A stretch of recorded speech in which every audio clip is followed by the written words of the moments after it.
Okay, hello everyone. Good morning. Welcome to the workshop, live Safari workshop on health applications. Today we shift our focus and we're going to discuss all the challenges that come from very rapid advancements in sequencing technologies and in the field of genomics. And we're going to look into ways that we have to create new algorithms and architectures to actually address these challenges efficiently.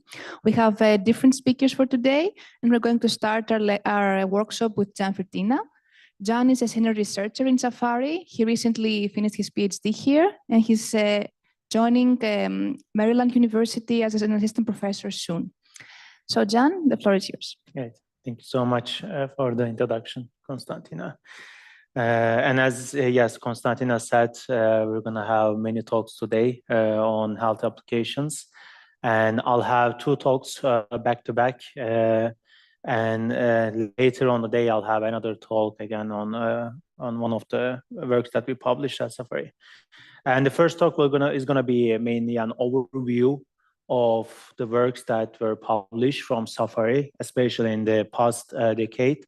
And also, I'm going to try to give you an overview and the background on genome analysis. And the second part is going to focus more on basically the major works that I included in my PhD thesis. So with that, let's get started. I want to also introduce myself very quickly. As Konstantina said, I'm a senior researcher in the Safari Research Group, also a lecturer at ETH Zurich. I'm also an incoming assistant professor of computer science at the University of Maryland, College Park. So I'll be joining UMD soon this fall. So my research interests lie in the intersection of bioinformatics and computer architecture. And you can contact me through many contact points, email. You can find other social websites using my website, and also this is the link to Blue Sky. So basically, if you want to work with me, especially in the future, you can use these links to contact me. And so regarding basically health applications, we're going to mainly focus on the genome analysis, and we really need faster, scalable, and accurate genome analysis, as this is very useful for many applications. For example, you can uncover and treat diseases linked to genomic variations, for example, to identify if you are prone to a certain type of cancer. Understanding those changes, you can even alter the content of your genome to solve fundamental challenges of life through genome editing. For example, if you identify that you're prone to a specific type of cancer, maybe you could target those regions and edit them so that you're less prone to certain types of diseases. This is also important, especially to detect pathogens in the environment, especially the harmful ones, so that we can enable rapid surveillance of disease outbreaks. And of course, there are many other applications that we're gonna cover. So to enable these applications, what we really want to do, we want to look at our genomic picture. And if you remember from basic biology, basically the blueprint, the building blocks of our genomes are mainly this DNA. This is like as you can see in the famous double helix structure. So if you look closely at this DNA, you're going to see the pairs of molecules are binding to each other. Here, guanine binds to cytosine C, and the adenine binds to thymine. So these bindings usually are referred to as a single nucleotide bindings are referred to as base pairs. And this DNA can be packed in a very compact form, making up the chromosome structure. In a single human cell, a chromosome can contain from 50 million base pairs to 250 million base pairs. And we have basically several of these chromosomes, in total around 66 billion bases in a single human cell. And we have trillions of these cells in our human body. So if you think of it, we're essentially storing a huge amount of data in our bodies to analyze. And we want to look at this picture and really understand every single character in our entire cell, because it can have a huge impact on our health. For example, even with a single change, you can have an increased cancer risk, or sickle cell disease, color blindness, or maybe there's some source code in your genome to improve the quality of your life. So the goal of whole genome analysis is really generating critical insights from the entire genomic sequence of an organism and take some actions by understanding it. Of course, the data that we're analyzing is not necessarily limited to DNA. There are other types of biological data. It can be transcriptomic data by analyzing RNA, or proteomics data to analyze proteins. And all of these basically give you different types of resolutions to basically find the answer for the biological problem that you're looking for. But today we're going to mainly focus on the DNA data, and we'll show you the solutions that we addressed for certain problems related to DNA data. As I said, there are many applications to understand the analysis of genomes, provide us with many applications to understand life and also improve its quality. As I said, for example, we can potentially have two groups of individuals, where in one group we have essentially individuals that show a certain phenotype, for example, certain type of cancer, and the other basically group where they don't show that particular phenotype. And you can basically analyze their entire genome and try to find if these groups with a certain phenotype consistently have a certain variation in their genome, so that you can pinpoint these variations and say that, okay, if you have these variations, you're likely to have to show this phenotype.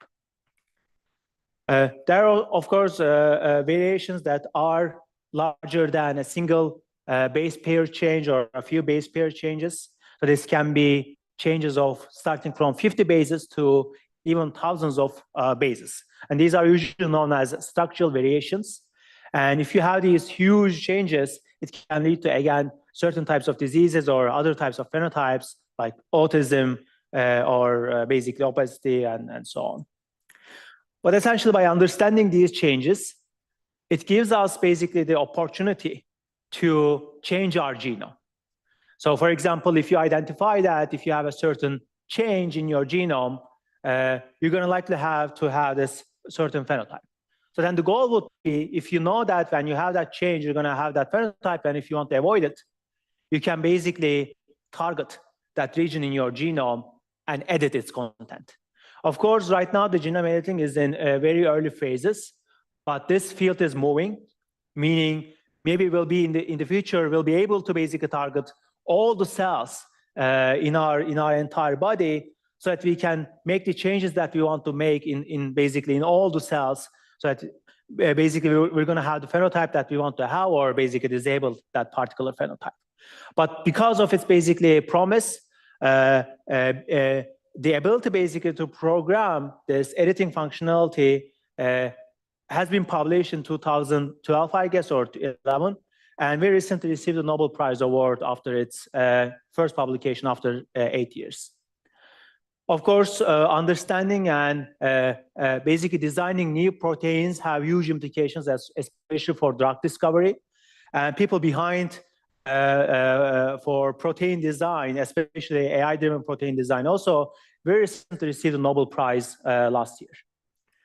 Of course, there are other applications in genome analysis. For example, it enables rapid surveillance of disease outbreaks. People are using genome analysis in the field to understand whether there's an outbreak is going on. And this has been tested for many viruses, for example, COVID, for Ebola, and so on. We're basically moving towards in the field portable analysis, where you can think potentially you attach the genome analysis capability to drone, and the drones basically run in agricultural fields and then give you basically some insights. about your agricultural field, for example, to tell you what sort of basically the drug or the solution that you should use in your agricultural field so that your plant grows much more efficiently, or take actions if there's a pathogen growing on. You can even shop with your DNA. For example, a solution or a product may know so much about you, including your genome, and if you are shopping, it can give you insights. For example, to tell you that, oh, don't buy this product because you're allergic to it. Or maybe you can think of other interesting applications to it. So to summarize, of course, there are many, many applications, and so we're only basically scratching the surface here. But again, if you look back, so we've been talking about genomics. If you look back, we see that we need to analyze large volumes of data, and this is not limited to just genomics. So if you look at many other important workloads, applications like LLMs or graph processing and so on, we need to analyze a huge amounts of data to get these insights. And this large data movement is essentially leading to performance and energy bottleneck in the entire system. And this is mainly because the data generators that we're using today are really specialized at generating data at a very fast rate. So these can be sensors, right? Or this can be genomic data generators. So they have no issue at generating data at a very fast rate. But the systems that we're trying to use today are not really specialized at analyzing each type of data that we want to basically analyze at a very fast speed. Meaning we're using general purpose devices, general purpose machines to analyze a very specific type of data where we don't know basically maybe anything about the requirements of the analysis of this data. So this leads to basically, of course, the overhead in the system because we need to move large volumes of data in the levels in the memory hierarchy, in many levels of memory hierarchy. And this is problematic because even a single memory request can consume more than 2 orders of magnitude energy than just performing an operation.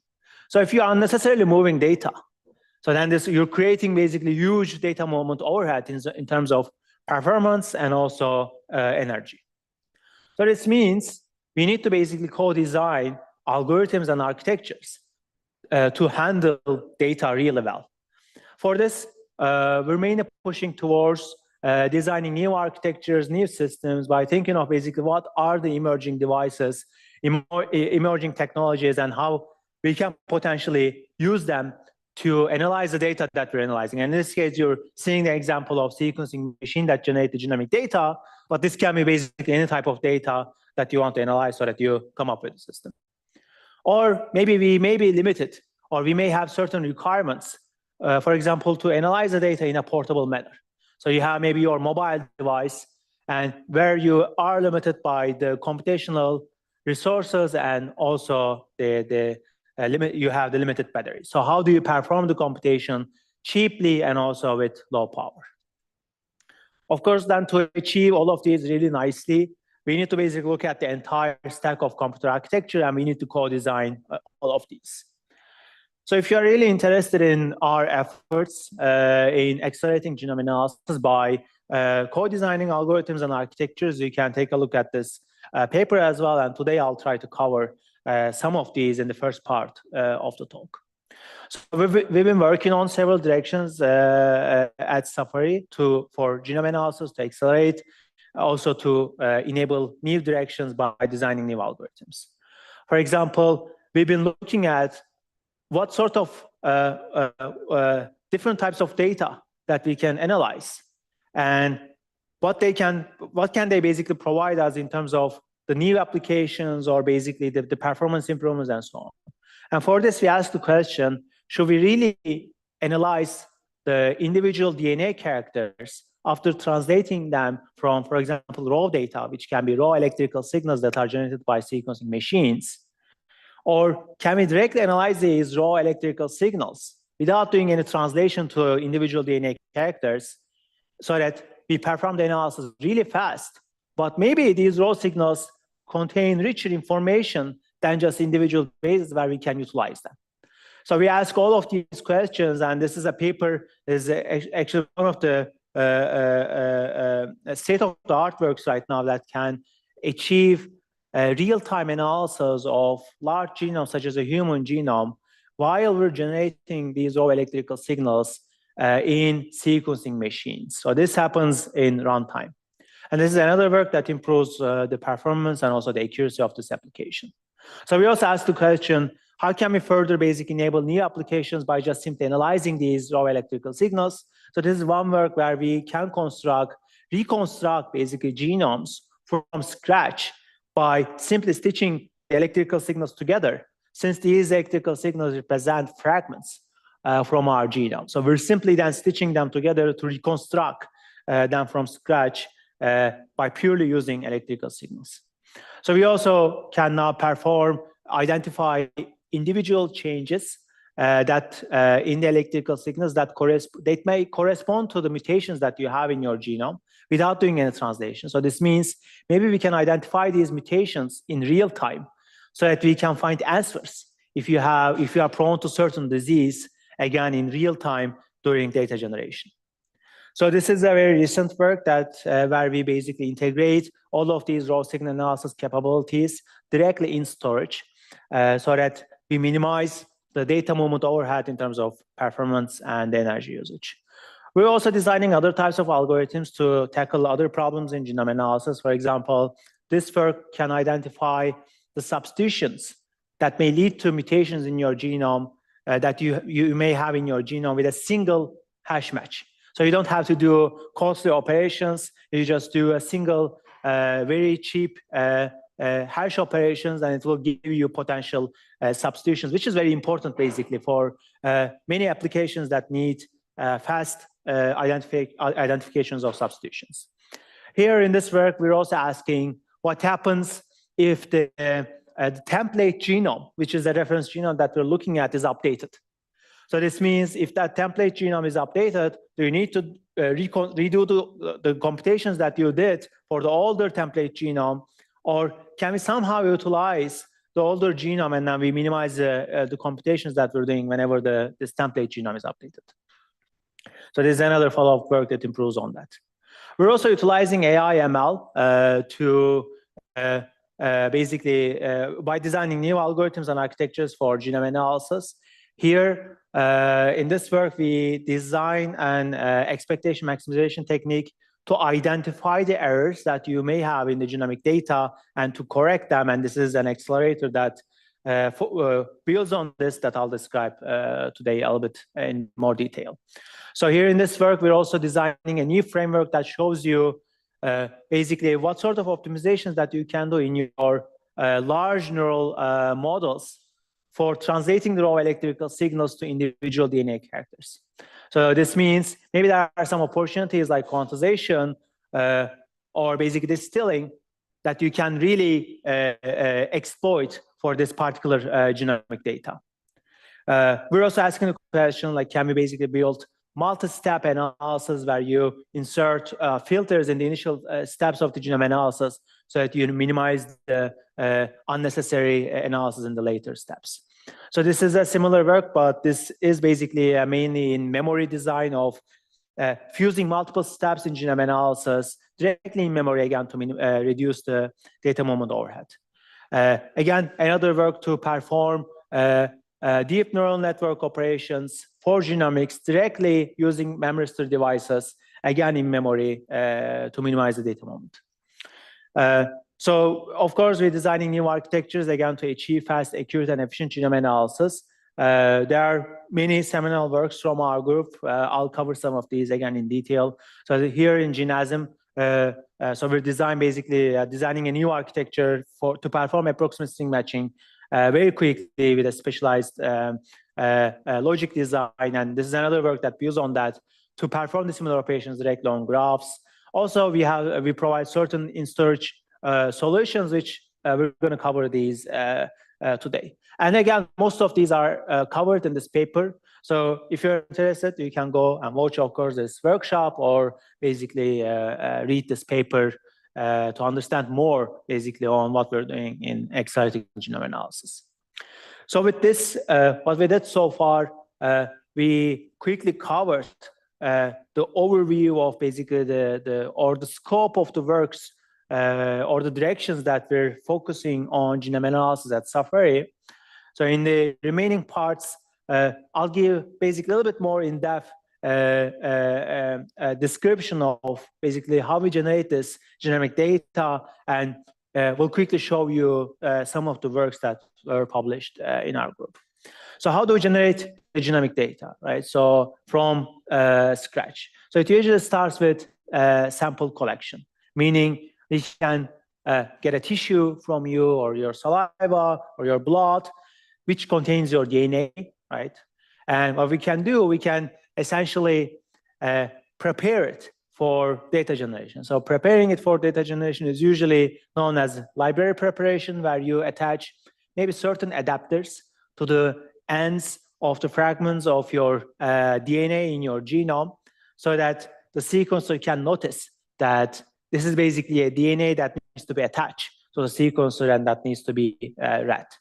So this is basically what happens. These fragments are attached to these sequencing devices, and depending on how these sequencing devices are designed, they generate some sort of raw data. They may generate electrical signals that represent these fragments in the genome, or they may generate images, again, that may generate each individual character in the fragments of your genome.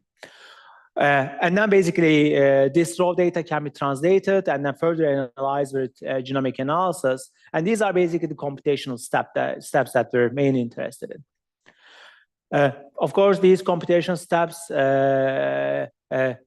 can vary depending on the types of analysis. And usually there's a huge pipeline where we need to analyze or perform several steps of analysis to get the answer that we're looking for in the genome analysis. But if you look closely in this pipeline, we see a significant barrier, especially in terms of the performance that we need to achieve, that we want to achieve. So this is because there are several steps in the pipeline, starting from the data generation. It goes towards the other steps in genome analysis, which we'll cover some of these later on. But the important thing to notice here is the throughput is not really balanced. So then this leads to a bottleneck at a certain step in your pipeline. And if you think that, okay, maybe we can just simply focus on that particular step in the pipeline and accelerate it, it's not, again, that simple, because depending on the data type, depending on the sequencing device, that particular step may also show you different signs of behaviors. So each basic step can also give you a different, basically, profiles depending on the application that you're looking for. So this shows that it is really important that you know the application that you want to target, so that you can do the profiling end to end to achieve the acceleration that you want to achieve. Again, so the problem is mainly due to the general purpose machines that we're dealing with. And really our goal is to minimize basically the data movement overhead, because the data analysis is performed far away from the data. So the takeaway here is we need to orchestrate the algorithms and architectures to handle basically the data well. So then I'll show you some of these works very briefly that we published from Safari to show you basically what we do to minimize this data movement. And one example is, here's GenPip, where we design an in-memory accelerator for genome analysis. So as I showed you earlier, there are multiple steps in genome analysis. And this usually leads to two main limitations in terms of data movement. There is a large volume of data that we want to analyze between multiple steps. And this large volume of data, we don't basically necessarily move all the data that we want to analyze towards the very last step. So this means there's a lot of wasted computation and data movement happening in between the steps, because if you start with the 100% of the data, you're not going to basically at the very end, you're not going to end up again by using that 100% of data, but you're going to end up by using, for example, 20% of it.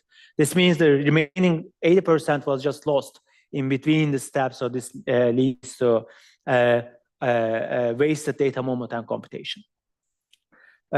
So I'll illustrate these issues a little bit better. So assume you're starting with a certain amount of data, and there is some computation, and basically you generate other type of data.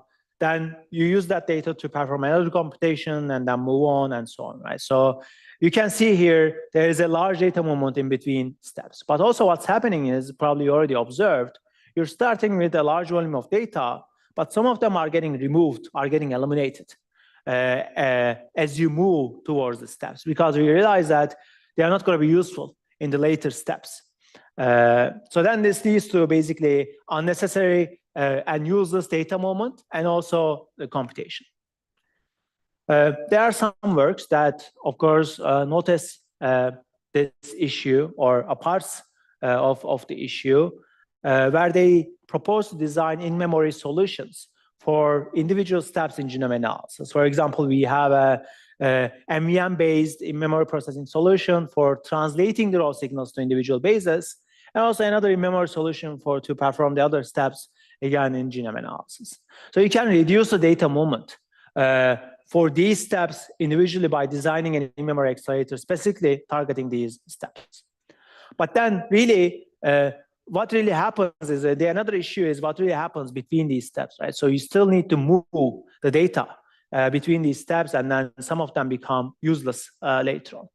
So our goal in GenPip was to basically minimize this data movement overhead, and also the useless computation in the entire system. So what we did, we looked at basically this genome analysis pipeline, and first asked the question, so what happens basically if you design an in-memory accelerator separately for base calling and read mapping, right? So you have separate accelerators for each of the steps, and we ask the question, what sort of speed up that you can gain compared to baseline where you don't have an accelerator. Then further, we ask the question, what happens if you don't have any data moment between these accelerators, where you have one accelerator for translation, another accelerator for another step in genome analysis, but you don't have any basic data moment in between them. So this is basically the potential speed up that you're getting.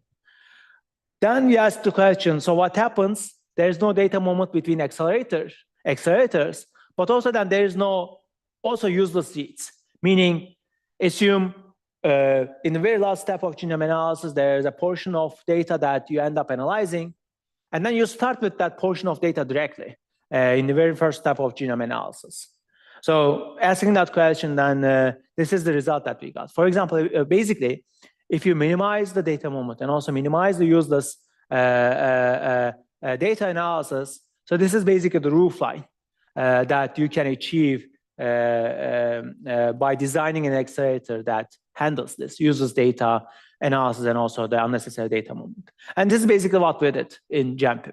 So here you're seeing essentially two different accelerators that I showed you earlier. There is one accelerator for translation, then another accelerator for doing basically one of the steps in the later steps of genome analysis. But in between, there's a controller. So this controller really handles the feedback between the steps.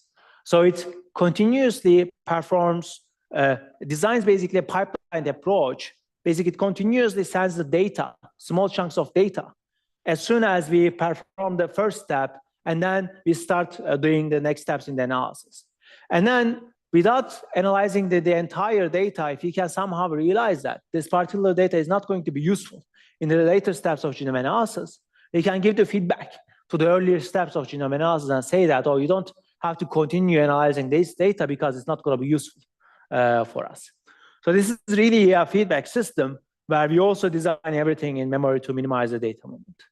So but then this basically eventually leads to, of course, better performance in the entire system, because you're minimizing data moment, but also you're minimizing the useless computations in the entire system, and eventually, of course, substantial energy efficiency. So this was GenPip. In Swordfish, the question essentially we ask, so in this work, we targeted one of the steps in the genome analysis. So this was basically the translation step, and then we asked the question, so we can design, we know that we can design in-memory solutions for one of the steps, right? So this can be the translation. But the question is, so are these devices that we're using for in-memory computation, are they really reliable?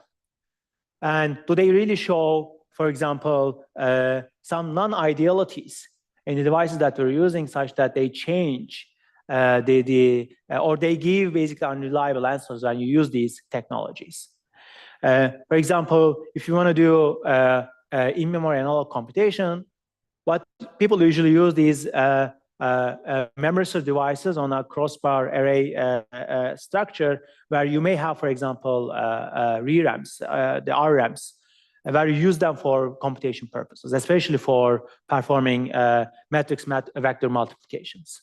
And we know that by Kirchhoff's law and Ohm law, you can really perform matrix vector multiplications using these memory store devices.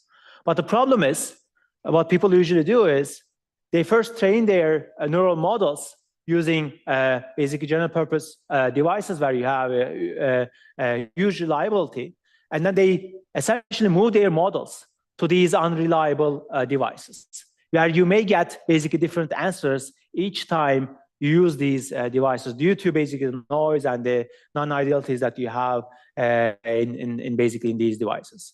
So then the question that we really asked was, can we learn these non-idealities and integrate them in the model so that our model can be more robust to the non-idealities in these devices? And basically in the Swordfish, we show that we can learn them and then integrate it so that the model becomes more robust to the non-idealities that you're going to have in this device, so that you achieve better accuracy by using this model.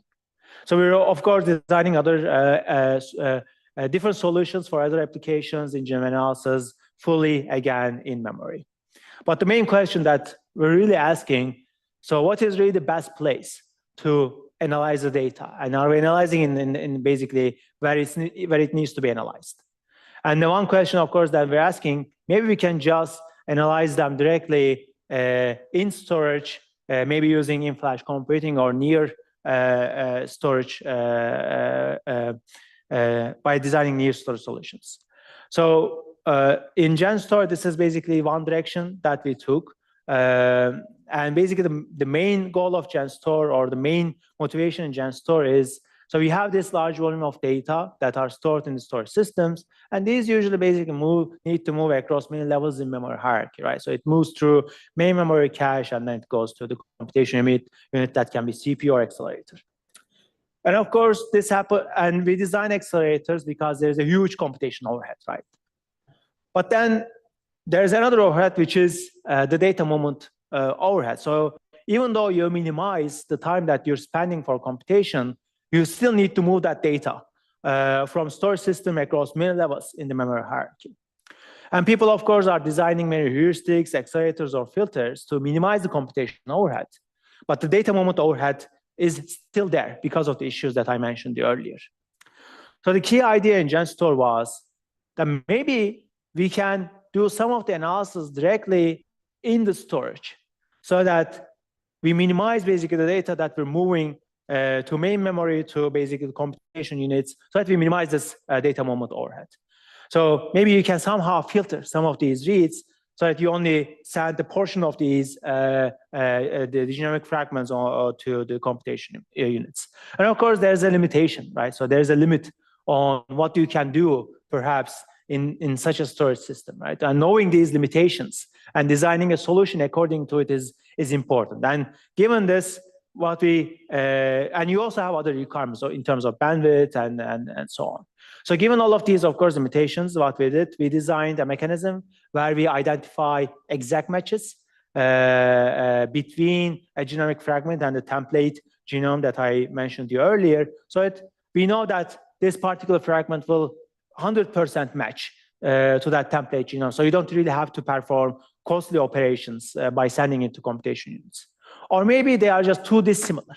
This means they are not going to be really useful for us in the later steps of genome analysis. So we can also quickly identify those and avoid sending them to computation units. Of course, there are certain challenges to it. There's a limited hardware resource in the storage system. So how are you going to basically utilize the resources that you have really well to basically meet the requirements that you want to meet? So by designing GenStore, we can minimize computation overhead and also data moment overhead to achieve significant speed up and also the energy reduction. So there's a follow-up work, Megis. Nika will explain it today, so I'm not going to go into detail about this. So maybe the last work that I want to mention before I move on to the next talk is GeneSim. Here we basically target a core computational approach in genome analysis, which is mainly related to approximate string matching. And this is very costly, not just because running it once, maybe it just is not relatively costly, but we need to basically run this approximate string matching operations many times because we have millions or billions of these DNA fragments where we need to run approximate string matching for each of them. So our goal basically was to accelerate this approximate string matching algorithm really well and handle basically the operations of it really well so that we accelerate this operation to minimize its overhead in the entire genome analysis. So this is the first approximate string matching accelerator for genome analysis. And we basically co-design all together by considering memory bandwidth and basically computational overhead of the algorithm so that we design the hardware really well by keeping the memory bandwidth also in mind. So in our accelerator, we have mainly two modules. One, the GeneSim DC. This is for distance calculation, so to say, maybe a part of approximate string matching. The other module is GeneSim TV, which stands for traceback, which is really basically when you identify maybe the number of changes that you have in your DNA fragment compared to a template sequence. The other question that you want to ask, where are these changes exactly, right? So you're not necessarily interested in the number of changes, but you're also interested in their exact locations and the exact differences so that you can, for example, use them to identify if this is really a mutation or error or something else. So the DC, GeneSim DC is really, contains really a systolic array-based accelerator so that we can basically minimize the data moment so that also we maximize the parallelism. Because what you can really do is you can feed the data through many systolic array-based accelerators to identify potentially the character changes at every position, position by position also, depending on the type of the change that we want to analyze. And also the other module, the traceback module, is really basically it takes the output, the final output from the GeneSim DC and then looks at the final output that's generating so that it identifies the exact differences between a genomic fragment and also the template sequence. And this is basically a novel approach because in GeneSim, we based our algorithm on an algorithm called BiTAP algorithm, which can really perform this approximate string matching to identify the number of changes that we have between two subsequences, but we could not really identify where these changes are exactly. So we improved on this BiTAP algorithm, and what we did basically, we enabled the capability also to identify where these changes are exactly. So this is basically where also the algorithm design comes into play, where we don't simply basically design a new accelerator simply for BiTAP, but we also improve it so that we can use this entire module for the application that we're targeting. So of course, due to its the benefits in terms of accelerating this heavy operation, but also maximizing the parallelism and minimizing the memory bandwidth, it achieves substantial speed ups and also reduces the energy usage compared to the state-of-the-art work. So in the follow-up works, we don't stop there. We improve on, for example, GeneSim by basically identifying its limitations and also maybe designing the solution not just for simply specialized logic design, but maybe we can design these algorithms for CPUs or GPUs so that you can basically use these the solutions that we're providing in GeneSim in whatever the platform that we want to use. So here, this is in the Scrooge paper, this is basically what we propose, and also many algorithmic improvements that further improves the capabilities of GeneSim. So in Segram, we further basically take a further step and then say, so can we utilize this GeneSim properties for basically graph type of analysis in genome analysis?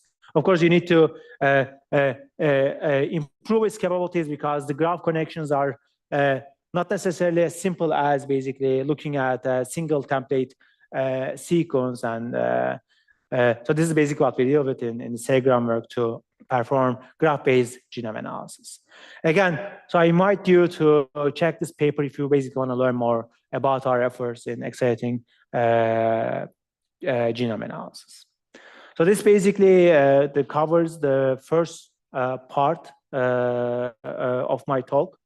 So in the second part, so I'll move on to my second talk. So in the second part, I basically will cover basically the major contributions that I introduced in my PhD thesis, but also during my time at Safari.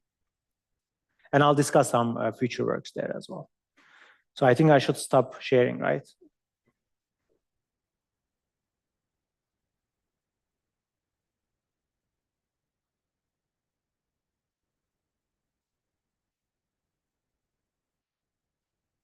And then maybe in the meantime, we can just take a 5-minute break if you just, go to the toilet or something else.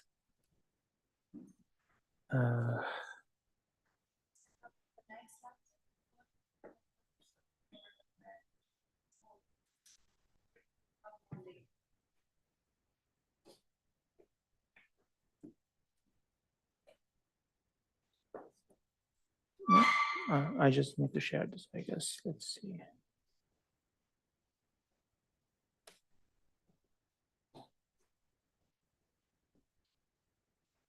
Okay. Okay, we'll be probably back in 2 minutes.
Okay, all right.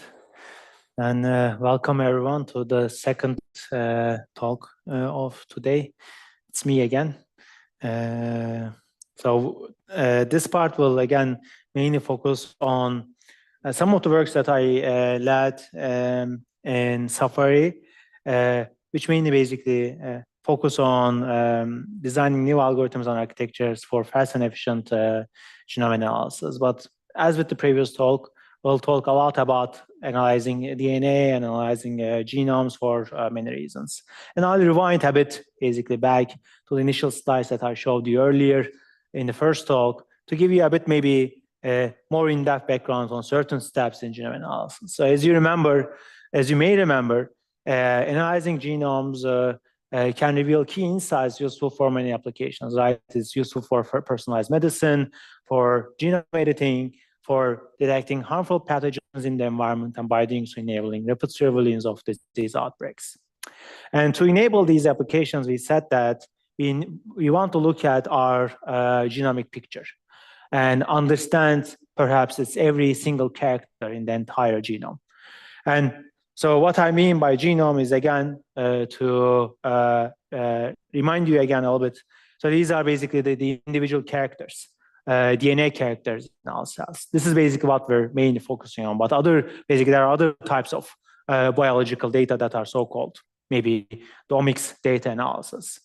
So this data that we want to analyze is not initially in a human readable form, because these are a bunch of biological molecules in our cells. So if you want to analyze them, we use these devices called sequencing devices that takes these molecules as inputs and generate some sort of raw genomic data, such as electrical signals that correspond to the fragments in our genome.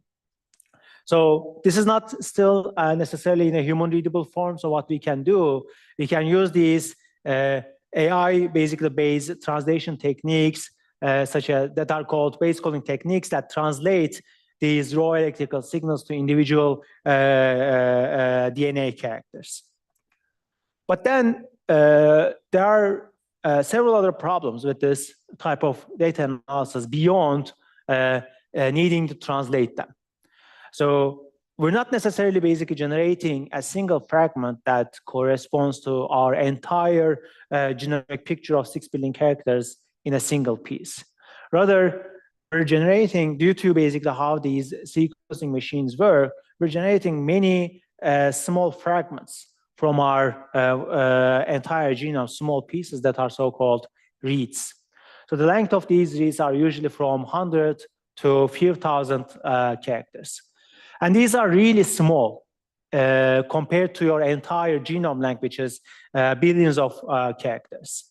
And even beyond, you do not know where these reads are coming from in your entire genome. So this is really like a giant jigsaw puzzle that you're trying to solve. And as in puzzle pieces, we may have maybe a reference picture that we can look at, or called a reference genome. But even though basically you use this reference genome to identify the origin of each read that you're generating, we still need to account for certain changes that can be caused due to maybe the mutations or the errors that we may have in the data. So because of all of these issues, we're redundantly generating large volumes of data so that we can reconstruct your own genomic picture from scratch really, really accurately. So if you think about it, this is really a massive data science problem that involves expensive searches, massive data sets of sizes of terabytes to petabytes. And if you really solve this puzzle, maybe in a naive way, what you can do, you can take each piece, each read, and start from the very beginning of the reference genome of maybe 3 billion characters from maybe coming from one parent, and perform this costly approximate string match for the entire genome. And of course, you need to do this for all the reads that you're generating. And if you do this naive approach, it can take years or even thousands of years to do so. So I guess somehow you want to really avoid taking thousands of years to get an answer for your own health. Of course, luckily, there are practical solutions to solve this puzzle. And these solutions usually involve certain heuristics. But the goal of these solutions is really quickly and accurately reduce the search space from the entire reference genome only on a few regions, so that we perform the cost operations only on these few regions, not the entire reference genome. We can do this, for example, by extracting certain subsequences from the genome and also from a read, and first quickly identifying some exact matches between them.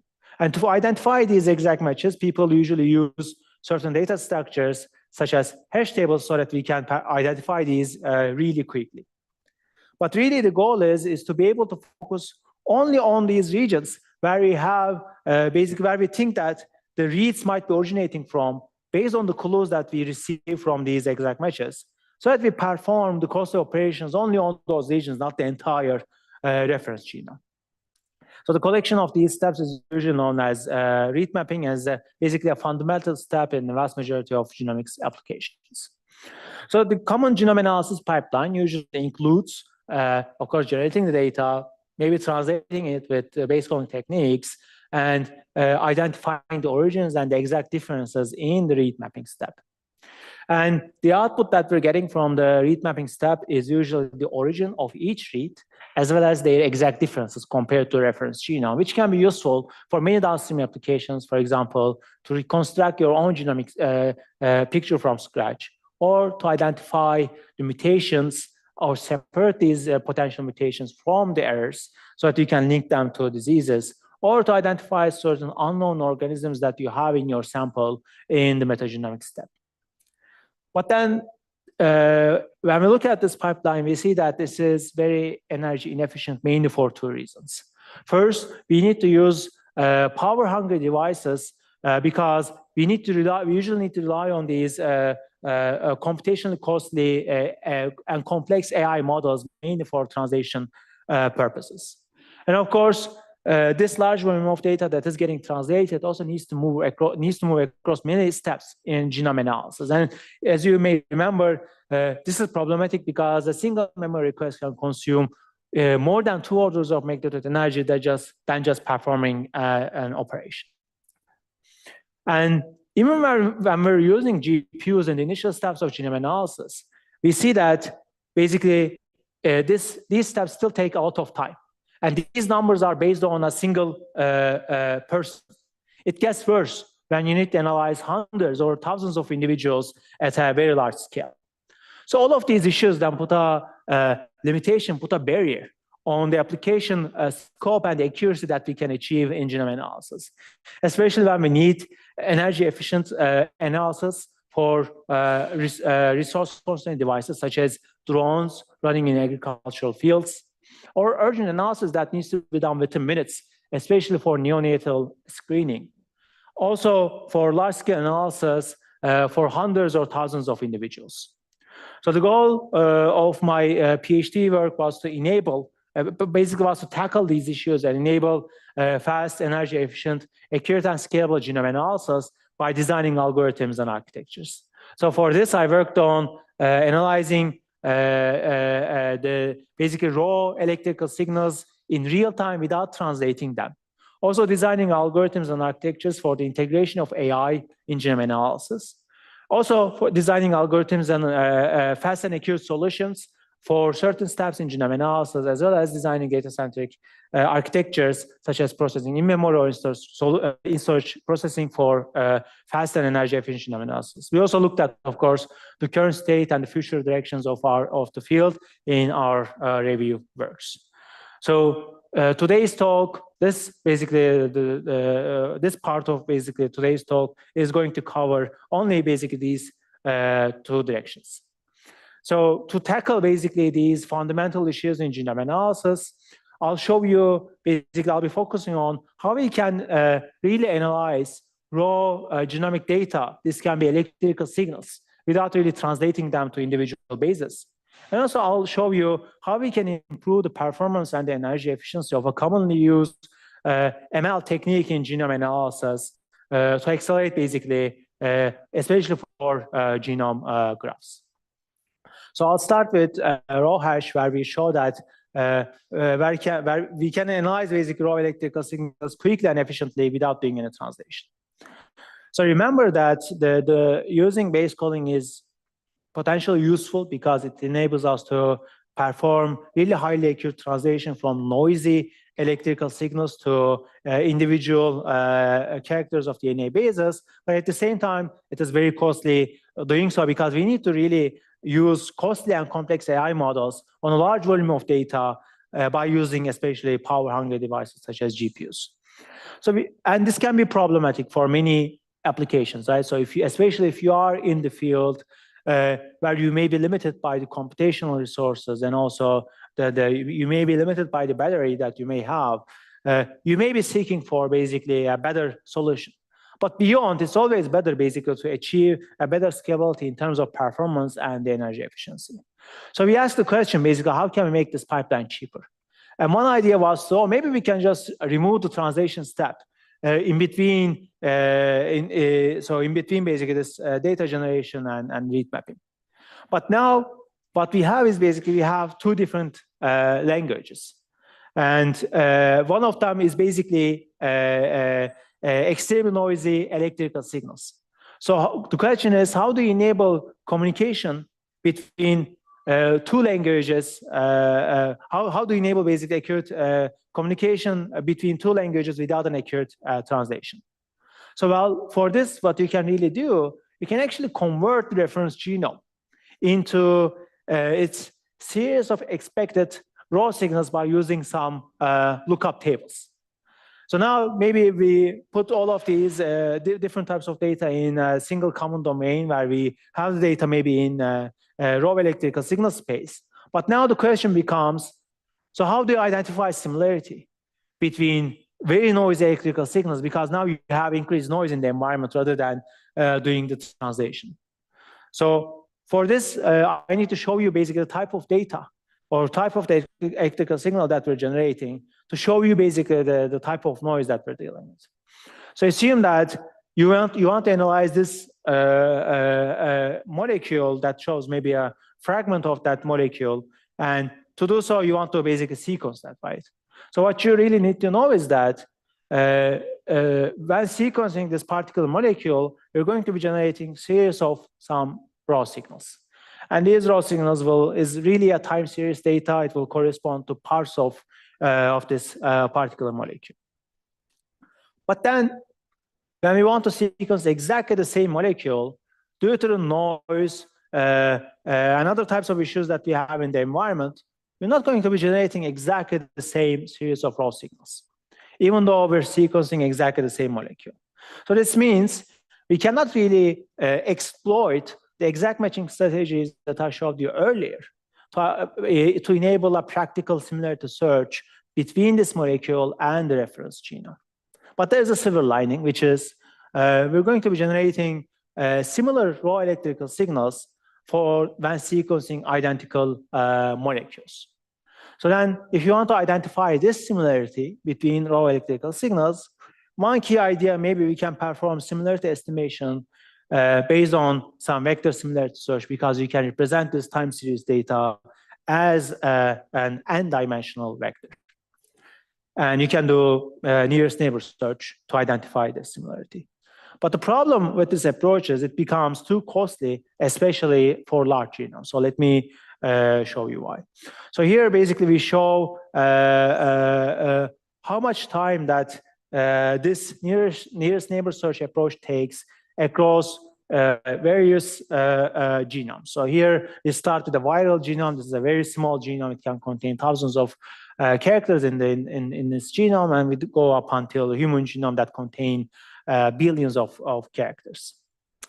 We also show basically how much time this nearest neighbor search takes relative to data generation speed. And the data generation speed is important because if you are basically above the data generation speed, this means you can consume the data. You can analyze the data while it is being generated, which we refer to as real-time analysis. But what we see, as the genome size increases, this approach becomes slower than the data generation speed. This means we cannot really achieve real-time analysis for very important genomes such as a human genome. And this is mainly because the search mechanism is too costly to scale well as the genome size increases. Yes, that was the question, yeah. Yeah. So it's an incredible, like thousands of X compared to SARS compared to and yeah, thanks.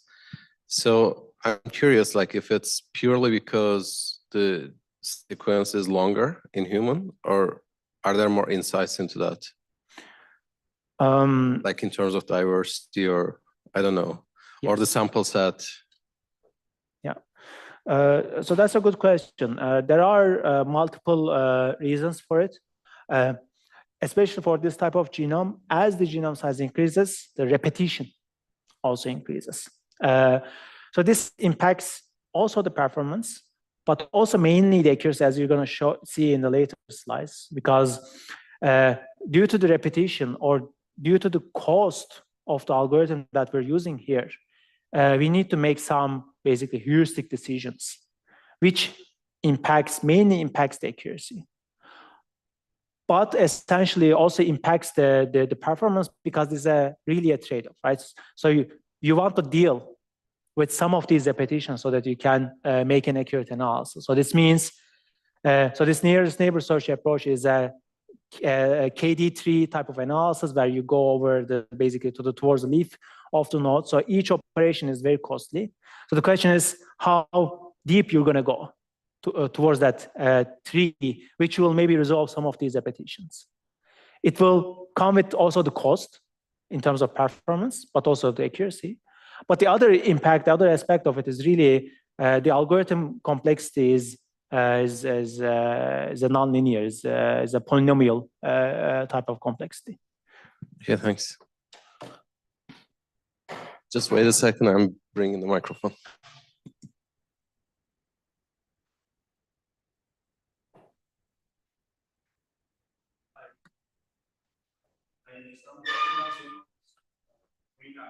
Mm-hmm.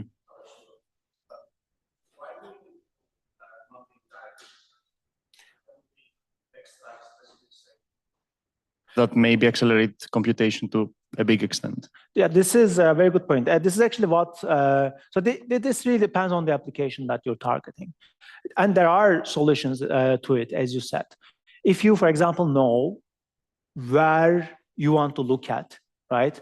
You can definitely do it. You can even do it chemically. You don't even have to do maybe a computational approach. You can just target that region in the genome. You just sequence that region and then do your analysis. But the reason, one application for it could be is a whole genome analysis, where, for example, you don't know what you're looking for. So this means maybe you need to sequence basically entire genome and do the analysis basically everywhere, because any change, almost any part of your genome can be a potential, maybe a suspect for your further analysis. Here, the approach is really take the fragment and then try to map it to the resolution of basically the single character resolution in the entire reference genome. But this is a good question. So that also reminds me of my point that I showed you earlier. You should really know the application that you're targeting. If your application doesn't really require this type of analysis, yes, you're right. But if you have a more sensitive analysis, that you need to do this type of analysis. And my follow-up question is this sort of acceleration or the latency that takes for the human genome to be processed, is it due to the size of the search that we need to do? Or is it the fact that we need more samples because by definition it is larger? What is the bottleneck here? The size of the reference genome, yeah, or the number of samples that we need to search for? Yeah. So to simplify my answer for this, you can assume that, let's say, your sample size is constant, let's say, across different genomes. What's only changing is the genome size. If you have this set up, you're going to still see similar observations, because the search space, as the search space increases, the overhead also increases. But realistically, we would need more samples. We would need more samples, no? True, yeah. That's why I said, to simplify my answer, okay. Assume you have constant sample, the genome size increases. Cool, thank you. Yeah.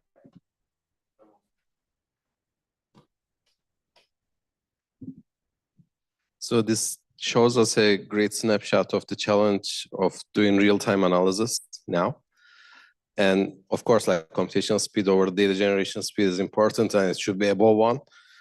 So my question is like, how does this challenge change over time as well? So of course, you're doing like a lot of good stuff to improve computational speed. I'm assuming there should be some research on improving data generation speed as well. So how do they race against each other? Like how this challenge go further? Like does it get worse, better? Yeah, I guess you already have an answer. Yeah, yeah, this is a good question. What we see, at least for the past few years, that the data generation speed is increasing. At the time, or a few years back, default frequency or the sample rate for data generation speed used to be 4,000 signals per second per like this very small device that you're using, but now it increased to 5,000. So this is 25% increase in a few years. So maybe we can expect that the data generation speed will increase. So this means, of course, the computational approaches need to keep up with that.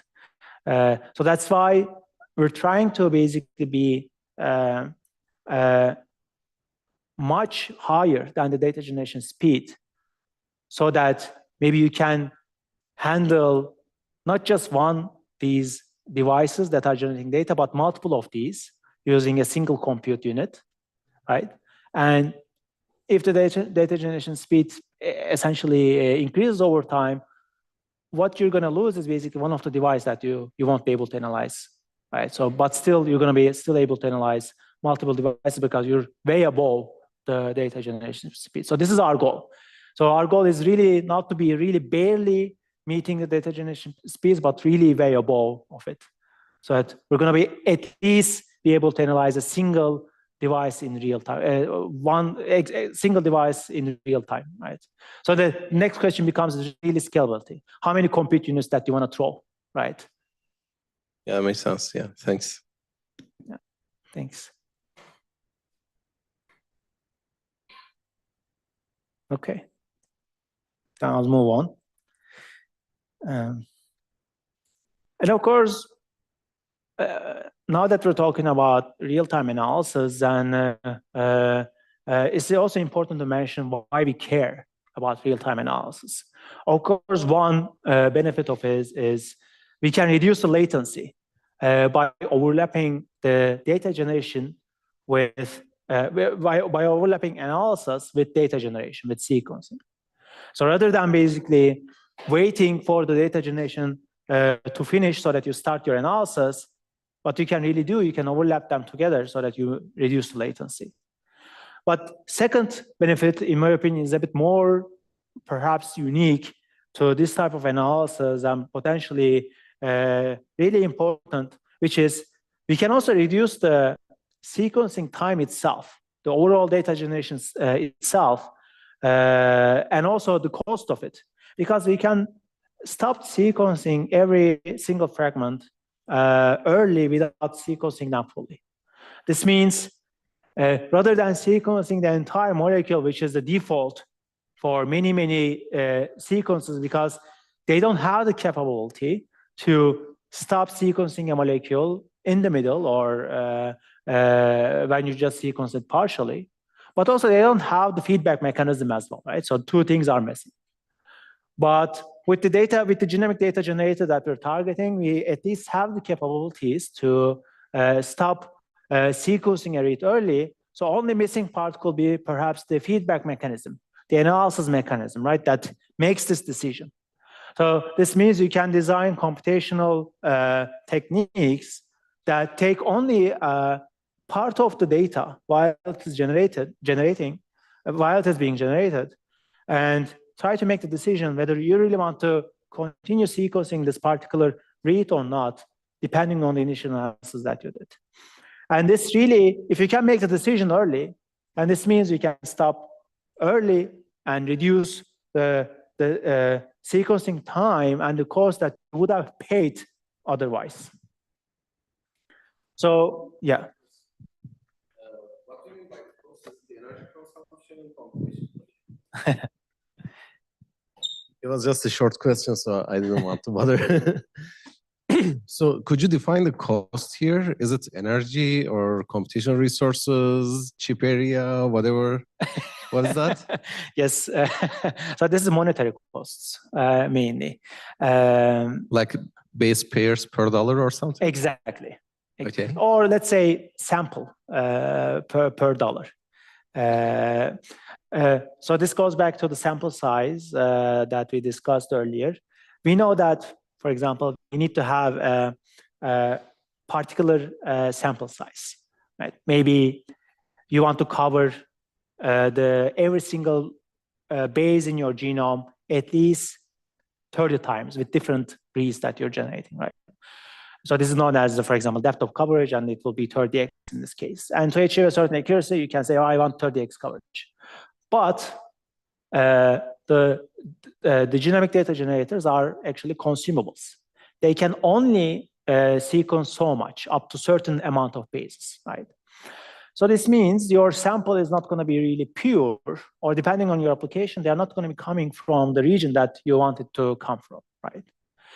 So this means you're not only sequencing the molecules that you want to sequence, but you're also sequencing the other things that you don't want to sequence. And you're paying the money for it as well, because devices that you're using are consumables.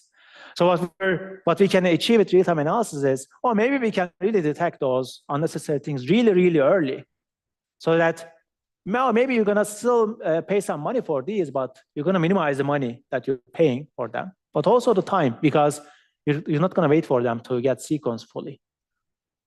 So, but of course, this can lead to energy reduction benefits and so on. Okay, so if we talk about money, how is the relation here when we reduce? Like, is it some linear relationship, or is like, I don't know, quadratic, exponential? Like, as the sequenced bases increase, how the cost increase? How does the cost increase? I would say, of course, I'm not a business person, or like I'm not really have the costs on top of my head, but I would say it's usually a linear decrease, right? So if you can, for example, so assume, I think there's a simpler way of thinking. So assume you would need maybe 10 consumables for your analysis without doing any real-time analysis. And each consumable maybe has an X amount of cost. But with this analysis, maybe you can say, I don't need 10 consumables, but 8 of them. So then you're not spending the 2x money on these consumables. So this is a type of reduction that's okay. Probably. Yeah, thanks. Yeah. Okay. All right. So given the issues related to the computational analysis and also the motivation behind real-time analysis, our goal in RawHash work is really to enable fast, accurate, and scalable real-time analysis, especially for larger genomes, such as a human genome. And the key idea in RawHash is really to perform similarity estimation, not based on some costly vector search, but based on some quick exact matches, like we were doing with hash matches in read mapping that I showed you earlier. So this means instead of basically representing these time series data as an n-dimensional vector, we want to somehow generate a hash value from this time series data, the electrical signals, such that we can perform fast exact match between these hash values if these vectors are similar to each other. Of course, the challenge is, how can we generate the same hash value from similar enough signals when we have various types of noise that I showed you earlier? So to explain this a little bit more, I'll focus on a single raw signal data that we're generating here that can be generated by only sequencing a very small fragment in the DNA.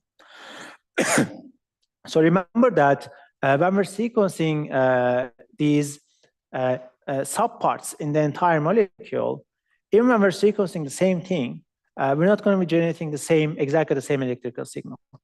But these electrical signals are going to be close to each other in terms of the value. So our idea is really to eliminate these slight differences. And we can do this really by quantizing them.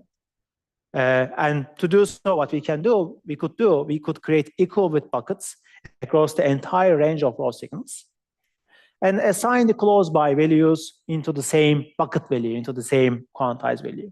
So this approach, of course, reduces the slight differences between electrical signals, because we think that these slight differences are caused due to the noise that we have in the environment. And by doing so, maybe we can enable exact matches between them. But then, so we don't really use basically buckets with equal widths, because this approach would lead to unbalanced bucket loading because of the distributions of the signals that we're generating. So then if you just simply take the equal width bucketing approach, this can lead to reduced uniqueness of the hash values that you want to generate, and then it could eventually lead to poor resource utilization, which is the buckets that we're generating here. Instead, for better utilization of resources, what we do, we learn from the distribution that I showed you earlier, so that we create buckets with non-equal widths. So this really adapts to the data that we're dealing with, so that we can better quantize the data. And this eventually leads to really balanced bucket loading across different buckets, so that we achieve better bucket utilization. Do you have a question? Yeah. Yes, I have a question. So you do this all in runtime. So you get... No, we don't do it in runtime.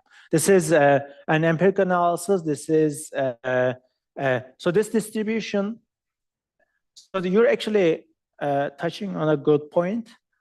I'll try to simplify it. Distribution is mainly dependent on the technology that you're using.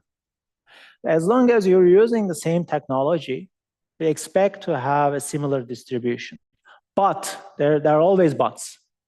So we have different distributions, sample to sample, right, across different samples.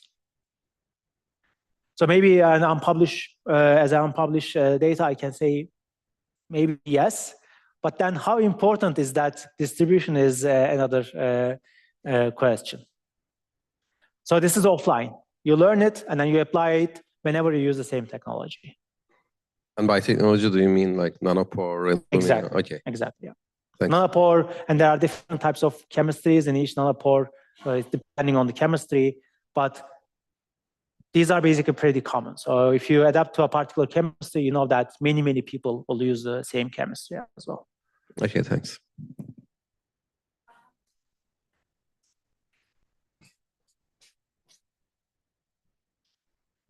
Thank you. So this has nothing to do with the species and the organism. So are we certain that when we change the DNA symbol, it's going to be the same based on technology only? So this is again good question. What this actually figure is showing, this is an histogram of every unique chimer, every unique subsequence of fixed length K that you may see from your sample, right? And if your chimer is, for example, 6-mer, then you have 4 to 6 different possibilities, right? If your genome is diverse enough, you're going to see all of these different possibilities multiple times, right? Then you're going to have a similar distribution over here. But, right, so as it can happen, you can move from 6-mer to 9-mer, then you have 4 to the 9 different possibilities in terms of the chimer that you can see.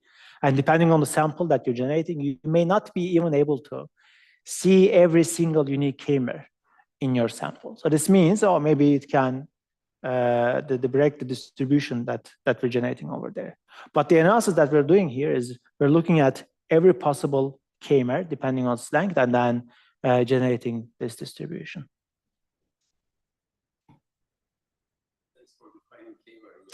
Of course, I know my audience.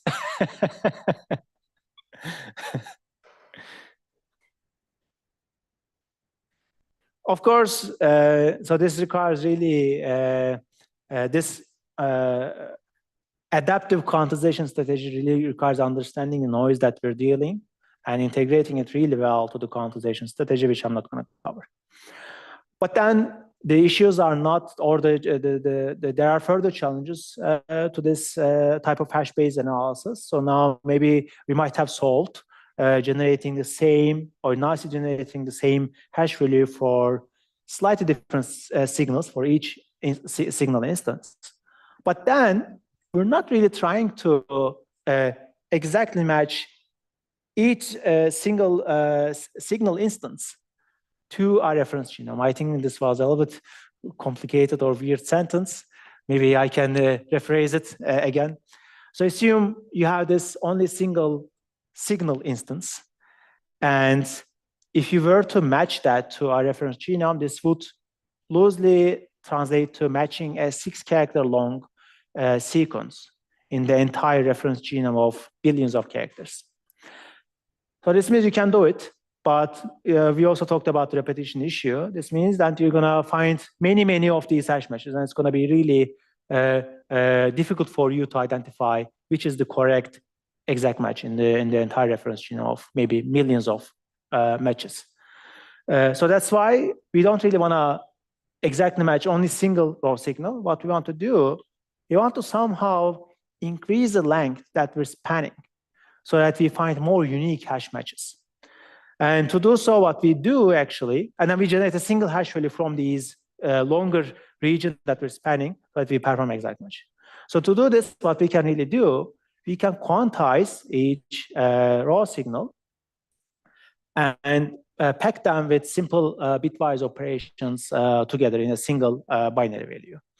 So this preserves the order of the subsequences that we're sequencing, but also still carries the benefits of quantization so that we perform exact matches in a longer region rather than just performing its exact match on a single signal.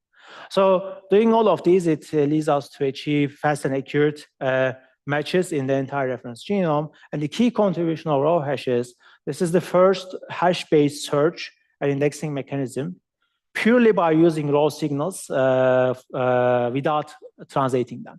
This means you can now bring all these techniques, all these strategies that people developed for exact match hash-based search for base called sequencing data, for translated sequencing data, and you can bring these techniques, hash-based techniques, to the raw signal domain again. So there are basically, this opens up many new directions that we can do on raw signal space by utilizing those hash-based techniques.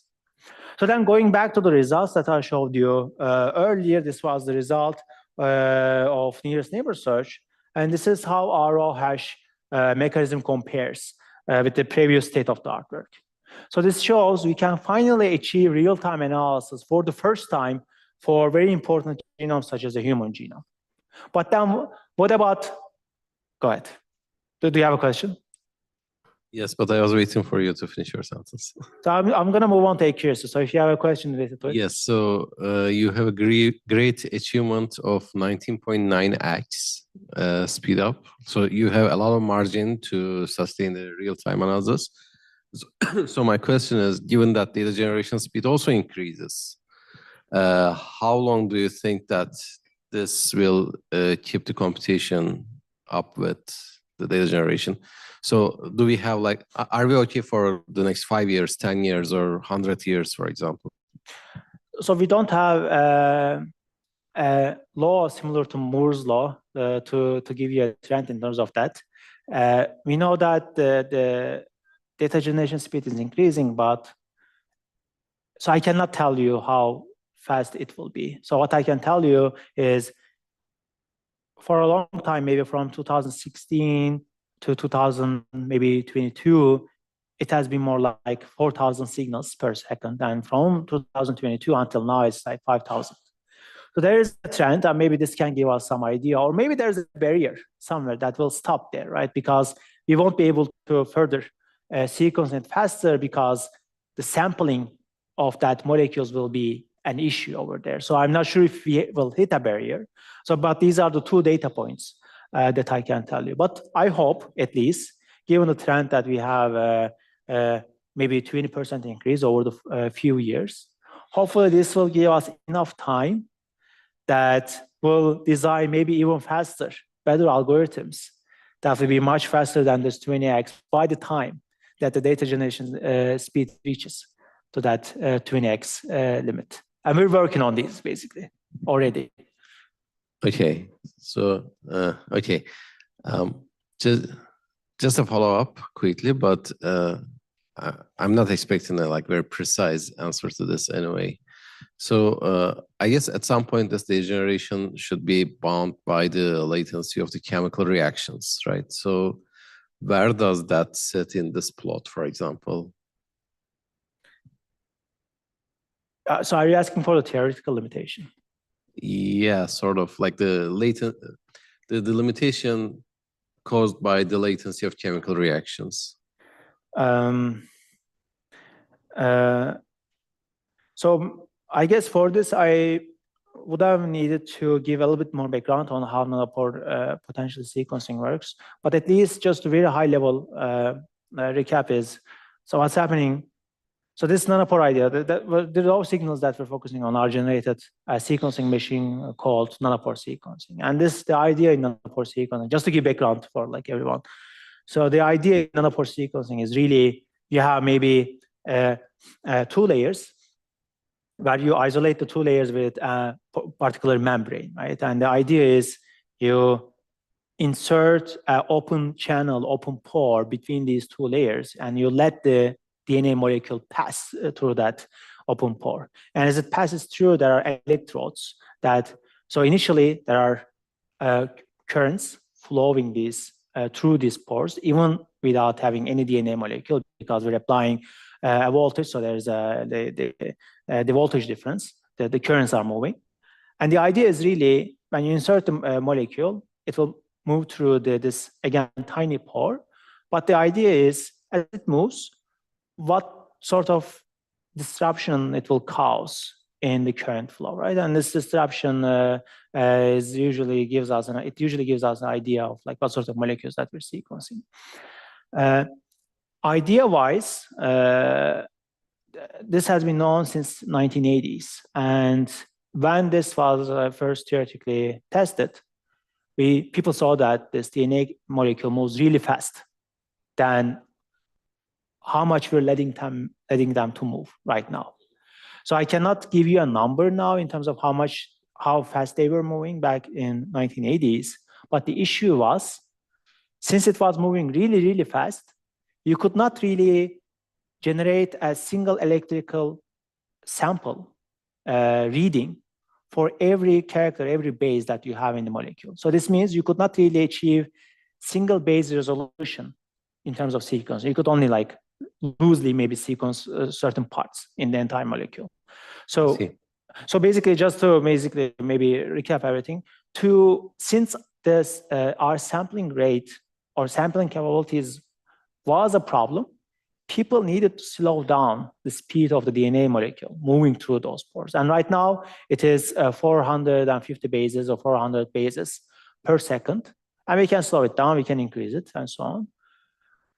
Again, to give you an answer to your this is a question that I cannot really directly answer, but just to give you an idea, I think we need to improve our sampling capabilities because we already have the capability of moving the DNA really fast.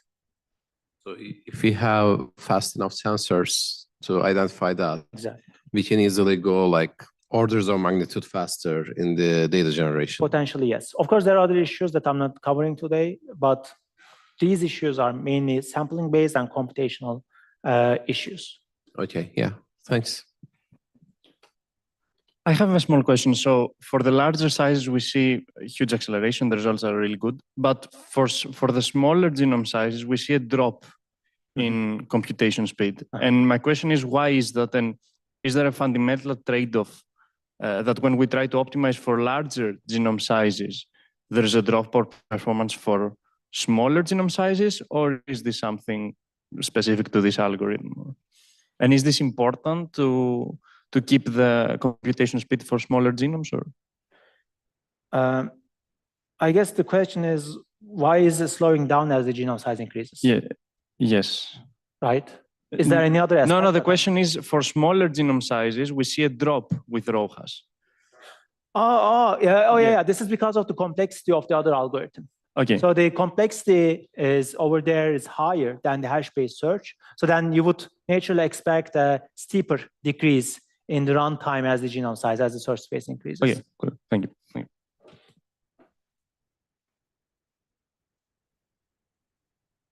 Okay. Then I'll move on. So we discussed about the performance, really the speed of analyzing this data, right? By performing some approximate hash-based search. I'm not sure if I have more time, but I can try to cut it depending on. Okay. So I'll try to finish maybe by in 15 minutes, perhaps. Okay.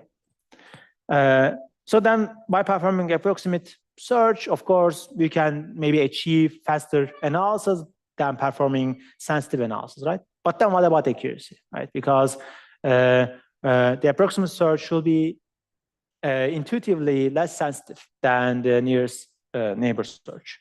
Well, not this time. And this is actually, we discussed a little bit actually in one of the earlier questions. So this mainly because the huge cost of performing nearest neighbor search gets into the way how large its vector can be. This means it cannot really handle, for example, the repetitions really well, which eventually reduces its accuracy and so on. And we can, for many genomes, we can almost achieve identical accuracy to base code analysis. So then the question is, do we need to base call for certain genomes, and how can we make it even better? So RawHash is a fully open source on GitHub, and RawHash's impact on the field was multifold. Even yesterday, I guess we saw another work that builds on RawHash. So there are currently now many works are building on top of RawHash, including some works from our group, but also some other works from other research groups, but also we're collaborating with industry to accelerate genome analysis by utilizing RawHash. So, yeah.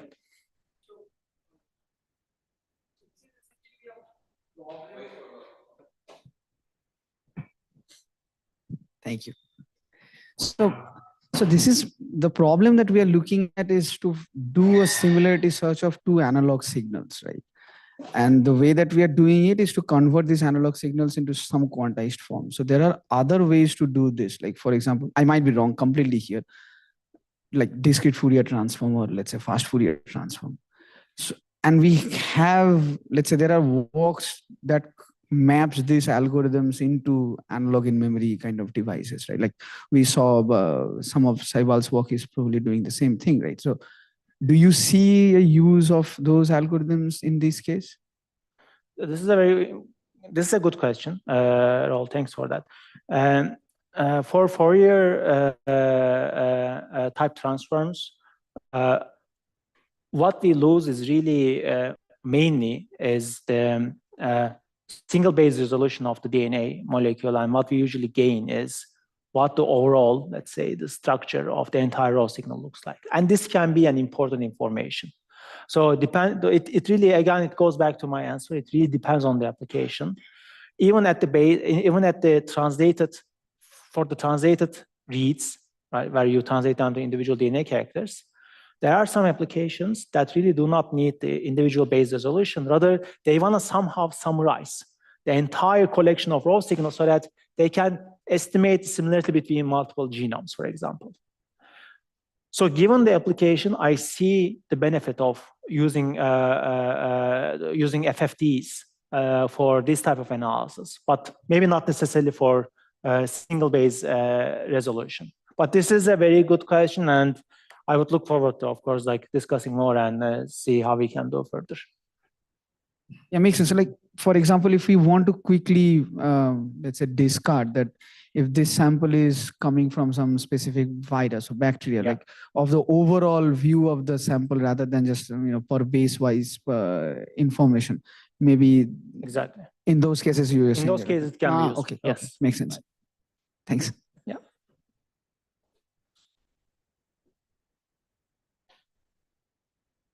Okay. Did you have a question? Okay. All right, then this was RawHash. So in the remaining time, I'll try to cover quickly the raw sample where we build on top of RawHash, and very quickly the APHM part. But we're going to quickly go over them. So in raw sample, as I said, we're really building on RawHash, and our goal is really pushing the boundaries of application scope of raw signal analysis by designing new algorithms. And what I mean by this, what we do, we basically look at what happens if you don't have a template sequence, a reference picture, a reference genome that you can look at to identify the origin of each raw signal that you're generating. And because the reference genomes are not always available, or you do not know what you're looking for.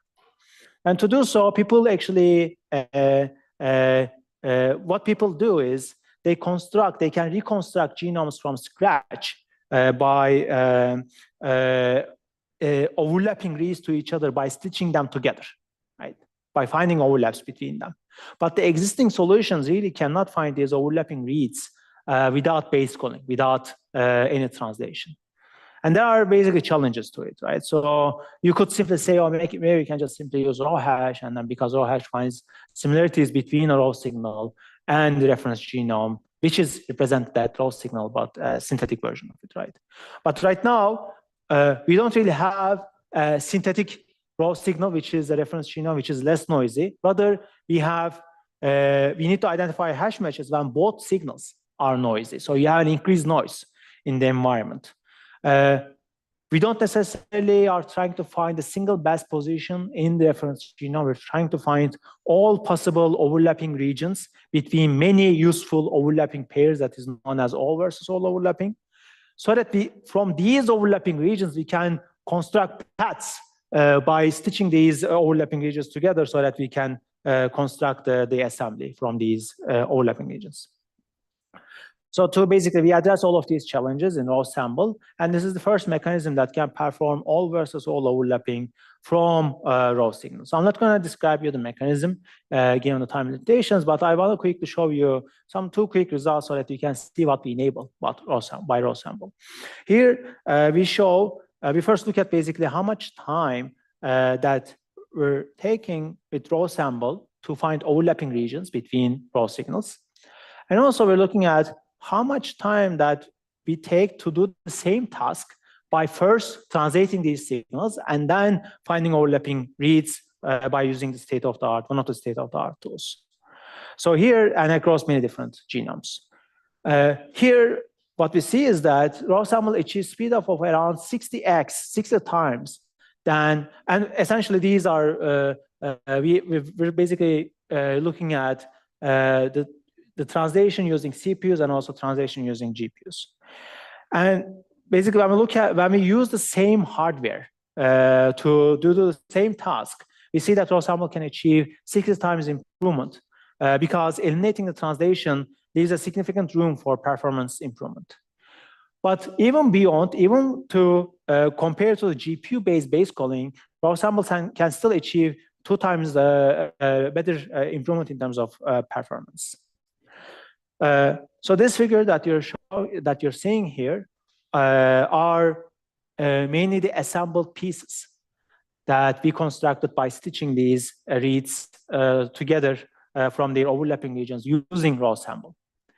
These are the first assemblies ever constructed without doing any translation. And these assembled pieces, especially the one that you're seeing here, are not necessarily short. The entire piece is half the entire genome length of a certain bacteria.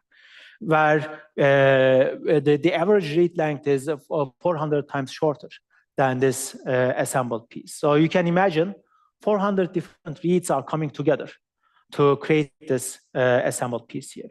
So of course, the high-level question here would be, basically, it is time to rethink if you want to translate these individual reads separately, because there's a huge redundancy between them. There's overlapping regions between them, and then we're base calling them redundantly. Or should we remove the redundancy by doing some raw signal analysis and do the translation on the non-redundant data? So this is basically what RawSample achieves. So in the the remaining part, and maybe in the remaining 8 minutes that I asked Konstantina to have nicely, and then she kindly agreed, I'll try to basically describe you the other research direction that I focused during my time at Safari. So here I'll show you, we'll switch gears, and I'll show you how co-designing and algorithms can improve the performance, substantially improve performance and the energy efficiency for many important workloads, such as using ML techniques for graph-based genomics. But even before, we know that we usually like basic general purpose things because they are useful to perform many different tasks very conveniently, like a Swiss Army knife. And I guess since I'm giving this talk here in Switzerland, I need to use this analogy. And I have a different type of excuse when I'm saying this in other countries. Maybe in the future I'll say, since I had my PhD from Switzerland, I need to use this analogy. So for example, you can, yeah, maybe. I need to find their, I guess, the mascot, and so that I can use it. Anyways, so you can use this basically for many different things, right? So you can use it as a screwdriver, or to open your favorite wine bottle or any other beverage, or to cut some small wood, or maybe even the larger ones if you have the energy and the time to do so. And maybe you see where I'm going, right? So this is similar to maybe the general purpose systems that we're using today, or maybe someone could say this is similar to also a heterogeneous system on a chip, right? So what you can do, you can design your favorite algorithm in almost any way that you want, without potentially loosely caring about the operations that are supported here. And of course, the data will need to move across many levels in the memory hierarchy, but eventually you'll get the output that you're looking from this algorithm. Unless, of course, you want to redesign your algorithm, or you had a bug somewhere in your algorithm, which is still fine. Right? You can still redesign this very conveniently and still get the output that you're looking for. So this is the beauty of the generality, but there is also a cost of it. So you need to support the operations that may be unnecessary for your algorithm, but maybe that are necessary for other types of workloads, which usually leads to inefficient data and the control flow in the entire system, and which eventually leads to limited, of course, parallelism and bandwidth, which then this means using this type of systems can lead to high latency and substantial energy usage because of their generality, right? So there's a benefit to it, but there's also a cost. But then if your algorithm is basically hugely popular, like LLMs or genomics, you may not really care about redesigning the algorithm very conveniently. What you really care maybe is about wasting the computation and the energy for these particular workloads. For example, after examining the algorithm or the workload, you may notice that there is a nice data flow between maybe the computation, so that you minimize the data moment as much as possible by maybe designing applications, basically specialized hardwares that minimizes basically this data moment, but also designs really efficient processing units so that you achieve much better parallelism and also minimize data moment. But of course, the cost of it is you cannot really program everything in such an architecture due to its specialized design.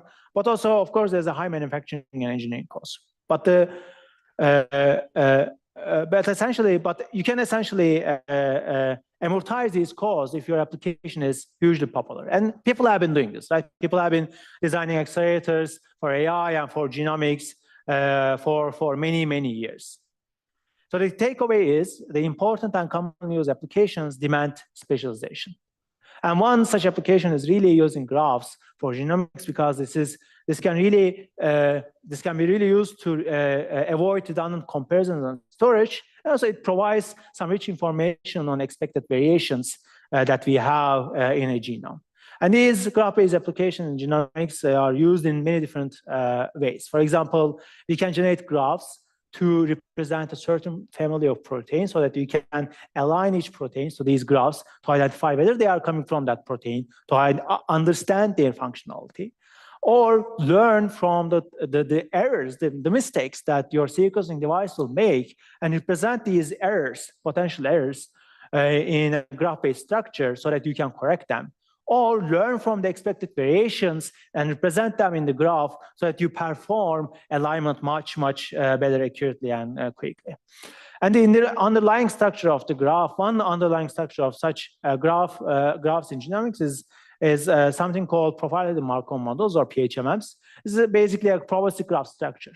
So if you look at it closely, you'll see that, well, we have probabilities assigned to each individual DNA character that we may see, and also the transitions, which can correspond to variations or the errors that you may see in that sequence, to basically adjust these probabilities really well so that you can output every single character much more accurately. Of course, to adjust and use these probabilities, people have been using certain ML technique, particularly for this genomic graph. And really, this is an expectation maximization technique where you have a bunch of maybe the ugly equations here. But what I really want you to see here is that in some of these algorithms, in some of these functions, there is basically a dependency. There is an iterative nature of computation. And later on, once you compute all of these, basically the data, then you're going to consume them to update to certain probabilities in the training process. So there's a dependency as well. So I'm showing you this because I want you to see the certain the data flow pattern that we cannot necessarily exploit by using a general purpose system otherwise, or we could have exploited really nicely if we could design a specialized architecture for such a for this particular data flow pattern. And because of that, using this algorithm is really costly. With commodity hardware, it can take up almost the entire execution time of the entire application. So we want to achieve basically enable rapid and power efficient use of underlying ML technique, since it's very costly, especially for genome graphs. So we have basically our key approach basically was to co-design hardware and software together. So we had a bunch of hardware and software and hardware optimizations. Again, I'm not going to describe each of these to you, but maybe very quickly, I'll try to show you maybe one hardware optimization and one software optimization so that you can see what we really basically co-design here. One is, so these operations that I showed you earlier, the functions, are really dynamic programming operations. And depending on, of course, the DP rules, they may really exhibit different data dependency patterns when you're trying to fill the DP table. So this is bad because this can lead to frequent off-chip accesses, which can increase, of course, the data moment, which can cause data moment overhead in terms of performance and energy. But then when we look at the particular data structure that we're focusing on, we see a very simple data dependency pattern. So this means you can exploit this such that you can basically maybe insert a very small, very efficient memory unit right next to the logic units that are responsible to compute this DP operation for every cell. So that you don't really necessarily have to go off chip because you know you're going to access certain type of data really soon, so you can store it really close by. So this really shows you the benefit of storing and accessing data where it really makes sense. So you really need to analyze, understand your application, and then make the decision that you can basically do this. The second, maybe the software type of optimization that we're doing is, we noticed that these DP calculations are not necessarily dense, meaning we don't really have to calculate all the cells in the DP table to achieve a high accuracy. So we're really here dealing with a sparse, maybe a filtered DP calculations. And one way to basically achieve or create sparsity is by sorting. But sorting designing sorting in hardware is really costly if you're really achieving the maximum parallelism and also maximum bandwidth that you want to have, that you can have in the entire hardware. So rather what we did, we replaced the sorting algorithm with a very simple histogram-based filtering, which is basically very efficient and very simple to design in hardware. So that we perhaps maybe compute more data, meaning maybe this DP table is a little bit less sparse because of the approximation that we're making with this histogram-based approach rather than doing exact sorting. But then this enables us a better parallelism so that the overall, the execution of the entire workload is much more efficient because of the increased parallelism. So this shows you basically also the importance of making decisions on changing the algorithm depending on whatever you want to achieve in the hardware. So we basically design all of these hardware and software optimizations in the entire hardware so that we perform this expectation maximization algorithm end-to-end fully. And this is how the entire system looks with the CPUs, DRAM, and this is how our accelerator sits in between them. So the idea here is that you can basically offload the specialized task whenever it is needed so that you can execute it really cheaply and efficiently. So when we look at basically, this figure basically shows the speed up that each hardware choice makes compared to single-threaded baseline of executing single-thread baseline of the particular algorithm. So you find that a specialized design enables computation up to 2 orders of magnitude faster. This is mainly because now we have a much better data flow with reduced latency and also improved parallelism. But also we can achieve significant reduction in energy consumption by up to 3 orders of magnitude. Because we have much simpler hardware now with the minimized off-chip memory accesses and also the data moment. So here the results show really the importance of basically how specialization provides significant performance and energy benefits. So with this, we covered all the works that I wanted to cover in this talk. And to broadly summarize, yeah. I have a high-level question. Can we go back to slide 56? Yeah. Yeah, so I'd like to understand what kind of hardware change do we need to achieve this? So do you need to change inside the core? Like you have the L1 cache over there and no, what? Okay. So what is the APHMM core here? So APHMM core is the accelerator that I showed you earlier, but there's also direct memory accesses. It has its own basically cache and so on. So it deals with the data placement and the caching and so on. And this sits where exactly? So CPU is outside, DRAM is outside. Yeah. Is it somewhere different in the motherboard of a computer, for example? Somewhere different? On the motherboard of a computer, like is it a separate chip somewhere? So of course there isn't a hard barrier on this. We envision it sits near the cache. Near the cache. Yeah, exactly. So we need to change the processor architecture for that. So potentially yes. So what you need to do is so this is a part of the this algorithm is a part of the entire application, right? So imagine you have a program that you're writing, right? So in that particular place, you want to execute this particular task, right? And what we envision is that you can offload this task to accelerator, and the remaining part can still sit on the CPU. This is, I guess, similar to also how OpenCL type of executions are being done. So you offload that particular task. Of course, yeah. And this means you don't necessarily perhaps change the microarchitecture overall. So you can design the accelerator and then maybe let it sit near the CPU, and near the CPU again would be, I don't know, maybe through the PCI Express, or maybe through, I don't know, direct connection between the CPU. So it can even be like part of the SoC, as far as I understand. Exactly. Okay. So in like modern computers, we have like multiple accelerators in an SoC, and there are a lot of accelerators just thrown in for like accelerated neural nets and stuff like that. So have you looked into like what we have available in the market, and if there's a potential of repurposing some of those accelerators to map this computation to there without changing the hardware?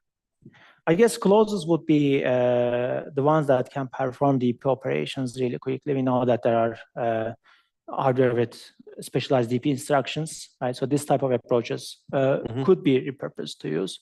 But again, there you're making potentially a generic assumption where you don't necessarily know, or you cannot really specialize depending on the data dependency pattern, right? Yeah. Right. So here, what you can design, perhaps maybe a specialized systolic array type of design, right? Because you know essentially what you'll need or what you'll process. But again, at a one step higher level, accelerating DP operations could be a significant improvement in the performance of these applications. Yeah, makes sense. Thanks.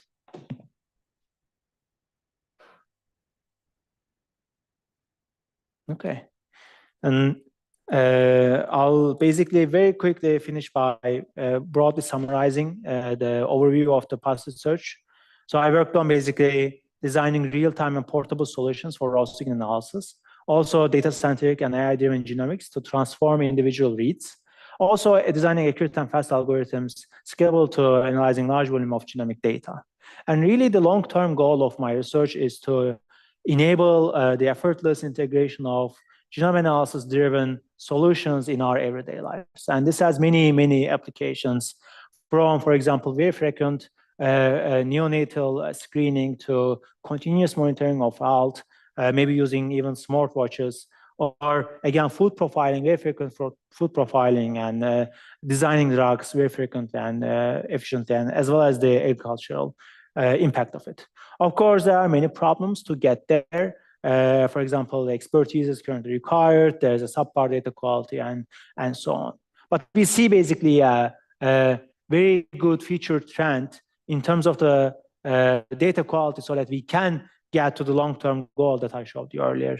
So we know that the sequencing quality, the sequencing data quality is improving in terms of the accuracy and also the length. So you can think that these pieces, the puzzle pieces that I showed you earlier, that are getting larger, giving us a much better context in the entire genome. And also the cost of generating this data is decreasing, maybe even at a faster rate than we can compute them. And we now have these portable devices that we can carry with us. And the recent ones are also trying to eliminate the requirement of expertise to generate the sample that you need to insert in these sequencing devices. So you can achieve, maybe an individual can carry these devices with them, and they can just take a sample anywhere they are and then put it in this sequencing device without requiring any expertise, and get the insights from their environment. So then my vision, the underlying vision of my research is, I believe the high quality genomic data analysis will become more accessible, reaching beyond what only experts with significant resources can almost achieve today. So this will lead to radical changes in how we should analyze, store, and utilize the genomic data to treat diseases and beyond. So then to realize my vision, I identify high-level future directions where I'm not gonna cover them in more detail, but these directions are really about designing multimodal solutions. For example, you can combine maybe electrical signals, the individual bases of DNA, or maybe the RNA or protein data or other image data to make an analysis much more accurately. The other basically long-term direction is, how can we basically design end-to-end portable systems so that we can integrate this analysis in our everyday life. So this requires basically rethinking the hardwares that we're designing today so that we can design them end to end for a particular application. So other long-term direction that I want to focus on is really designing self-updating AI-driven techniques as we grow the data. We know that we're going to generate more and more data, especially if the individuals are going to have the capabilities to generate them, meaning they're going to also be adding these data to public databases, maybe in a noisy way, but then we're going to have a continuous increase of this data. So the idea is, how can we update the techniques, the computational techniques that we're using today in an autonomous manner as we have new data so that they self-update themselves. So maybe an overview picture of this is really I want to work on is to democratize the data contribution of individuals to public databases. This also requires handling issues related to privacy concerns, so that as we grow data, the techniques that we're using self-update themselves, so that we can generate new insights that we didn't have before as we update our capabilities from these techniques, so that this leads to better health and the improved quality of life. Of course, achieving all of these at a very faster rate has the potential to get there much more quickly and efficiently. So I would like to acknowledge, of course, many collaborators, especially in Safari and also many places that I worked throughout my PhD, also the funding agencies. And with this, basically, I conclude, and I can take questions if you have any. Thanks.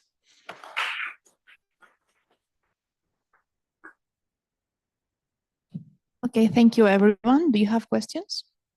I have a small question. So what we're doing in RawHash, you have to move the data in order to compare to something that is already in memory, right?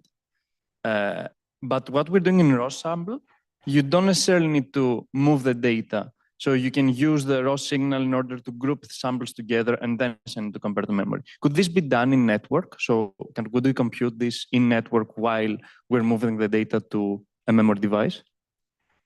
So probably I couldn't get the last one. Could this be done in network? Yes, due to the real-time nature of the application, and because the data resides in the raw signal, could we do it directly in network without having to move the data first, if this is a bottleneck? Exactly. So you could do this. Right now in RawSample, we cannot do this in real time. So the data needs to be generated, like full amount of data, all the raw signals, and they need to be stored. But I see the benefit of doing it in maybe network also, like especially while we're generating the data. But there are challenges to it, right? So how are you going to, for example, generate this indexing data structure, this hash table dynamically as well? How are you going to grow it dynamically as you generate more data? And where are you going to store it? Like basically, there are algorithmic challenges, but I'm pretty sure there are also architecture or hardware-wise challenges also to achieve this. So doing this real time is really open problem and a good problem to focus on. Okay, makes sense. Thank you.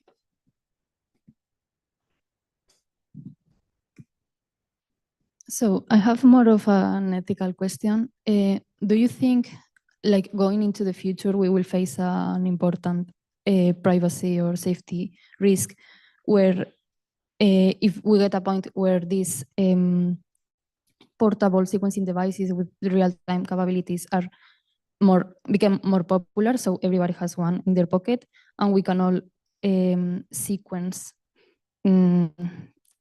people's genomes, like when this information becomes publicly accessible? So the question, the security, price-related issues, right? Yes, so that's always a concern, and that's why I also mentioned a little bit that if you want to enable individuals to make contributions to public databases, we need to deal with these privacy concerns. So I can acknowledge that there is a privacy concern, definitely, and we need to address that. And this is mainly for the individual's own organism, right? So as a human, you don't really want to basically put your data publicly somewhere sitting on the data set. But maybe the other thing that you could do, you can sequence a bacteria and maybe you don't care about the privacy of that bacteria or security. So does that answer your question, or maybe am I? So the question is more like, you are not granting access to your data, but somebody with the device, the Uh-huh. sequencing device, Uh-huh. can Oh, sequence it, like can steal your information, your genomic data. Oh, I see. So the question is more like, so this is more like we carry cameras with us and anyone can take a picture of your face, I guess, right? Yes. Yeah. This is a good problem to focus on. That's a very good question. Yeah. I didn't think about it before, but this is a very good question.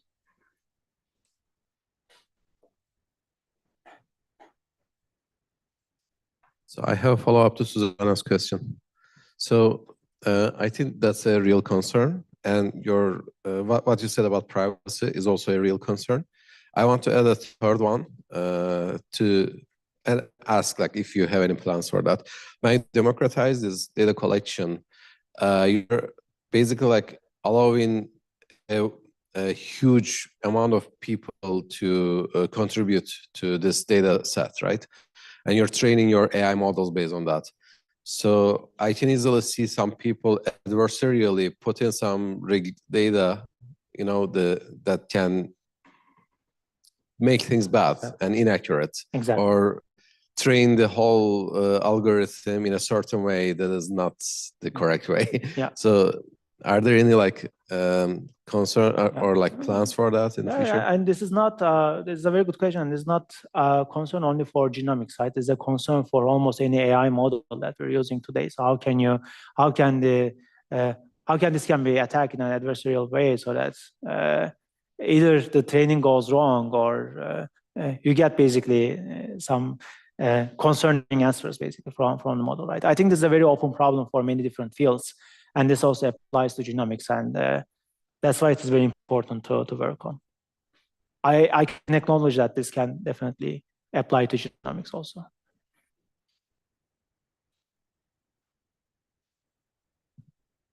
Okay, is that any other questions? No? Okay, good. Then we're going to have our coffee break now until 11:30.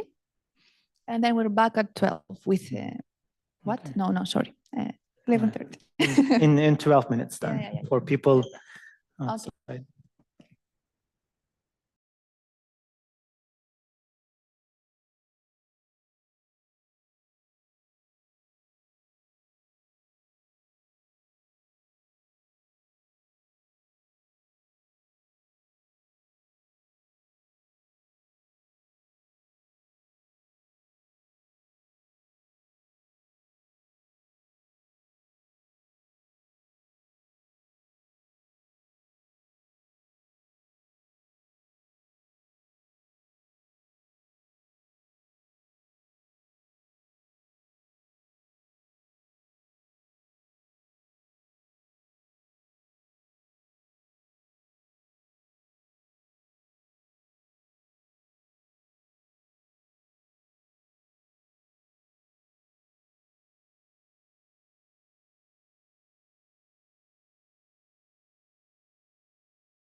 It's definitely on now. Let me see. Okay, can you hear me? I will check now.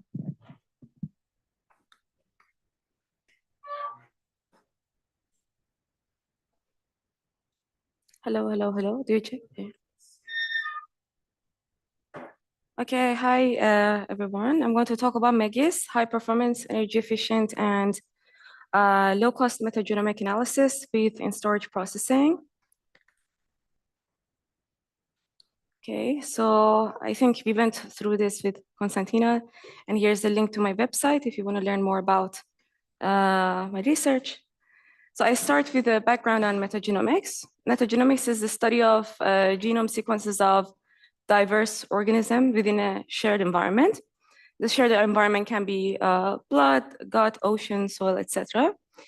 And metagenomic overcomes the limitation in traditional genomics because it bypasses the need for analyzing these individual species in isolation, which is not possible in many different use cases. And because of that, it has led to many groundbreaking advances in many different fields, such as precision medicine, understanding microbial diversity of an environment, and discovering early warning signs of communicable diseases. But since the species that are present in a metagenomic sample are not known in advance, metagenomic analysis typically performs tasks to enable understanding of composition of the sample. So let me start by showing DNA sequences of these species in the sample. So the first step is preparation of input queries, in which we typically extract subsequences of length k, which are called k-mers, out of the input sequences. And in the second step, which is presence-absence identification, we look up these query k-mers into a large database that contains information about many different species. And these databases actually can be very large, can exceed 100 terabytes in some of the use cases. And the growth rate of them is actually large as well. So at the end of this stage, we have IDs of the species that are present in the sample, so we can understand what is actually in the sample. And in the third step, which is abundance estimation, we can figure out what's the relative frequency of occurrence of these species. So this third step can be used in some metagenomic analysis as well. So because metagenomic analysis requires accessing large amounts of data, we perform some motivational analysis to understand the impact of I/O overhead. So to do that, we perform a case study of the throughput of metagenomic analysis with various state-of-the-art cost-optimized or performance-optimized SSD configurations, and normalize this to the throughput of an idealized scenario in which there is no I/O data movement. And we observed that in both cases of performance-optimized and cost-optimized SSDs, I/O data movement overhead can cause significant performance overhead in metagenomic analysis. And also we do further analysis in systems in which other overheads in metagenomics, such as computation or main memory accesses, have been alleviated. And we see that in such systems, I/O actually becomes even more serious and takes up even larger fraction of the end-to-end execution time. So this I/O overhead that is stemming from moving large amounts of low reuse data is a very hard thing to avoid. One might think it is possible to do some sampling techniques to shrink database sizes, but that can reduce accuracy for some use cases. And it might not be acceptable for various use cases that require high accuracy. And another possible solution might look like to be keeping all data required by metagenomic analysis completely and always in main memory. But such solution is energy inefficient, costly, and unscalable and unsustainable. So why is that? Because of two reasons. First is that database sizes increase rapidly in size. So they double every few months. So they're already very large, first of all, and then their size is also growing. And the second point is that different types of metagenomic analysis might need to access different databases. So it's very difficult to guarantee or like to try to design systems in which all the possible databases are always in main memory. Go ahead, please. Is it okay if I ask a question now? Yeah, of course. Okay, so I'd like to ask your opinion on how disaggregated memory would work out for like addressing the second part. So if you have like a huge server, like, and we have abundant capacity of memory, and we have some disaggregated IO in between, like CXL or something. Right. So would that be enough to address this concern, or?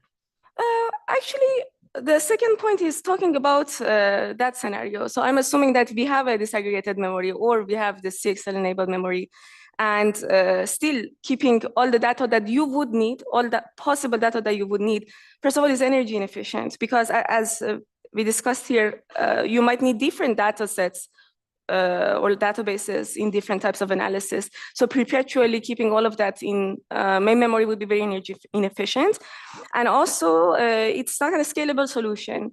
Also talking about cost, because that's the second, the first sub-bullet point, which is that these databases are already large, but also the size of them is are rapidly increasing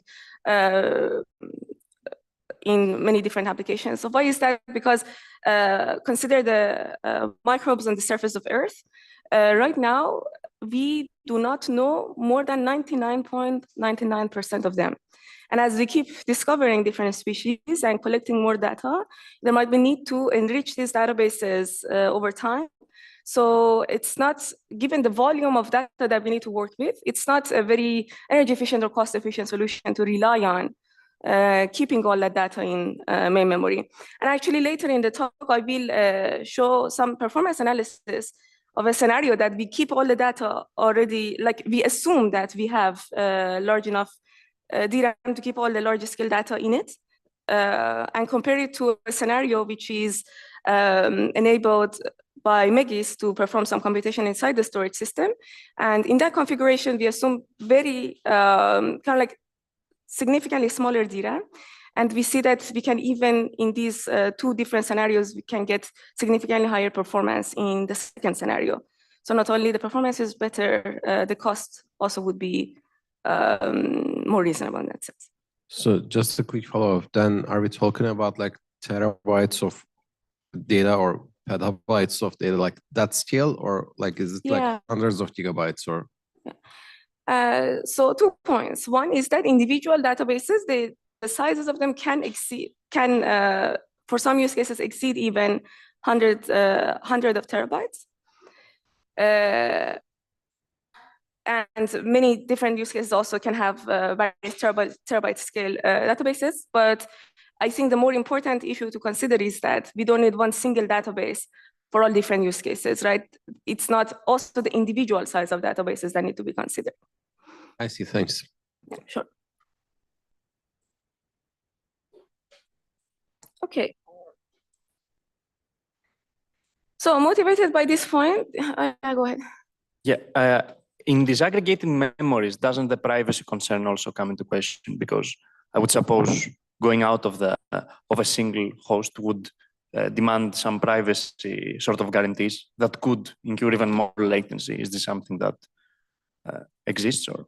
Yeah, I understand. So let me just repeat your question to understand, to make sure I understood correctly. You're saying that isn't another issue with disaggregated systems the privacy concern? Right. That is true, but in all fairness, the concern exists even in the scenarios we are talking about. So even if we do some analysis in the storage system, it's again can be a shared resource in the system, right?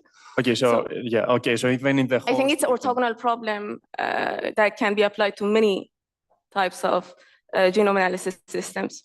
Okay, perfect. Thanks.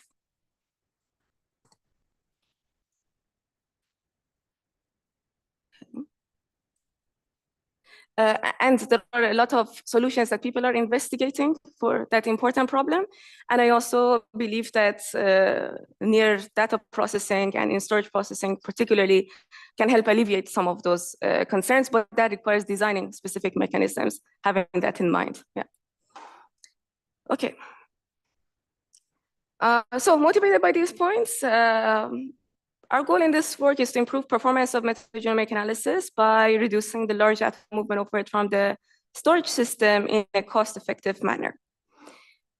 So while in storage processing can be a promising direction to achieve our goal by processing data directly inside the storage device, none of the existing approaches can be effectively implemented as an in storage processing or ISP system because of the limitations in hardware resources in the SSD, such as long latency of NAND flash chips, limited DRAM capacity inside the SSD, and limited DRAM bandwidth for that internal DRAM.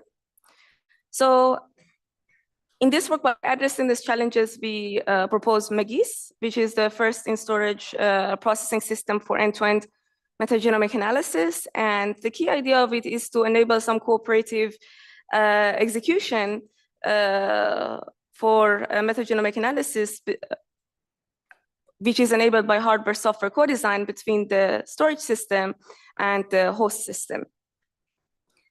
So these are the steps in MAGIS. So step 1 was preparation of the input queries. Step 2 is to find the species that are present in the sample. And step 3, which is optional, is to find abundance estimation, to perform abundance estimation. I will discuss how we execute these steps, but anyway, to leverage and orchestrate the capabilities of both the storage system and host system to perform these steps, we do hardware-software co-design in 5 different directions. First one is to do task partitioning, such that each step executes in the most suitable system for it. We will discuss how these steps map to these systems in more detail in the future. The second aspect of our co-design is to perform some data and computation flow coordination such that we reduce the communication overhead between these steps and also reduce the number of writes to the flash chips because of lifetime concerns. The third aspect is to design storage-aware algorithms such that we can have efficient access patterns to the SSD. As I mentioned before, directly using or adopting existing algorithms would not lead to efficient execution because of hardware constraints of the SSD, so we need to come up with new software. And the fourth aspect is to design lightweight and storage accelerators that minimize the SRAM or DRAM buffer sizes that are needed in the SSD. And finally is to have data mapping scheme and flash translation layer, which optimizes data mapping and this data flow based on features of metagenomic analysis. So now let's take a look at how the hardware software co-design works for these different steps. We're going to start with step 1.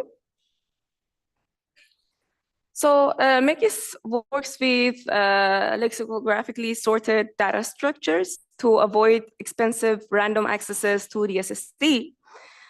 So to enable such a thing, we need to first extract k-mers from the sample and sort these k-mers because the database is already sorted offline. So to perform these tasks, we leverage a host system because of these reasons. First is that these operations benefit from larger DRAM and more powerful computation resources that we can have in the host system. And doing so, therefore, because of that larger DRAM, we incur fewer writes to the NAND flash chips compared to the scenario that if you wanted to execute this step in the storage system. And leveraging the host system to perform this task can enable actually pipelining and overlapping execution of this part with the next step, which, as we will discuss, will be executed in the storage system because of the large data that it needs to access. Okay, so to execute this step efficiently in the host system, in MAGIS's design, we need to do the following. First is to avoid significant overhead due to data transfer time between the between this step and the next step. And second one is to minimize performance and lifetime overheads, even when host DRAM is not large enough to hold all the query k-mers. So to have, let's say, generality in that sense. So to this end, we design an input processing scheme that extracts k-mers from the sample and divides the k-mers into independent partitions. And each partition corresponds to a separate alphabetical range. So what this enables is that it can enable sorting overlapping, the sorting that needs to be performed on one partition, with data transfer and in storage processing operations on another partition. So this basically helps hiding the communication overhead and operations in different steps by this efficient pipelining. And because each partition is already alphabetically separate, it can, as soon as it's ready, it can be transferred and be analyzed in the storage system for the next step. Another benefit of having these separate partitions is that in case the host system is not large, does not have large enough DRAM to keep all query k-mers. So query k-mers are typically like much smaller, but even if our DRAM is very small and is not able to have all of them at once, we can map some of the partitions to the host DRAM and map some of the partitions to the SSD so that we can at least avoid frequent swaps between host and SSD. Okay, go ahead. So in step one, what you do is extracting k-mers and sorting them, right? Yes. So I didn't understand why we cannot also do that in Megis-enabled SSD. Is it too hard to put an accelerator to perform these operations in the SSD instead of like moving the data to a host CPU? I see that you overlap the latencies and there's no like significant performance issue here, but I'm more worried about like off-chip data transfers, energy consumption. Basically, yeah. Energy is a good concern because this approach hides the performance overhead of doing this, but does not hide the energy. That is true. There are challenges in doing stuff in the storage system, not only because of the cost of the sorting accelerator, but also when you extract k-mers from the input queries. So as you see, there are a lot of overlapping sequences, right? So the volume of data explodes. So you need not only large computation resources, but also large DRAM, because it's inefficient to incur that much writes to the NAND flash chips. However, so which is inefficient. So having that larger DRAM in the current SSDs is an efficient design choice. But, and also that is what we wanted to demonstrate in this work, that with minimum changes with current SSDs, what we can enable. But going into future as a more fundamental way of thinking is that how would you design your storage system if it were to be designed with computation in mind? Then I would not maybe design my storage system with all these limitations that we currently have, because currently today storage systems are designed as like passive storage, right, in a sense. So yeah, I think a lot more efficient designs will be enabled in that case. Thanks. Sure. Okay, so now we go to step 2. So in this step, Megis finds the common k-mers between the query k-mers that we were analyzing in step 1 and the database k-mers that are stored in the SSD. And also retrieves the species IDs of these common k-mers, basically to find what's the intersection and also what that intersection means. Okay, so we, in our design, we perform this step in the SSD because it accesses the large database with low reuse, and it involves very lightweight computation. But to execute this step efficiently in the SSD, we need to do the following. First is that we need to ensure that our data mapping and computation flow is such that we leverage the full internal bandwidth of the SSD efficiently. And the second point is that we should not require expensive hardware resources in the SSD, such as large DRAM bandwidth or capacity or costly logic units. So of course, like as I was discussing now with Giray, it is important and interesting to see storage systems that do not necessarily follow the same constraints of commodity SSDs today. However, regardless of resources we have enabled, in our, let's say, storage substrate, it is important to not require large buffer capacity and bandwidth with good design points anyway. So that's what we want to also achieve in this step.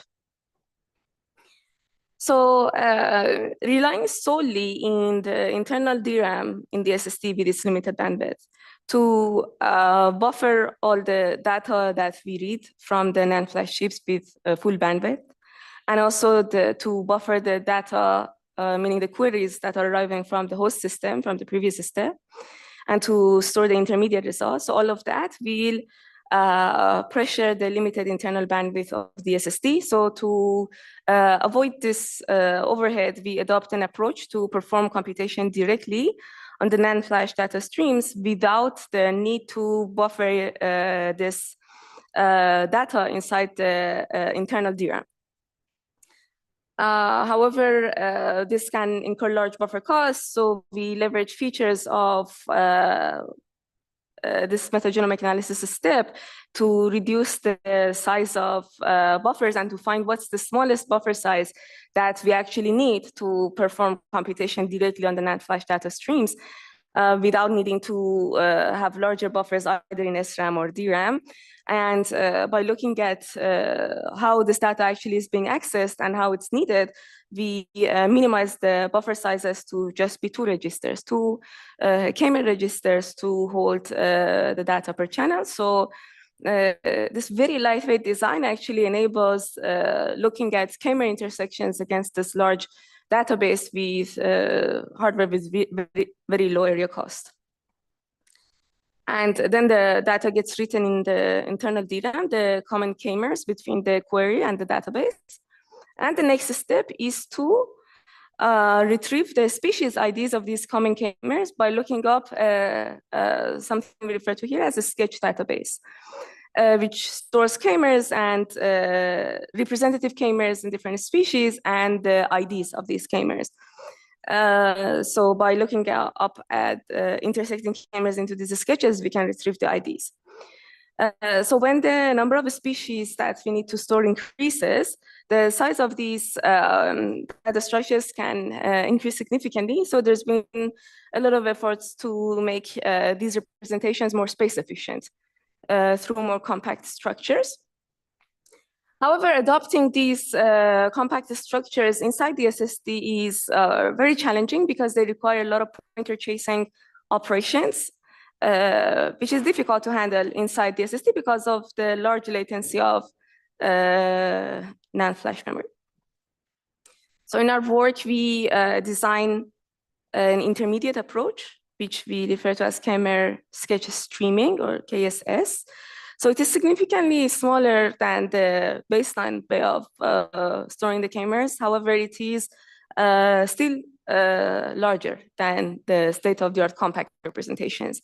But we choose this and adopt this because we find it's a nice intermediate approach that also leads to efficient streaming accesses in the SSD, which is very suitable for adoption for in-storage processing. So it alleviates the problematic pointer chasing operations in the more compact structures. And the design details of this algorithm and the data structures of it you can find in the paper. Again, I quickly talk about this. So this is an optional third step that can be needed in some applications. So Megis performs this one again inside the storage system to find the abundance of the species that were found in the previous step. But again, the details of this step and Megis FDL are in the paper because yeah, for the sake of time, I think it's more efficient this way. So now let's go talk about the evaluation a little bit. So we model performance, energy, and power of the systems based on the latency and throughput of hardware-based and software-based components. And we evaluate these following baselines. First is the performance optimized software. Second one is accuracy optimized software. And third is a PIM hardware accelerator tool, which uses processing memory to further improve the performance of the performance optimized software. And we have two SSD configurations, cost-optimized SSD and the performance-optimized SSD. So that was our paper from a few years back, but now the cost gap between these two is closing a little bit more. So yeah, but anyway, now we can take a look at the tasks that we evaluate. So in our paper, we evaluate finding what are the species that are present in the sample, and in the other case is to do the analysis of basically to perform abundance estimation. In this talk, I will talk about the first one. And we analyze metagenomic samples as our input with varying degrees of genetic diversity. Now let's take a look at some speed-up plots. So we analyze the benefits of MeGIS for samples with low, medium, and high genetic diversity. And here I'm showing a cost-optimized SSD. We observe that compared to both performance-optimized and accuracy-optimized baselines, MeGIS provides significant speed-up. And now let's see the same here for the performance-optimized SSD, which again, we observe the same trend that MeGIS provides large benefits compared to baselines with both these storage systems. Okay. Now, similarly, we evaluate MeGIS with compared to a PIM baseline and show that in systems with cost-optimized and performance-optimized SSDs, MeGIS provides large performance benefits. And here we are seeing the energy reduction on average across different input sets and different SSDs compared to these different baselines that we talked about. And we see that it provides, MeGIS provides large energy reduction over performance-optimized, accuracy-optimized, and PIM baselines. Yeah, so, and what I want to highlight here is that it provides its benefits while achieving the same accuracy as the accuracy-optimized baseline, which is also significantly higher accuracy compared to the performance-optimized and PIM baseline. And all of these benefits are achieved at very low area, cost, and power.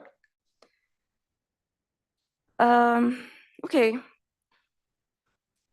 So now I want to go back to what the result I was referring to the earlier part in my presentation. I want to analyze two types of systems. So one is the cost-optimized systems with the cost-optimized SSD and 64 GB of DRAM.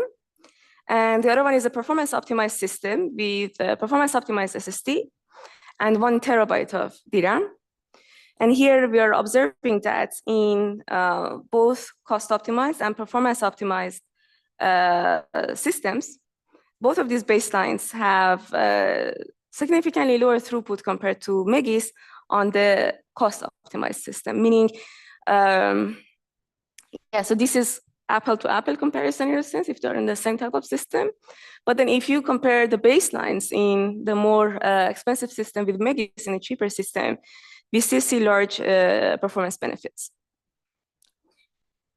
And overall, with this, we hope that systems like MeGIS, meaning by leveraging the storage system to analyze the data where it originally resides and without needing to scale up the system as the data is growing in size, we would improve the cost efficiency and also make accurate metagenomic more accessible for its wider adoption, because the implications of what metagenomics can provide are huge, but it for sure deals with the challenge of working with large amounts of data.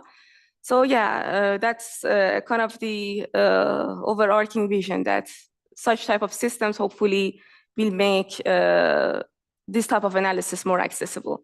And I think that John also did a nice motivation by sharing his vision about how these large-scale genomics and portable systems are going to play important roles in the future. So yeah, I hope that performing stuff in the storage system would be one of the avenues to enable that vision. Like, of course, a lot more research is needed in many other directions as well. So there are many more results in the paper, such as Megis's performance when running in storage processing operations on the cores that are already existing on the SSD controller. Megis's performance when using the same accelerators outside the storage. So to look at these benefits in isolation. And we also do a lot of sensitivity analysis with varying database sizes, memory capacities, number of SSDs, number of channels, and number of samples, etc. And Megis's performance, of course, for the abundance estimation use case, which I didn't show here. And there's a lot more in the paper. And this is the extended version in the archive, which has even more results in it. So yeah.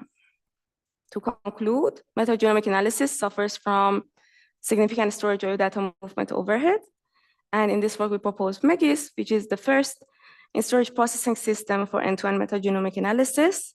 And it leverages and orchestrates processing inside and outside the storage system.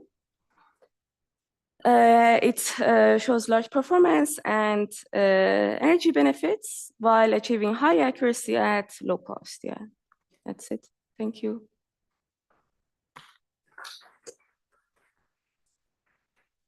Yes.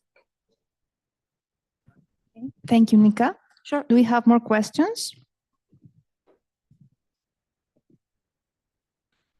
Thanks, Nika. So Sure. if you could go back to the performance slides, the results. Sure. I just wanted to get some insights from, the previous one. This? Where you show, I think 1.4x and. Maybe this? So yeah, this one. So with performance optimized SSD, you get lower improvement compared to cost optimized, right? I just want to, if you could provide some insights on why this happens. Is it the external bandwidth which is causing this, or the DRAM capacity? Yeah, got you. Yeah, thanks for the question. In the cost optimized SSD, the external bandwidth is very limited. So there is larger headroom to improve performance within storage processing by avoiding the external bandwidth, by avoiding communication through the limited external bandwidth. So the I/O overhead in the case with the cost optimized SSD was larger, therefore larger headroom existed.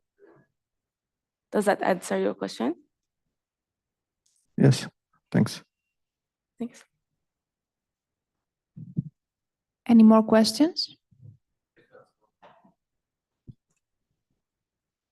So this problem seems really important, and I guess compared to previous talk, if I understand correctly, because I'm an outsider, now you're like comparing your reads to multiple references instead of one reference in metagenomics, right? So I understand like you need like very large databases and you're dealing with like enormous amount of data. So what I understand from John's presentation though is that we keep generating new data, we keep increasing our databases. So so my question is like, how scalable do you think the solution in Megis is going forward when we have our databases growing really aggressively? So do we need to consider cases like our databases are even like distributed across continents in the world? Maybe they're like shipped to like outer space for some like low-cost databases over there or something like that. Like, do we need to consider those scenarios, or do you think it will be feasible to fit things into like a few SSDs?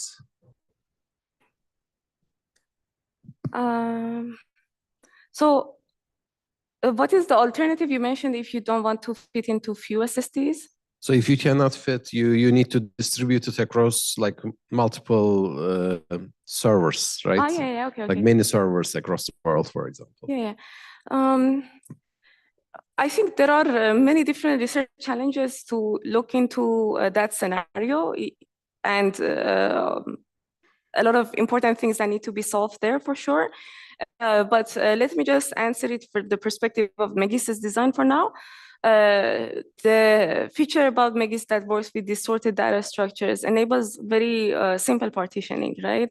So data can be efficiently partitioned between different storage systems or between different server nodes without the need to communicate these database schemas across different storage systems or different distributed systems. So that's the good thing about this design. This easy partitioning and easy way to leverage distributed systems. But of course, we can envision a lot of different types of overheads will come out when we work in distributed systems, or how to more efficiently store this large amounts of data, which I think is an ongoing research and something to look into in the broader sense, meaning beyond the scope of Megis. So definitely important problem. Yeah, that makes sense. A quick follow-up question as well. So I guess my focus my takeaway from this talk was about like the size of the data, like the challenges that come with that. And earlier, John talked about raw signal analysis. So are you considering any like pruning of data by leveraging something like raw signal analysis in this work? Or like when we do that, will the challenges be different? Yeah, that's a very good question. For sure, many different design decisions and like designs in general are needed to handle raw signals in this case, or like enable leveraging them efficiently in this case, which I will let Konstantina to talk about this more when she talks about Mars, because as you know, we have this recent paper that tries to leverage in storage processing and resources inside the storage system to perform some analysis on the raw signals. So I think that finding ways to augment these designs into, let's say, an overall storage system, which is specialized for genomics, would be interesting. So as you know, also we have different works that try to leverage in storage processing for analyzing genomics. And overall, I think at some point, putting them all together to see how that unified storage system would look like would be also interesting. Yeah. Okay, thanks. Nika, I have one more question. So if we consider this databases to be growing in time, right? So every, now and then you have streaming data, let's say that's updating the database also. Do you still envision the search the software mechanism that you have to go in the same way, or let's say you can see different algorithms to pop up also? Do you see like a specialization of the algorithm if you consider that the data is ever growing from the get-go, or the algorithm probably would stay the same and you would still accelerate in this? The reason why I'm asking is that the observations that you are getting here might be broadly applicable to other domains also. Like for example, financial transactions, right? Maybe bulk of transactions get registered into SSDs, and then the algorithms that are mining these data, they're going on round the clock to extract patterns. So, but in that case, the key difference would be that the data is ever growing, right? So every second, or even lower than seconds, you would have more transactions adding up. So do you see like the same algorithm would go in the same direction? And that's the reason I'm saying. Okay, so I think your question would be, how do you handle frequent updates, right? Yes. Yeah. So let's say like your database is growing, right? And growing very fast. Yeah. That's a very good question. The way we envision it here is that you would have your updates that come in some frequency be handled in a separate but auxiliary database. And as soon as, like with some periods and some intervals, you would loop in your updates into the main database. So that's what we currently envision it happening. So again, similar to how the baseline algorithms would work, you can either decide that, okay, I handle my main database analysis meanwhile, and then also I look at the auxiliary thing separately, or you just look at whatever you have at that checkpoint in time. And whenever the database gets rolled in, that's like a problem in the future. So that is what we also envision for our work. But I think that it is an interesting problem, which also is something I also had in mind, or like by thinking about it, how to more efficiently work with dynamically updatable databases in these scenarios if the rate of updates actually become so high that even within one analysis you would care what is happening. So currently we put the assumption that no, within one analysis you can just assume either like things are rolling or like you look in parallel. But I think that is a very interesting next step to be done for genomics. Yeah. Thanks. Rakesh.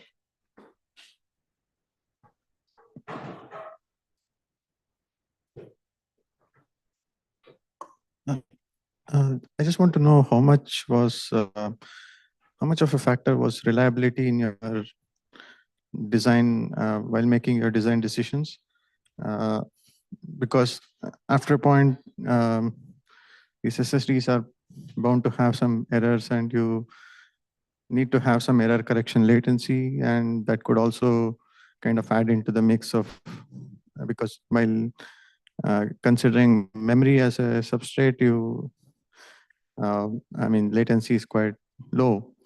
And as you showed in your motivation that the flash latency is quite high. So I just want to know how much of was reliability a concern for you in this work? Yeah, thanks for bringing that up. There are different aspects to reliability in, here. So first is the error correction. We assume that like in our design, data gets accessed after ECC. So the overhead of data is already included.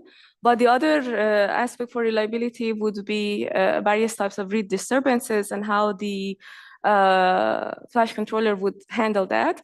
What we observe is that even if a database is large enough to populate the whole capacity of the SSD, the time to stream through it to perform these megasys operations is already much lower than the time that the data would pass the threshold for needing for corrective refresh operations. So we assume that in megasys design, these related management operations are performed either before or after a round of, let's say, metagenomic analysis in this case. Does that answer your question, like cover the aspects? Yes, but I still get a feeling that capacity is kind of more a prime factor than reliability, because I mean, there are kind of mitigation techniques in place already, so which we are leveraging in Megas. But is capacity a more important concern here compared to reliability, or? Your question is capacity more important concern than the reliability? I think that, I'm not sure if I fully understand the question, but I do not think that reliability in any aspect is amortized here, because it achieves the same degree of reliability guarantees that the baseline SSD would provide, because of the place that we access the data, as I said, after the ECC, and how other management tasks are performed.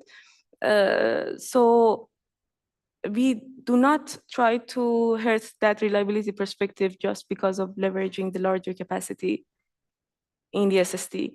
But is that the angle that your question is pointing to? No, I just wanted to know that, if you, I mean, in your list of concerns that you had, or while choosing an in-storage processing system, was capacity bandwidth of higher concern than reliability? Yeah. Okay, yeah, I got your point. Yes, that is true. Yes, that was a fact, and I think you bring an interesting point that what would be the design decisions if the reliability concerns were the primary factors. Yeah, that's an interesting point. Which, as you also mentioned, other performance-related factors were more primary here. And to add to your point, I think looking at privacy also as one of the key factors would be very interesting, particularly in the context of genomics, because it's a very serious issue in this domain. And I think very nice things can be enabled by looking at execution inside the storage system as something more private, and also seeing how it can add more privacy preserving capabilities to it. Yeah. Thanks. Yeah, sure. Any other questions? No? Okay, then we will go on with our lunch break. And since we took up some more time than expected, we will begin our next session at 1:15. Okay? Thank you.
Hi, Zulal.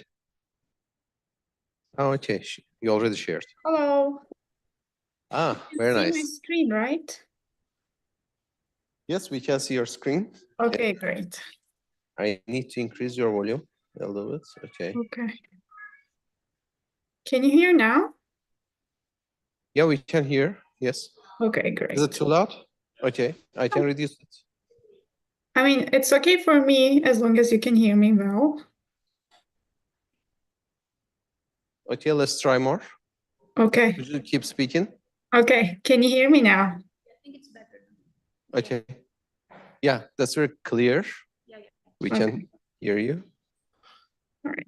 And we can we see you? We cannot see you. I mean, my webcam is on right now. I can see myself in Zoom, but Maybe I need to remove spotlight. Okay. There was spotlight on this one. Okay. Now we can see you. okay, great. Nice.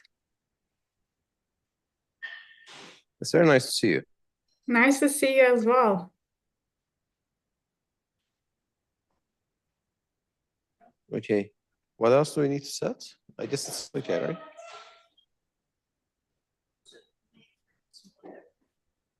Smaller, like this. Okay. That's good. On full screen. Okay. I guess you will introduce her, right? Good. I assume that when I speak, Zoom can hear me, right? I think so, Yeah, yeah. yeah. Yes, Zulal confirms. Good. Yeah. Great. Okay. Okay, then. Hi, everyone. We are back.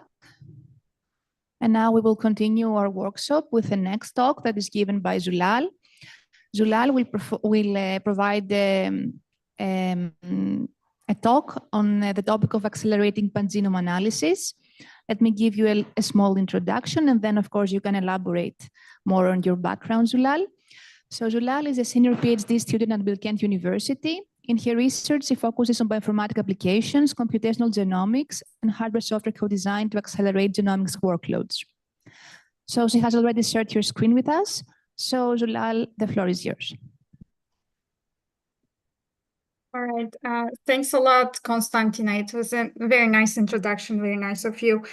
So hello, everyone. I'm Zulal Bingöl. I'm, like Konstantina mentioned, I'm a PhD student from Bilkent University. And I guess, like Konstantina mentioned, most of the things that needs to be said at the beginning as an introduction.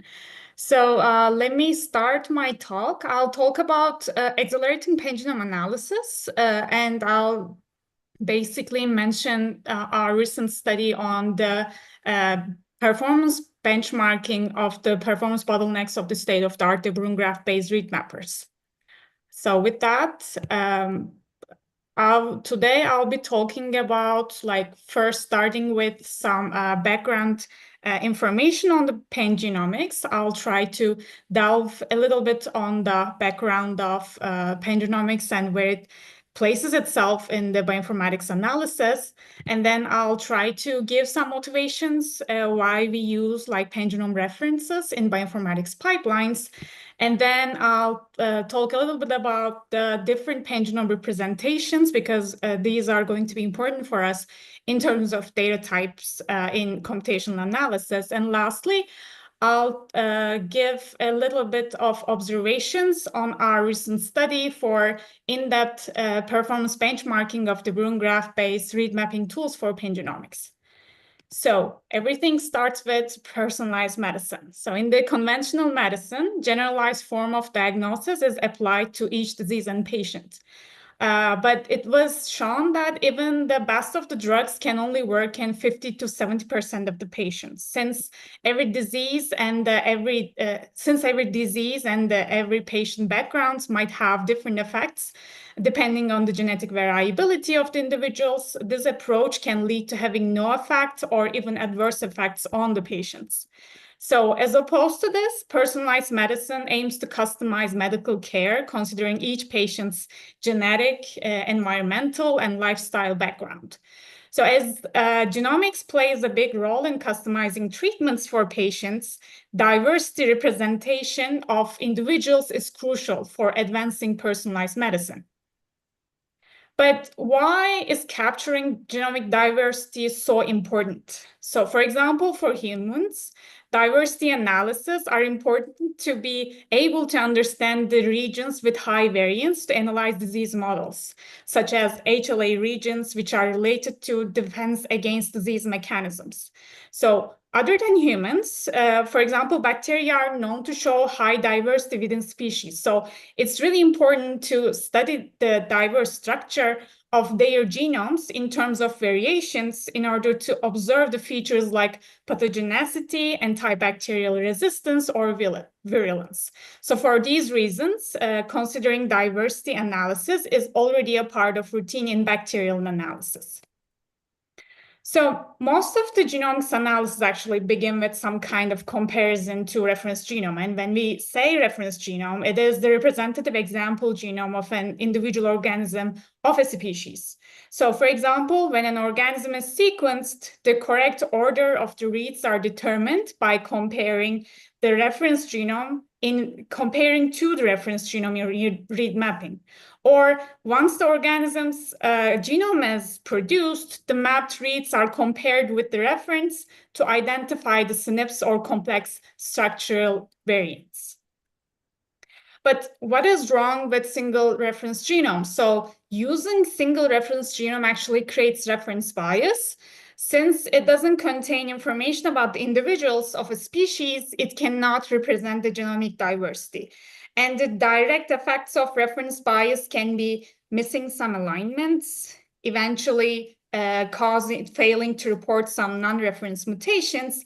And these problems become more elevated when genomic regions with high variations, such as HLA region, or the species with high genomic diversity like bacteria, are under study. So in order to mitigate these problems, to better capture the genomic diversity, pangenome structures are proposed. So in very broad terms, a pangenome is a collection of the sequences or the genes that occur in a species or a population. So I think like in the morning, there was a talk, Nika talked about the not pangenomic, but metagenomic analysis.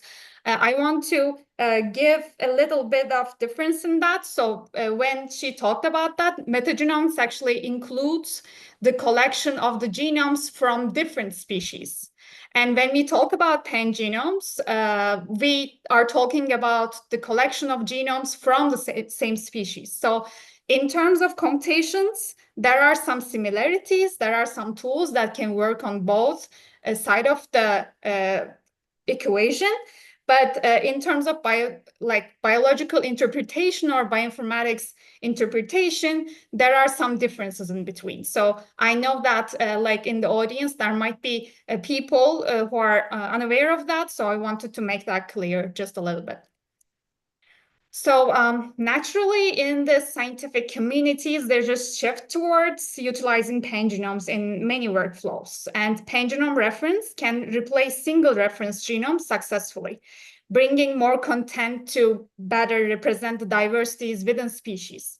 So, for example, pangenome references can enrich the variations in variant calling and phasing to better understand the differences in the genomes. Or in data simulation for genomics, pangenomes can provide more diverse alternatives so that the production of the reads is closer to the real scenarios. So that brings us to the efforts of human pangenome reference. So very recently, human genome assembly has been declared nearly completed. Now that the previous gaps in the human genome has been resolved, human pangenome reference studies gained so much speed. So only in the recent years, two human pangenome consortium projects have been announced. For example, in the draft pangenome study, we have 47 genetically diverse human genomes. So genetically diverse human genomes, I'm sorry. So that means that in the recent future, we are also expecting the speed will be higher for the pangenome studies in general. So the end goal of all of these studies is to create the one pangenome to rule them all for representing, hopefully and possibly, all the diversity in humans. Now, let's look at some mapping statistics to see the effect of using pangenome references in read mapping. So let's see if it can mitigate the reference bias or not. So we immediately see that as the number of assemblies included in the pangenome reference increases, there's a gradual increase in the number of seeds produced. So in here, we have the pangenome size on the x-axis. So we see these numbers as the number of assemblies that is included in the pangenome structure. And we see that especially in the, from the single genome to the pangenome reference, there is almost 3x more seeds in largest pangenome reference compared to the single reference. So which means that more candidate positions are considered for possible mapping solutions of the reads. And we now can confirm that there will be more, let's say, candidate and more possible places the reads can find their reads can be considered in the reference so that the analysis will be more accurate possibly. So after seeding, we also observed that the number of map reads also increase when using the pangenome references. So especially from the single reference to the smallest pangenome, there's a sudden incline which emphasizes the bias that the single reference introduces, as more reads can clearly find better representation in the pangenome references in the smallest pangenome case. And after that, we see again a gradual increase in the mapped reads. So the sequence data needs to be combined and represented as the pangenome data structures, right? So in terms of this, there are different representations of the pangenomes. The important point of representation is that the pangenome, representation method should capture the variation from the large collections of the genomes, but also it should enable efficient means of searching these genomes. And in this sense, there are two main challenges to begin with. First, the pangenomes are expected to have very large memory requirements. So for example, one study shows that it indexes the chromosome 17 of human pangenomes of 54,000 samples, and the graph index takes over 2 gigabytes of memory. And based on this result, they extrapolate their data and claim that the whole genome index could take between 80 to 90 GB memory to store. And in order to construct this index, we will need more than 300 gigabytes of RAM, and we'll need more around 14 days to construct this data. So another issue related to pangenomes data size is that it might actually contain unpredictable data size. I will touch upon that a little bit later. And the second issue, the second main issue, is that the number and the variety of rearrangements are large and difficult to capture. So on the issue of unpredictable data size, the pangenomes can be classified as open or closed by calculating the Heap's law. So a closed pangenome does not change in terms of coding parts as the newly sequenced genomes are added to the data. So the number of genomes to include in the pangenome is finite. On the other hand, the open pangenomes grow infinitely as the newly added or newly sequenced genomes are introduced to the structure. So these newly added genomes actually introduce new variations to the data in open pangenomes. And because of that, they grow infinitely. And to our knowledge, there is no study that determines whether a human pangenome is open or closed. because the number of genomes necessary to build the complete human pangenome is not clear, since how much of the novel non-reference sequences are common among the individuals is still unknown. And we, again, like we see some examples of open pangenome and closed pangenome structures. Of course, open pangenome structures are going to be more complex and are going to be more hard to handle for data analysis. So depending on the size of the genome, size of the pangenome, various computational approaches can be used to define it. And the first approach to represent a pangenome is to make a collection of the linear genomes of different individuals. So in the traditional terms, a reference genome is, again, a linear genome. Since the pangenome is fundamentally the collection of the genomes, a data set of the linear samples may help to include the necessary information to exemplify each diverse element. But linear pangenomes can also have some critical disadvantages that make them unpopular structural choice in pangenome studies. So first, for example, linear pangenomes can create massive memory requirements in large genomes, especially in open pangenomes. Since some parts of the genomes are also shared across individuals, linear genome collections also store unnecessary data. Additionally, the memory requirements limit the number of genomes stored in the pangenome. So linear pangenomes may not contain enough variations for the efficient diversity representation. And lastly, these collections require extensive indexing techniques to help with computationally expensive data searches. So as a middle ground, hybrid pangenome representations can offer some remedies to alleviate the problems of linear pangenomes by finding a middle ground between linear and graph approaches. And generally, hybrid pangenome builders start by mapping the reads to the variation graph. Then the best matching path in the graph is reconstructed as the linear reference, and the reads are remapped to it. In this sense, hybrid approaches aim to decrease the memory requirements, but they do not put the whole pangenome into use. And another disadvantage of using hybrid pangenomes is that it requires a two-step alignment procedure. So this is, again, an extra calculation step for the pangenome analysis. Apart from a few studies like this before, graph data structures are more popular for several reasons. So graphs can actually highlight the differences among a group of genomes while compressing the shared features into smaller units. And by this way, graphs can take up less storage space in memory. And identifying and annotating the nested variants, such as SNPs inside inversions, are easier in graphs.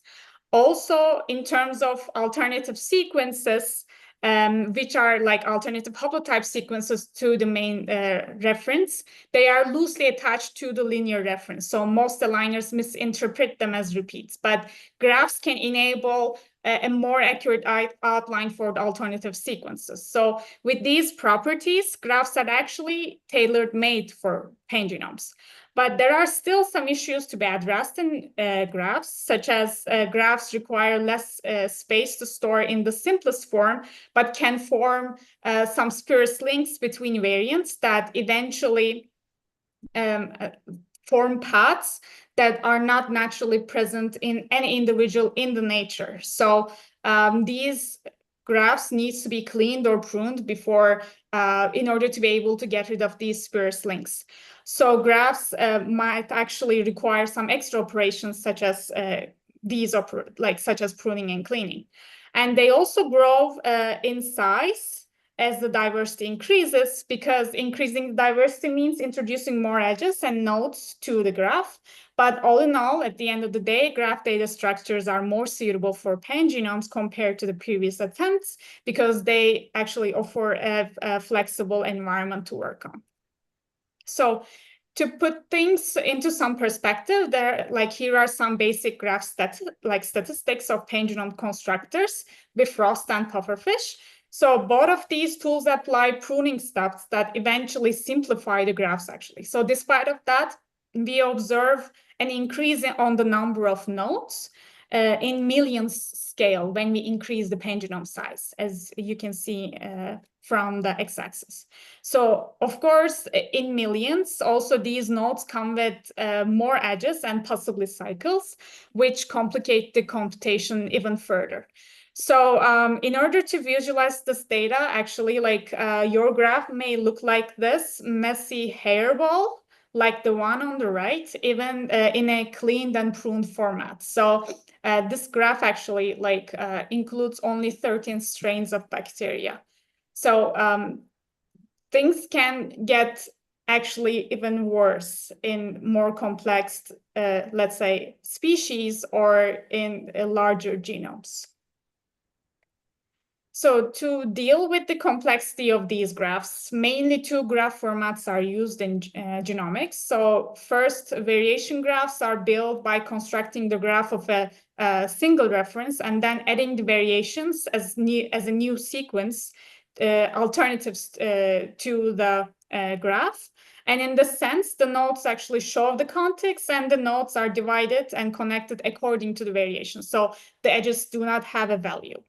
And the second format is that de Bruijn graphs. So the de Bruijn graphs are built out of k-mers, and the edges actually correspond to some k-mer strings. So de Bruijn graphs can also show some overlap sequences. So de Bruijn graphs were actually first utilized in assembly graphs. And they actually were very efficient in that sense. And in the recent years, we also see the Bruijn graphs more and more in pangenome works as well. So when we compare the two graph types, we see that first, in variation graphs, the reference actually acts as a backbone, so it is still biased. And on the other side, variation graphs are not stable, because it really depends the order of VCF files as the variations in the graph construction phase, so that like if different variants are given to the graph in different timelines, then the graph may look differently. So also they are easier to interpret the graph because they can show some longer streaks of DNA or like RNA if that's the case. And they are more practical to analyze, but at the same time, they again can create some chimeric alignments because of the spurious links that we talked about.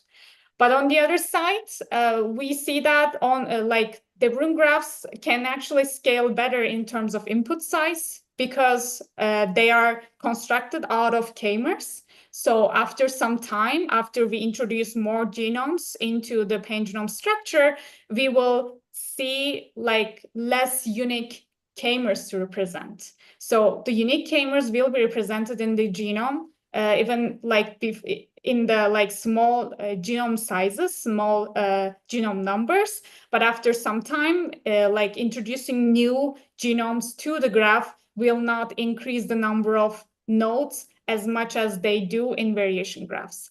And they are more stable since they are built out of k-mers. It doesn't matter the order of it doesn't matter which order you use in the assemblies where you construct the de Bruijn graphs. So reproducibility is again a plus for de Bruijn graphs.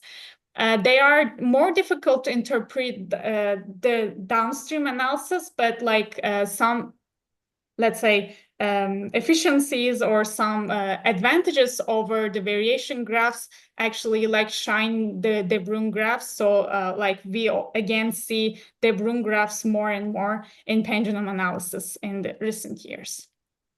So genomics is one of the, getting back to our biggest problem, genomics is one of the major big data sources with the human pangenome projects and the pangenome projects of other species. Now there's a huge amount of pangenome data production. And as more samples are being sequenced rapidly, and as the efforts to collect more data to improve the diverse representation on the pangenome is growing, the computational methods to assess this field become more vital to meet the high demand.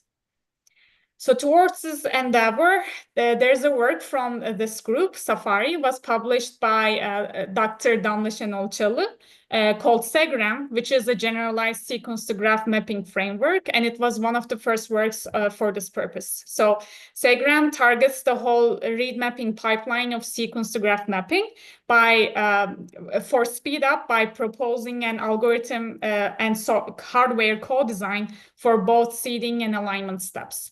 It applies a minimizer-based seeding strategy to identify the seed hits on the graph, and then adapts GNASM, a bit vector tool, a vector-based tool for alignment to linear reference to graphs on regions of interest to find the optimal alignment. And John actually mentioned about both of these tools in the morning talk, so I won't be going into details of these. However, SeGRAM is a generalized framework and does not address the fundamental necessities that pan-genome data brings. So given the growing data size and variety, we believe that the impact of execution time and space will be more pronounced in the recent future. So there is this pressing need for acceleration methods tuned for mapping to pan-genomes. So as solutions, there needs to be solutions for optimizing the pan-genome graphs for less storage and developing efficient algorithms that eventually lead to fast and accurate sequence to pan-genome mapping. So in terms of representing the pan-genome, some aspects of, like we mentioned before, some aspects of De Bruijn graphs, such as scaling better than variation graphs, make them more appealing in terms of feature research and pan-genomes. So we see that the pan-genome graphs are becoming more commonly adopted in pan-genome analysis. However, we also observe that the performance and energy impacts of De Bruijn graph-based read mappers are not clearly studied. So this overlooked understanding can lead to suboptimal designs for De Bruijn graph-based tools to address the computational challenges posed by the pan-genome data. So for the rest of the talk, I'll share some observations from the state-of-the-art CPU-based De Bruijn graph pan-genome read mappers to hopefully give an idea how the software solutions are reflected from the hardware perspective. And in this study, our aims are to highlight the areas of suboptimal performance, to detect hardware utilization efficiency, and to identify workflow bottlenecks. And by doing the in-depth performance benchmarking, we hope to provide insights for optimizing these tools to fully realize their potential in advancing pan-genome research. So we evaluate the scalability of the state-of-the-art De Bruijn graph-based read mappers using two different organisms. We choose a variation-rich E. coli for highly varying pan-genome graphs with complex structures, and we choose human chromosome 22 for graphs with comparably more sequential parts since it's more conserved. We first create the single genome graphs for comparison and create 3 more pan-genome graphs with different numbers of assemblies. We choose GraphLiner, Pufferliner, and Pufferfish. I'm sorry, these are like a software package, and Metagraph read mappers as the state-of-the-art tools. And we use them in their default settings and parameters with PacBio Hi-Fi reads. Using Perf and the move, we evaluate the performance of these mappers in terms of execution time, cache utilization, and energy consumption. So a few remarks on the metrics we collect. I'll go very fast with that. So execution time, we focus on this because as we have more data, as we have enriched pan-genome structures, data processing time gets more problematic.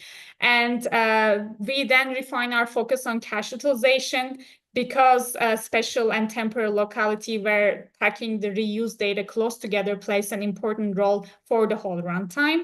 And lastly, energy consumption is not only important for environmental conservation, but also for computing models such as edge computing, where these tools can be used in tools such as like pathogen detection on the field. So energy consumption has different angles to look at. So we start by analyzing the scalability of the execution time with respect to the different size pangenomes in both human and E. coli datasets. And we see that GraphAligner consistently exhibits the shortest runtime across various pangenomes. In contrast, MetaGraph can be up to 400 times slower than GraphAligner in our test cases. And I want to emphasize this in the default settings. So we also see that multithreading makes a clear difference only in GraphAligner because it makes a cut between the single thread and the multi-threaded versions, unlike the other tools. And in high level, we also observe that in their codes that the parallel portions of GraphAligner is larger than the other ones, larger than in PuffAligner and MetaGraph. So lastly, we also observed that in largest pangenome E. coli cases, PuffAligner actually exceeds MetaGraph, which makes sense because MetaGraph is highly optimized for metagenomics datasets, and this can be demonstrated in increasing number of assemblies in E. coli. And using this data value that the PuffAligner's execution time exceeds MetaGraph, we look at the execution time breakdowns of these tools. And we have three main observations. First, indexing dominates GraphAligner's and Pufferfish plus PuffAligner's execution. And both of these tools actually use minimal perfect hash functions. So this can give some ideas on the software, like hardware, on the execution time with the software choices. And secondly, in the code analysis, we see that in the default settings, PuffAligner, both PuffAligner and MetaGraph have more sequential code parts. And lastly, alignment dominates MetaGraph's runtime because MetaGraph also includes label tracing. Like this is an extra feature over GraphAligner and PuffAligner. And when we look at the cache miss rates in single thread executions, all three tools experience more cache misses in pangenome graphs compared to single genome graph as expected, as also we can see a rapid increase from the single genome graphs to the smallest pangenome graph. And interestingly, all of these tools show no significant change in cache miss rates. So it actually increases, but the change is not that significant when we increase the pangenome size. So they have similar trends in increasing pangenome sizes. However, when we use multi-threading, the cache utilization changes significantly. So first, MetaGraph and PuffAligner have more sequential code parts in their default settings, like I mentioned before. So they show similar trends, even if different number of threads are used, and they also have comparable cache miss rates. On the other hand, GraphAligner shows a very peculiar trend in 40 threads, where the cache miss rate actually decreases in E. coli graph, but it increases in human graphs. So this is some kind of an unexpected result on GraphAligner's part. So therefore, after this point, we refine the focus more on GraphAligner to collect more detailed information to understand the weak performance spots in its workflow. So using perf, we find out which functions take the longest time to complete per stage. So for example, for indexing, as GraphAligner does alignment graph building. And the second stage that we look at is seeding, and the last stage is alignment. So then we compile different versions of GraphAligner to attach the hooks for the move, and of course, one per monitored function to get in-depth cache statistics based on those. And we observe that the indexing part, which is building alignment graph part in GraphAligner, is not parallel. So increasing the number of threads will not change the cache statistics at all. So we only start looking at seeding and alignment at this stage. Yeah. when we look deep into seeding's most runtime taking function, we see that L3 cache misses are close to half of the whole access, showing that the data reuse is very low. Therefore, the expensive data accesses to the main memory will be performed frequently. And for alignment, we observe that L2 cache miss rates are high because of the low data use. But when we compare them with the seeding cache miss rates, L3 cache miss rates are lower than that of seeding. So the expensive main memory accesses will be less performed for alignment than for seeding. And lastly, moving on to the energy consumption, as a result of these previous remarks, we have two main observations. First, if the parallelized portion in the code is large, then there is less energy consumed. And second, pendulum graphs require more computation and therefore, of course, more energy than single genome graphs. So like optimized solutions, such as multi-threading to handle pan-genome data are crucial for the future of pan-genome analysis. So in this last study, our small goal was to do in-depth performance benchmarking on the state-of-the-art tools to give some insights for optimizing the future pan-genome analysis tools. And our main observations were that there are two things that are common for all of the tools, which are low data reuse and partial parallelization. So we need to be able to get rid of the embarrassing the parallel code portions for all of the tools, so that we can have a better future for the pan-genome works. And the key takeaways of this small study was that for pan-genome data analysis, data reuse and cache oblivious algorithms are crucial for the software size, for the De Bruijn graph read mappers, and for the data and task parallelism, friendly techniques should be more utilized in the future. So we presented a very short version of the study in RecomSeq this year, and we will very soon submit the long version paper for the future reference for this study. So I mentioned that we used the default settings and we tried to keep everything stable in the test, but in the paper we will have more in-depth data, more let's say details on the data performances. So stay tuned for the long version of the study. So I'd like to thank all the co-authors for that and for the study. And with that, I can conclude here and answer some questions if there's any. Thank you very much, Dulal. You can hear me, I guess. Yeah, I can hear you, Konstantina. Thanks, that was very interesting. So, does the audience have any questions? Okay. Then I'd like to ask a question. So, you did a very thorough exploration to see the impact on different metrics of the system, of the different tools that we use.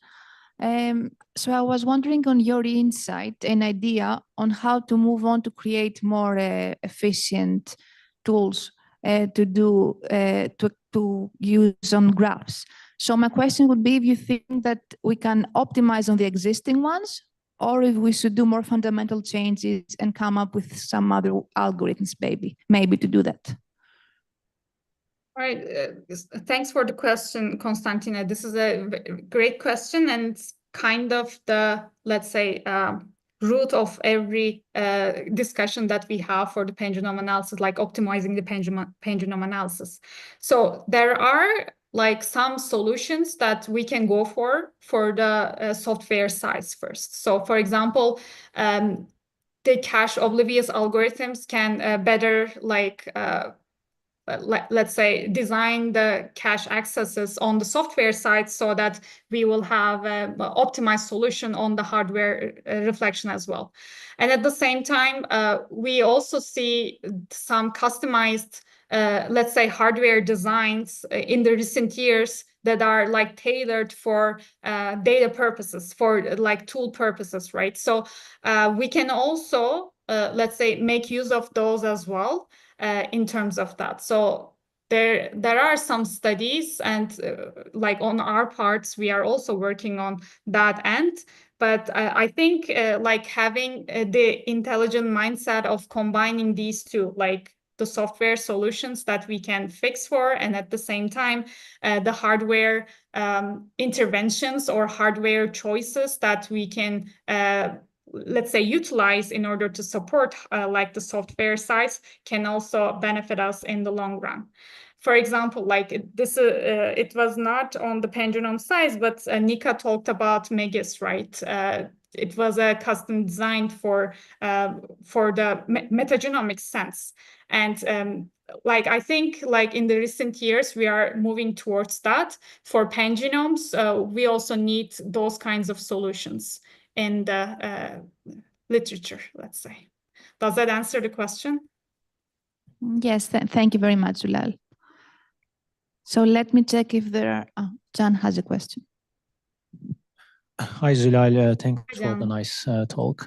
I guess I'll ask a bit more high-level question. So you showed, I don't know which slide it was, but you showed a slide where when you include more genomes, I guess this was for E. coli, the mapping accuracy is converging to a certain point. Mapping accuracy, you mean? I think the mapping accuracy, yeah. It was somewhere earlier.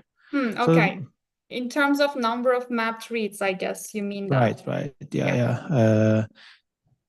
Yes, so I think slide 12. Yeah. Okay, let me go. So the question is are there other reasons for us to include more genomes, more assemblies in the pangenome graphs, or basically in pangenome data sets, beyond maybe the accuracy of mapping rates? Because when we look at this figure, maybe we're convinced that, maybe we need around 1,500 genomes, and that's pretty much for it, and we don't have to include more. But I'm curious, are there more reasons to include more genomes, basically? This is a great question, John. Thanks a lot. So one of the reasons why I mentioned the open versus closed pangenomes was this. So I have multiple, let's say, opinions about that. So one of them is related to being openness and closeness in pangenome structure. So for the closed pangenomes, of course, we'll know the number of genomes that is added to the pangenome structure. And beyond that, we won't need it. It's proven that we won't need any more genomes to include in the pangenome, because newly additions to the pangenome structures will not change anything. They will not introduce more variations.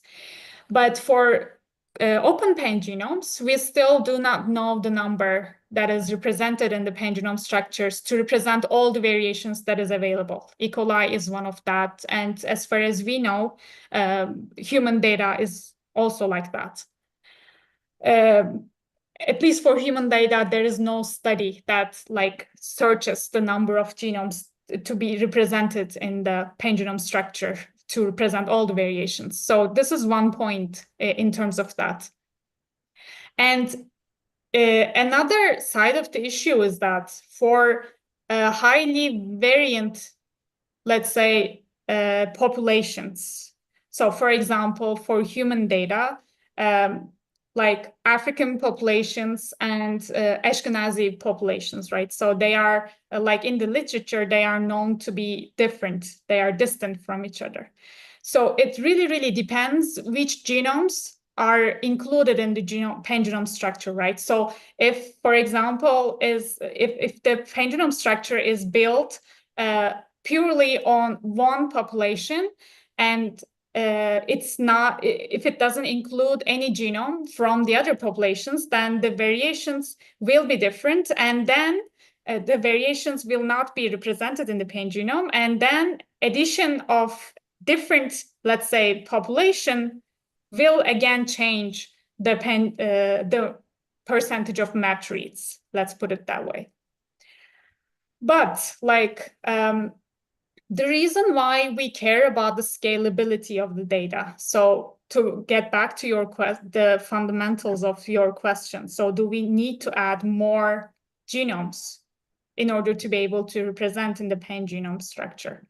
So if we are talking about the scalability of the data, we also need to, in my opinion, care about the future, and we also need to consider every other possibility that is available. So if we are looking on the futuristic side of the issue, if we are working towards like improving the tools for the future use, then we also need to consider the case that, okay, there might be new genomes added to the structure so that they include more variations. So this is basically this summary of what I have in my mind. But this is a question also, or this is an idea also that I also have in my study, let's say, line as well. So I sometimes ask that question to myself too. But I couldn't find any, let's say, legitimate answer from the literature for that question yet. Does it answer the question? Yeah, I think it makes sense. Maybe going into the future, at least, these graphs can be a little bit more complex if we try to annotate them with additional information, such as their spatial information, maybe, or even, I guess, we talked about a bit raw signals, and maybe they contain other like information in terms of, let's say, non-standard base modifications, right? The chemical information and so on. Maybe they will be also important. Maybe the next challenge will be how can we make these graphs even more complex than just maybe individual bases. And the question then maybe becomes like, then how many genomes will we need then, I guess, when we make it complex? Do you like? So do you agree with the observation, or like Yes. what do you have any points on that? Yeah. Exactly. I mean, when we are talking about these, let's say, study that we already had like in here, we've been focusing on the base level, right? Pangenome structures. But there is also the possibility that like the pangenome structures can be built out of genes, or maybe in the future, like can be built out of proteins. I don't know, like if there's a study based on that.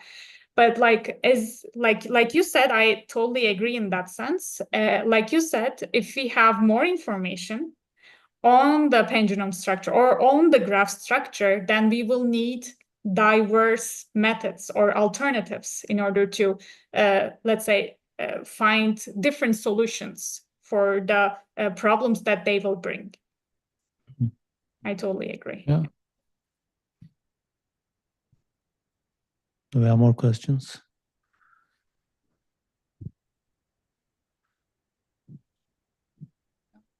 Thanks, John and Zulal. Maybe another small question from my side, although it's not very closely related to what you have presented, but since you have clearly read a lot about graphs and their applications, I was wondering if you've seen any works that explore cases where we could easily fall back on the sequence to sequence again, and then maybe propose some hybrid maybe solutions.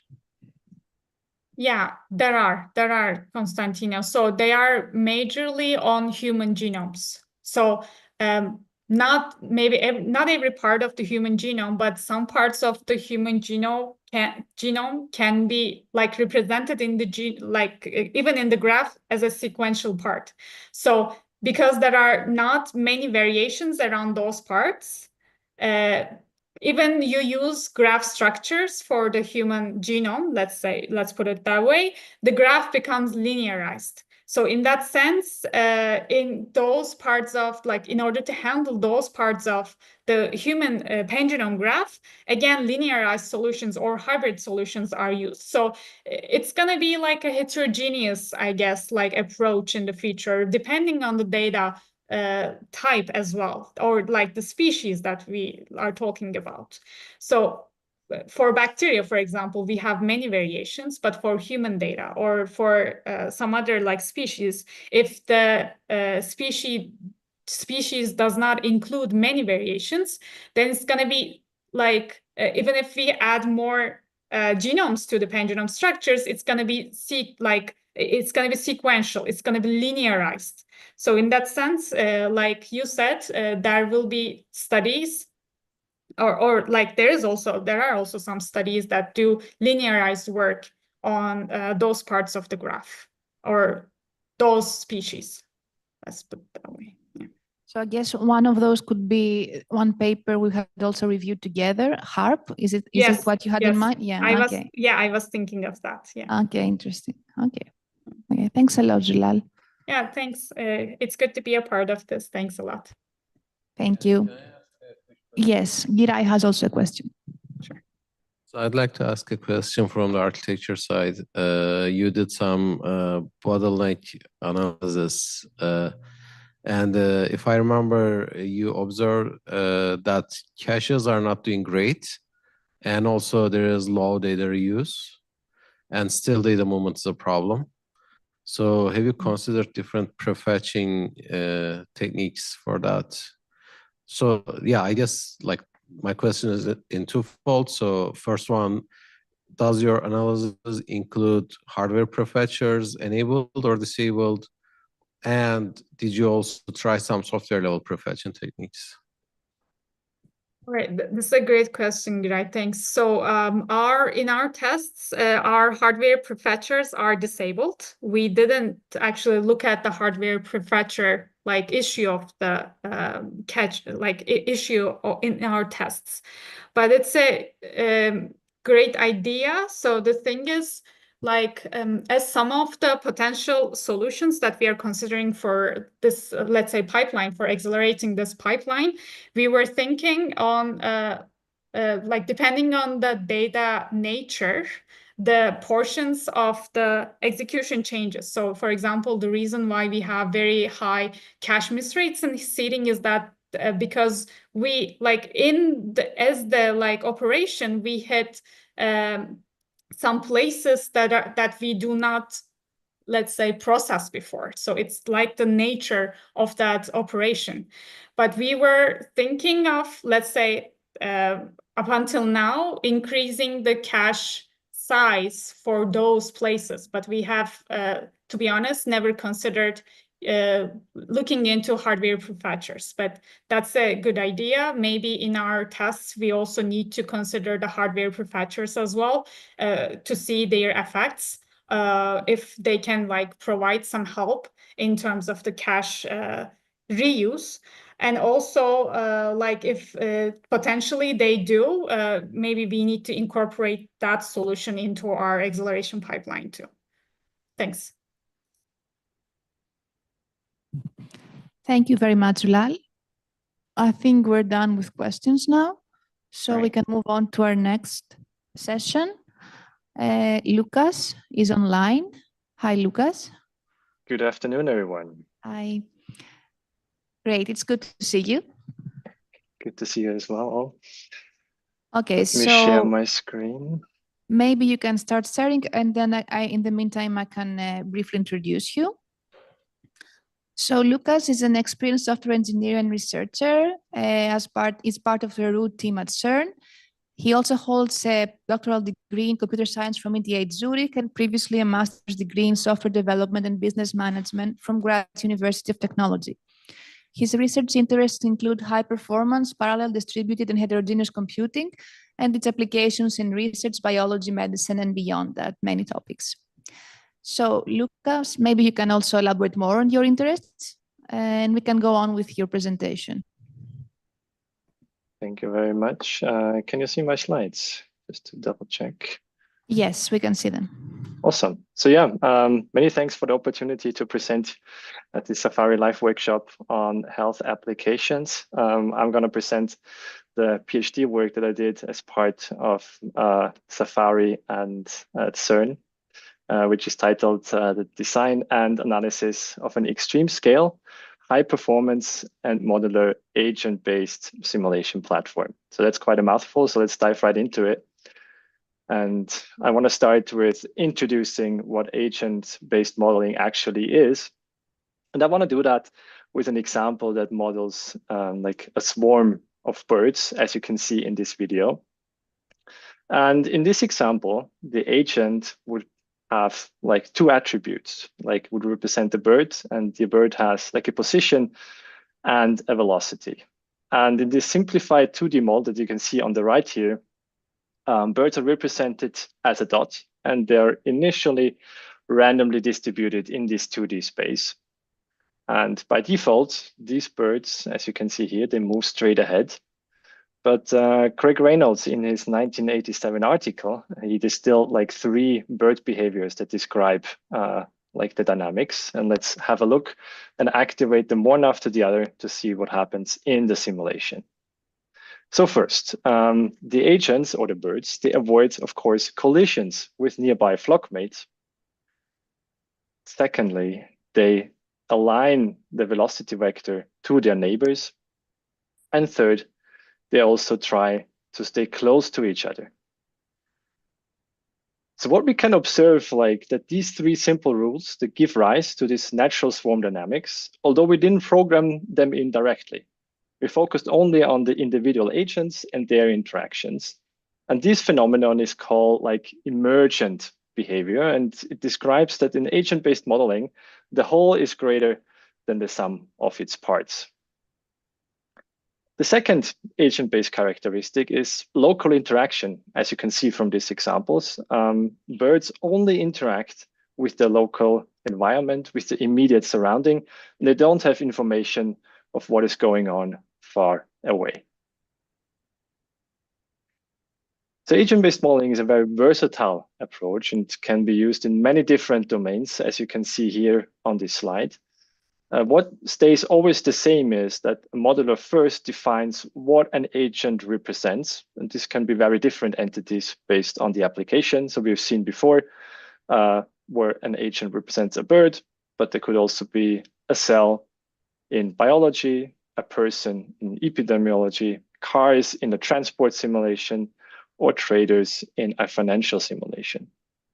And secondly, we've also seen that as a modeler, I also have to define the behaviors, like which define the interactions between different agents and between different agent types.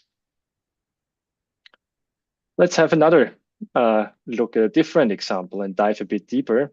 This time I want to show you a simple model like from the biological domain. And the goal here is to sort 2 types of cells, which is the initial state that you can see on the left. So they're randomly distributed in space, 2 types of them, red and in blue. And what we want to achieve in the final state is like cell clusters of the same cell type, meaning the same color at the very end. So in this model, like the agent is not a bird, but this time is like a spherical cell with a type attribute to distinguish between red and blue.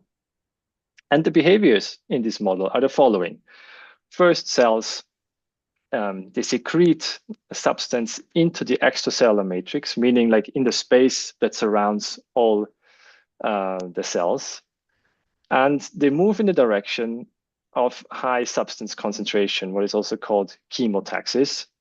And thirdly, they exert mechanical forces at each other when they collide with each other. So let's take a look at how we could implement this model in sort of like pseudocode.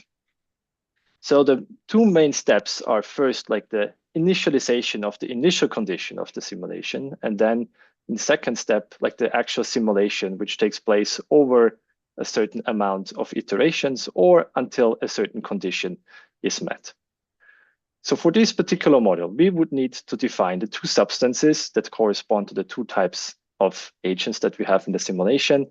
And then we would create all the different agents randomly in space with the 2 different types, red and blue.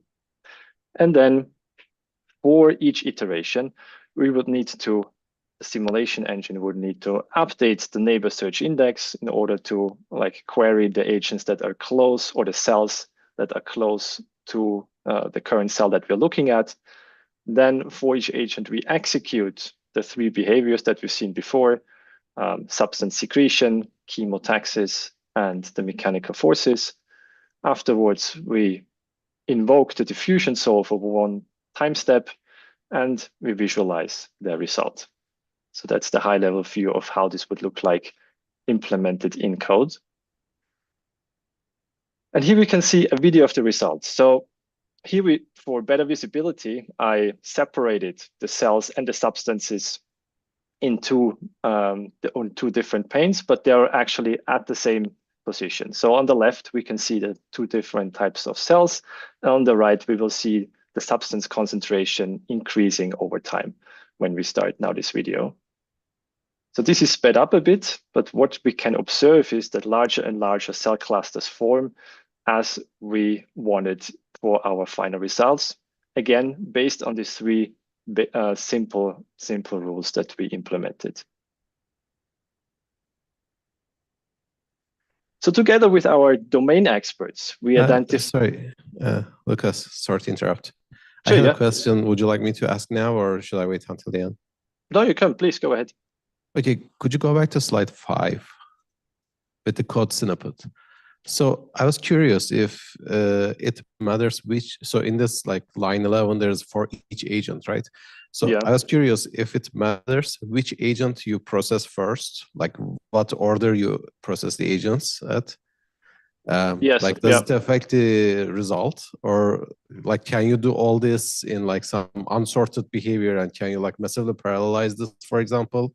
Yeah, so this is, well, it depends. So it depends on the simulation. If this is very sensitive, like to this, because if you do it in place, if you update the first agent, then like the second agent already sees the updated version of its neighbor for the next time step.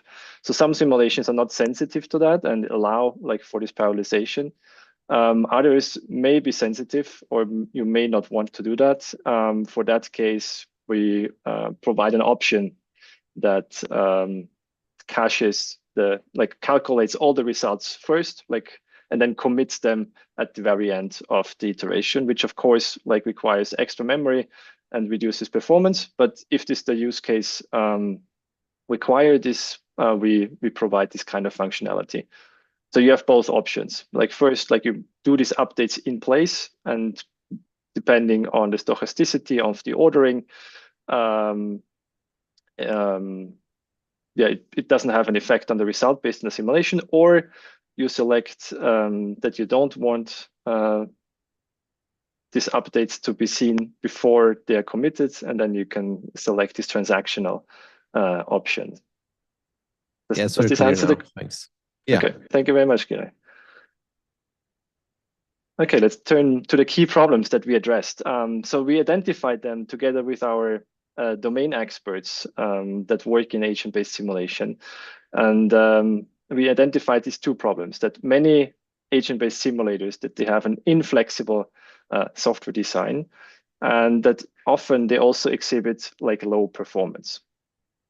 And based on these 2 key problems, we came up with this thesis statement that an agent-based simulation platform that is designed from the ground up to be high performance, scalable, and modular can do 2 things. First, significantly reduce the simulation runtime, and thereby have the property to simulate larger and more complex simulations, faster iterative development, and more extensive parameter exploration.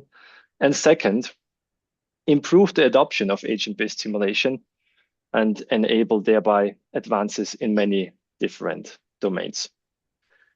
So we address this thesis statement in 3 main contributions. So first, we develop BioDynamo, which is a modular and easily programmable feature-rich simulation platform. Then in the second contribution, we focus on the high performance and parallel simulation engine for BioDynamo. And in the third one, we extend even further. We develop a distributed simulation engine for extreme scale simulations, for improved hardware flexibility and interoperability. So let's start with the first one, the simulation platform itself, which addresses the first key problem, the inflexible software design, which is often caused by the specialization to a specific use case of other softwares. So this figure here shows the abstraction layers of BioDynamo. So on top of hardware, like the operating system and third-party libraries, BioDynamo provides several layers. So the first one is low-level features, where it contains features that are hidden from the user to hide complexity. For example, like performance optimizations, visualization, GPU support. These are all functionalities that are not visible by for the user. On top of this, we have like high-level features that are used across many agent-based domains. For example, to generate the initial agent populations, to support multi-scale simulations on different timescales, for example, to do statistical analysis of the results at the very end, and many more. And then on top of this, we have like for specific domains, we also provide what we call model building blocks. For example, specific definitions of agents. Here we have like cell or like a neuron in the neuroscience domain and others. So we implement the following simulations to demonstrate the capabilities of this new platform. So the first one is cell proliferation. So the second one, like the one we already discussed, is cell clustering. And we also have use cases in neuroscience. You can see neurons growing here. Epidemiology to simulate the spread of infectious diseases. And lastly, oncology, which is like a simple example of tumor growth. So next, I want to look at the implementation a bit of these 5 simulations. And this slide shows like selected classes of the BioDynamo framework and important interfaces here, like agent, as you can imagine, behavior, or parameter groups for simulation-specific parameters. And in order to implement these 5 different simulations that we've just seen before, we added the following classes in order to implement cell proliferation, cell clustering, and the 3 use cases in neuroscience, epidemiology, and oncology. So what we can see here is that additional functionality can be added easily without modifying the internals of the platform. So next, I want to look at the neuroscience use case. So this is simulating a specific neuron, which is called the pyramidal cell, which occurs in the cerebral cortex, like the outermost layer of the brain, for example. And here we model the cell body as a sphere and the dendrites as a chain of cylinders. And the growth is attracted by 2 substances on both of the sides, left and right, which are not visualized here, but they guide the growth towards them, like a guidance substance. So we validated this simple model against real neurons, both qualitatively and quantitatively. We looked at the number of branching points, for example, or the length of the dendritic tree. And for both comparisons, simulation matches very well the real situation. They're good in good agreement. So I talked about large-scale simulation. Here you can see the same model that we've just seen before, but replicated many times. Here you can see around 10 million agents, which correspond to approximately 5,000 neurons for this visualization here. So now I want to continue with the second contribution, which is the design, the implementation, and the analysis of the shared memory simulation engine for BioDynamo. And this work addresses the second key problem, like the low performance of prior agent-based simulation frameworks. Like low performance has the following severe implications when it comes to modeling. So first, it limits the model size and the complexity, as you can imagine. It also increases the development time because agent-based models are developed in an iterative way during which the model is more and more refined until it matches the process that you want to model. And lastly, it also limits the capability to explore the parameter space, or it increases the related computational costs. So this figure here shows the microarchitecture analysis for our 5 simulations. So this shows like inefficiencies in the processes pipeline. And we can make the following observation here, that these 5 simulations are predominantly memory bound. So this means that data transfer between the CPU and the main memory are the major performance bottleneck for this kind of simulations. So to address this issue, we make the following performance improvements for our parallel simulation engine. So first, we improve the memory layout to reduce data transfers. We do that with NUMA-aware iteration, with agent sorting and balancing between CPU cores, and by developing an optimized memory allocator for this type of workload. Second, we try to maximize the parallelization of the whole iteration of the whole for loop body, so to say, by optimizing the neighbor search, which is an important operation, and by parallelizing the addition and removal of agents and thread local results. Lastly, we also look at what kind of work can we avoid altogether, and we focus on a very expensive operation in tissue models, for example, where we have to calculate pairwise forces between agents. We've seen this in the cell clustering simulation, where we had like these spheres that had like mechanical forces on each other, but also we have them in the neuroscience model, where when like dendrites collide, they affect the trajectory. So this table here shows that the simulations that we've selected, they cover a broad spectrum of performance relevant simulation characteristics, as we can see here. So they're well suited to evaluate the performance of the final engine.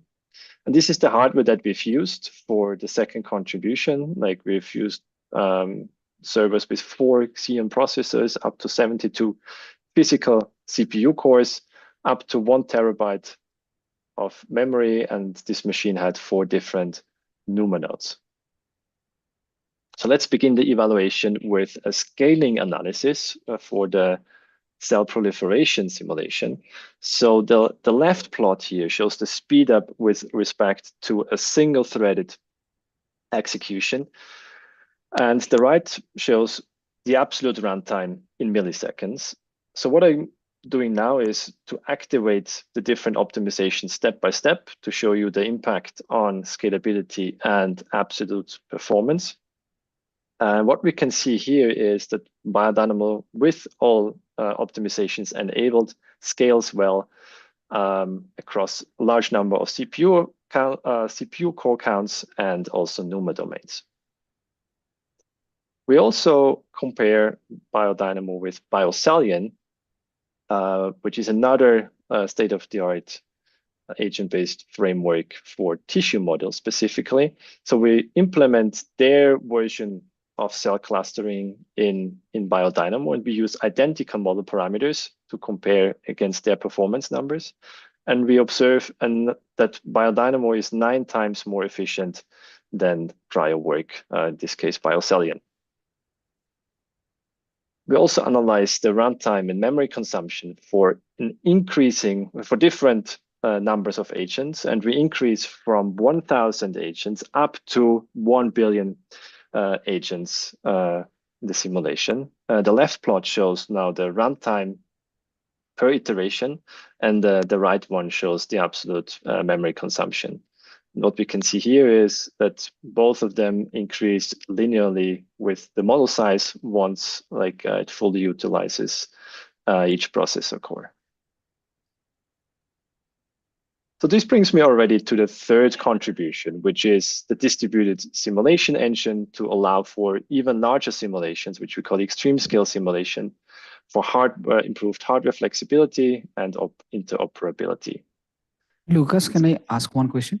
Sure, go ahead, please. So can you go back to the breakdown of the bottlenecks? That slide. No, a couple of slides back, I guess. The performance improvements. Yes, this one. This one. Just go one slide back, like this one. Yeah. So this one shows that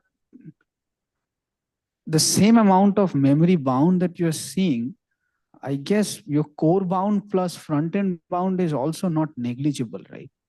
So front-end bound plus core bound, if you look into, let's say, cell proliferation or cell clustering, they're probably almost as bad as memory bound. Have you taken a look at why that's the case? Like, for example, even in epidemiology, right, I can see a heavy amount of front-end bound happening. Why that's the case? Or... Yeah, I would need to go back to the results. Like we focused like first on like the main cause for inefficiencies, but yeah, I think there is a lot more performance to gain. Like in principle, like we focused on current hardware. So like the goal was first to obtain a simulation platform that runs as fast as possible on hardware that's available today.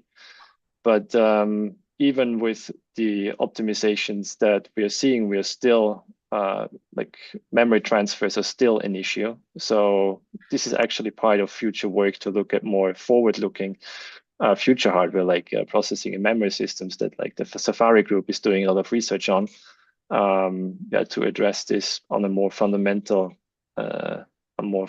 level, this kind of issues. But of course, yeah, you can like also address like the core boundness and the other inefficiencies that we're seeing, why we're not retiring an operation.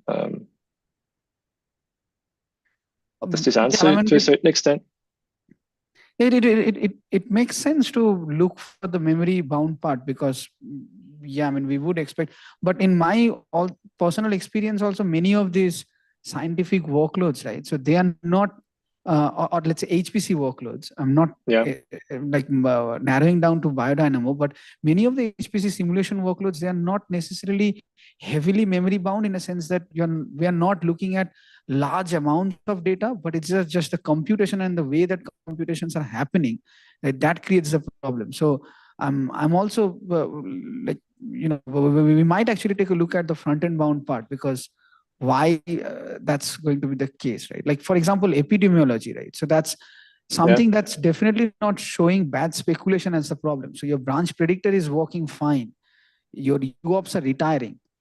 It's still showing a heavy amount of front-end boundness. Like I can see over 20% when, let's say, 40% of the bound is coming from memory, but more than 20% bound is coming from front-end. If we keep the speculation out, so what part of the front-end is left? Is probably BTBs or something else? That might be a good thing to probably take a look at.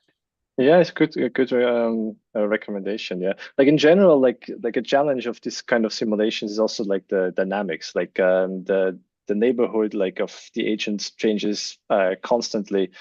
In the epidemiology use case, that's even more so the case. They have like random movements for this particular implementation of the model.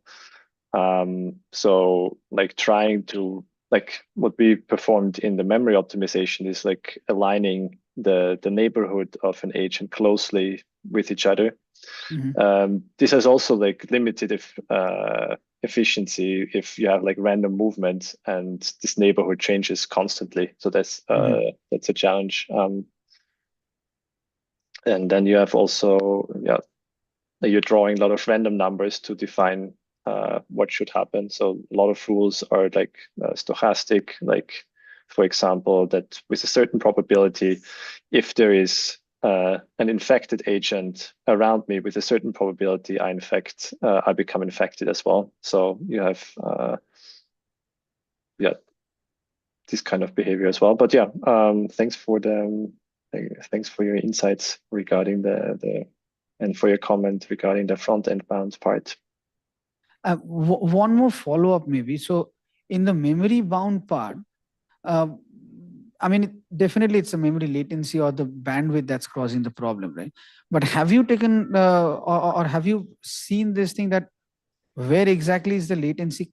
Or so, okay, maybe I need to formalize the question. So is it memory bandwidth or the latency? That's first question. If it is latency, then what type of latency we are looking at? Like, for example, is it purely that the data is coming from DRAM or main memory, that's why it's slow? Or we are looking at even nuanced concept, like for example, you have lots of threads writing on same data, reading on the same cache lines, right? So coherence is coming into picture. So what sort of effects that we are looking at? Maybe it's also something, I mean, if you have experience, then we can share the experience. Sure, yeah, like mostly that, like that you always have to go to DRAM, like when accessing the local environment. So this is like this is the main source of the memory bound part. I see. Okay, so it's not or we are not looking at something like the data might be still hovering in the on-chip caches, but it's just, it's ping-ponging between cores, because the more number of threads that you throw in these simulations, right? It makes sense that one thread is reading some data and another thread is writing on the same data. So then you see, I mean, latency would still be a concern, but it's just that the latency is not because it's coming from DRAM, but it's also because it's due to coherence, right?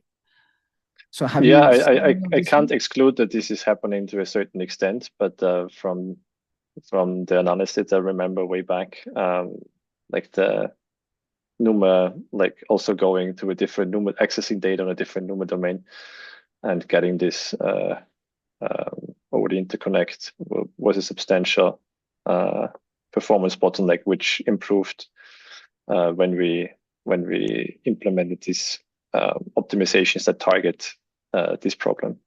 But yeah, we didn't want, like, the goal was not to be exhaustive, but we analyzed the bottlenecks, as you can see here, and then prioritized, and then implemented the ones that looked most promising. It makes sense. Yeah. Thanks, Lucas. Yeah. Thanks very much. I think I was at the third contribution, if I'm not mistaken. Yeah, so like the distributed simulation engine, which more or less addresses the like the remaining performance problems from the second contribution, which was limited to shared memory architecture. And yeah, these problems are that, like, model size and the complexity, they're still limited by like the capability of one machine, which brings me already to the second one, like this problem that there is limited hardware flexibility. If you as a user want to simulate a very large model, you need to have a very powerful machine, as we've seen in the evaluation from before. We had access to machines with up to 1 terabyte of memory, but not everyone in the research labs have this kind of access. So distributed simulation engine would allow for connecting less powerful hardware together and achieving the same in a perhaps more economic way for some research labs. And the third point is that with the shared memory engine, we have limited interoperability with third-party libraries that are only parallelized with MPI only. So an agent-based simulation is often combined with other methodologies. For example, like we've seen it in the cell clustering example, we've had a diffusion solver for the substance. In the neuroscience domain, you might want to simulate electrical activity, and therefore you may be interested in combining like the agent-based approach to grow these 3D structures with an electrical activity simulator like NEST, for example. Also visualization, we use a tool called ParaView, which is predominantly parallelized with MPI. And this is then also limiting if you're operating a shared memory engine. So with the third work, we address all of these issues. And in the distributed simulation engine, we split the simulation space into multiple partitions, which is called domain decomposition. And then we assign these different volumes to different, let's say, servers or MPI ranks. And at the intersection of at the bordering regions of these different volumes, the agent or the servers have to exchange agent information in order to calculate the next iteration correctly, because as we've seen before, in order to update an agent, you need the environment, the local environment, and in a distributed version, part of the environment might be stored on a different server. So let's take a look at this domain decomposition, like a bit simplified in the 2D space with only two different servers.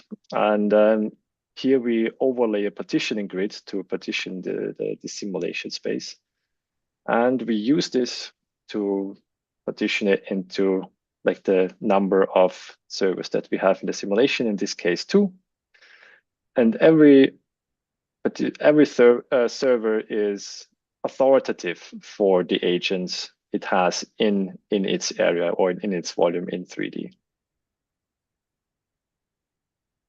So now let's take a bit deeper look at what is happening at this bordering region between the two ranks that I've mentioned before.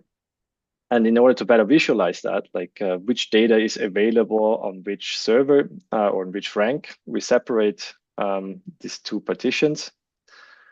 And first, I want to look at what is happening if an agent is stored close to the border. And in that case, we have to transfer it to the other rank, and it becomes here then an Aura agent. And this process is called Aura update. And in order to do that,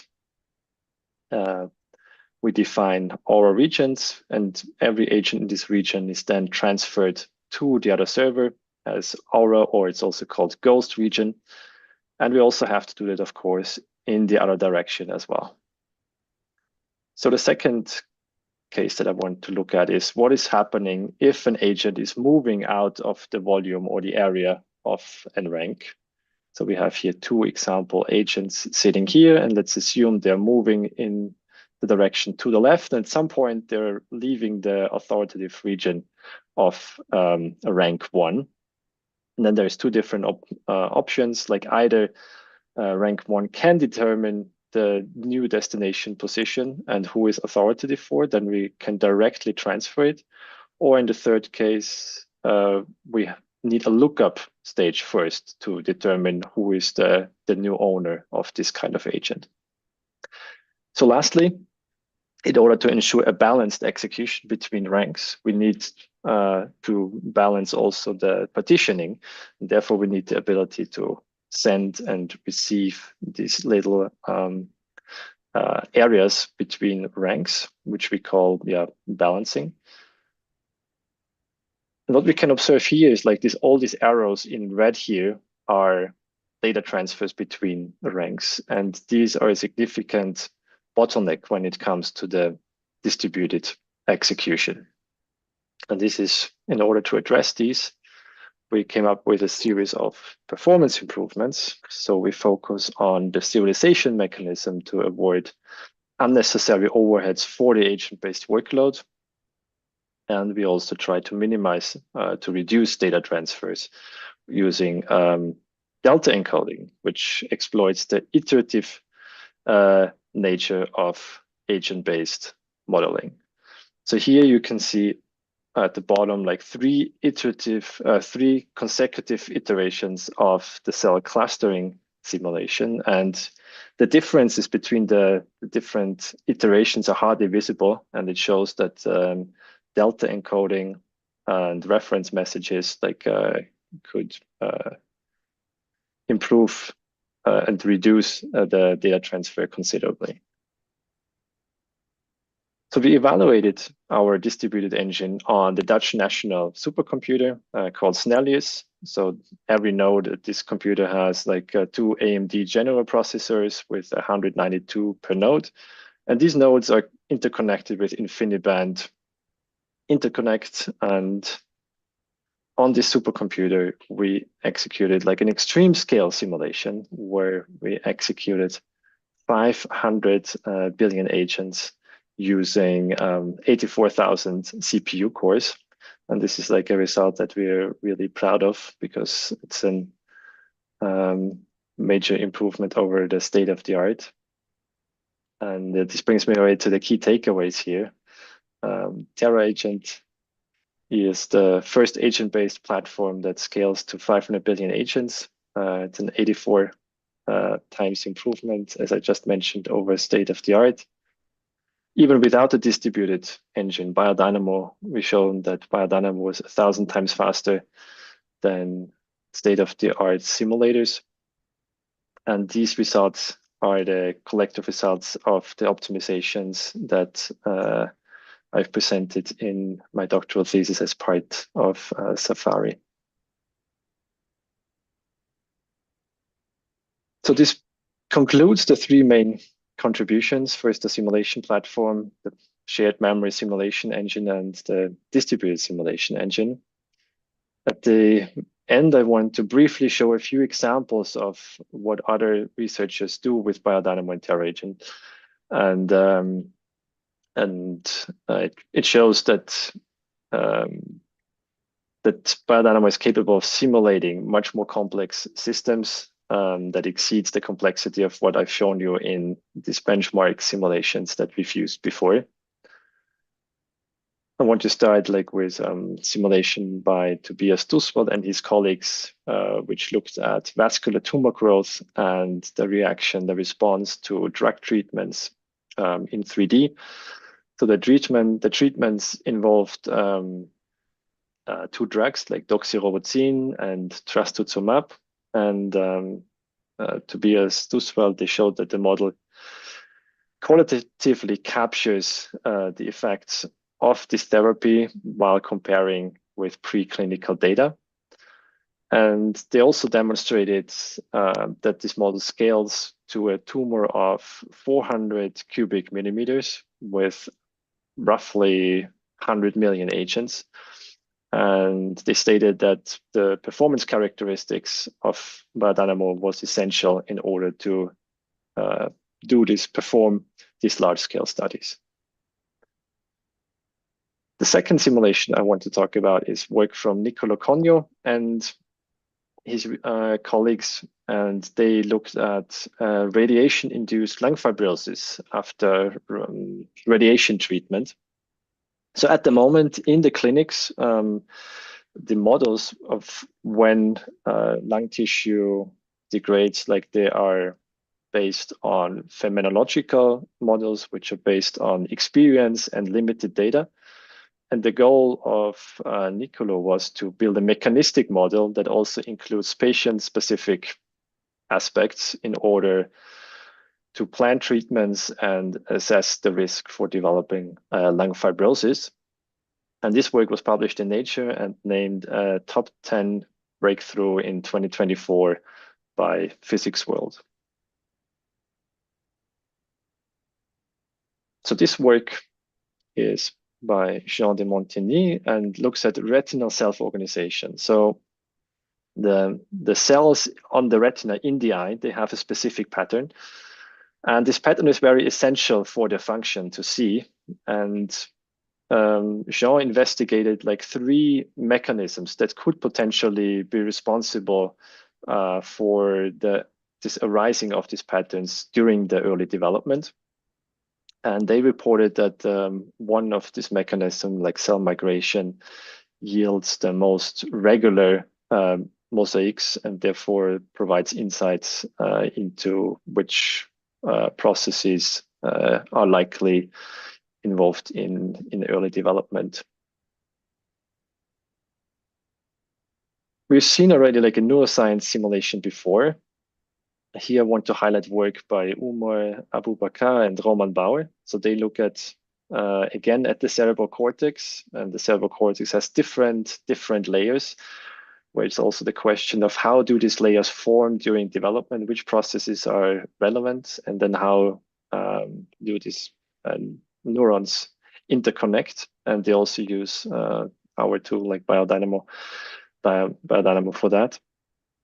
And I put links there if you want to read more. Like briefly, I just want to mention more work, like there's also more cancer models and treatment by other teams, also drug pharmacodynamics. And lastly, wound healing. And I also lastly want to mention, so we've seen now like a lot of models in biology and medicine, but our tool can also simulate models which are not happening in 3D space or in Euclidean space. I just picked now 2 quick examples.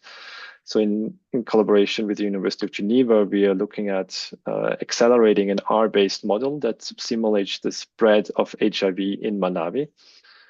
So the main disadvantage of this R-based model is its runtime, which is takes around 8 hours for one simulation run. And our re-implementation in Biodynamo shows very promising preliminary results where we simulate the same in just a couple of minutes. And this, of course, opens up a lot of possibilities to explore the parameter space, which they previously weren't able to do. Performance also has an impact on the accuracy of a model. So Ahmad Hissam at Statistics Netherlands looked at country scale COVID simulations and the hospitalizations in the Netherlands. And previously, due to limitations in the computation limitations, they approximated one agent as 100 person.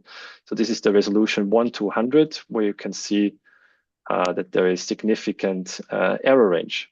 So now with this additional performance that Biodynamo provides, you can increase the resolution of simulating one agent as one person, and therefore significantly reduce the error range. And then this opens the opportunity to include like individual-based, like microdata, based on the wealth of Statistics Netherlands information.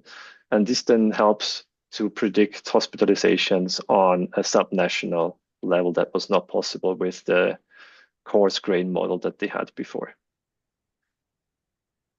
Yeah, so this brings me already to the conclusion. There are more models, but I keep it as here. I think I'm running out of time as well. So we addressed 2 key issues in agent-based modeling, like the inflexible software design and the low performance of other software, agent-based software tools.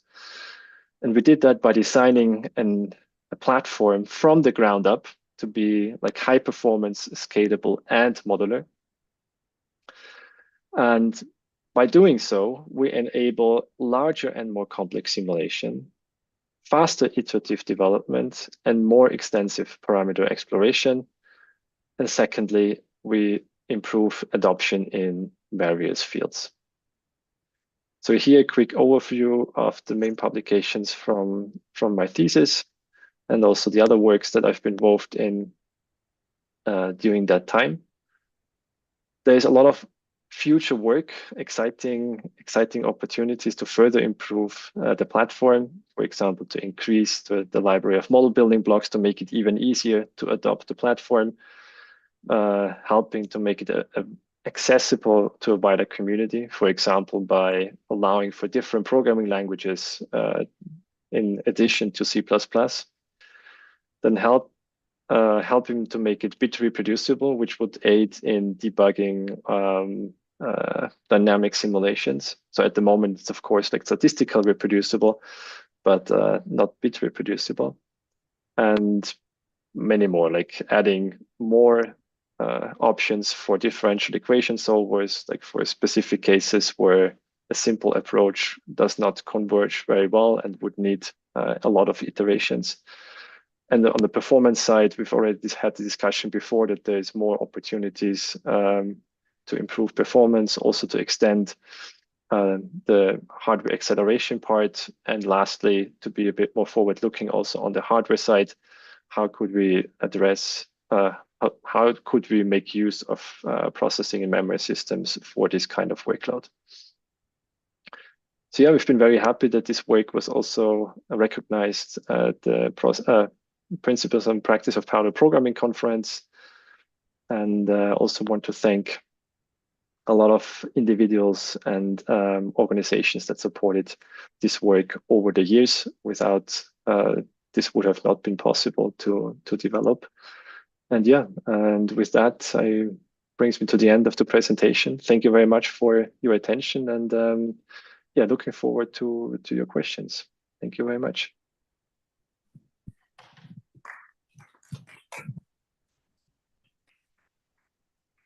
Thank you very much, Lucas. I hope you maybe heard the applause. Thank you very much. Yeah.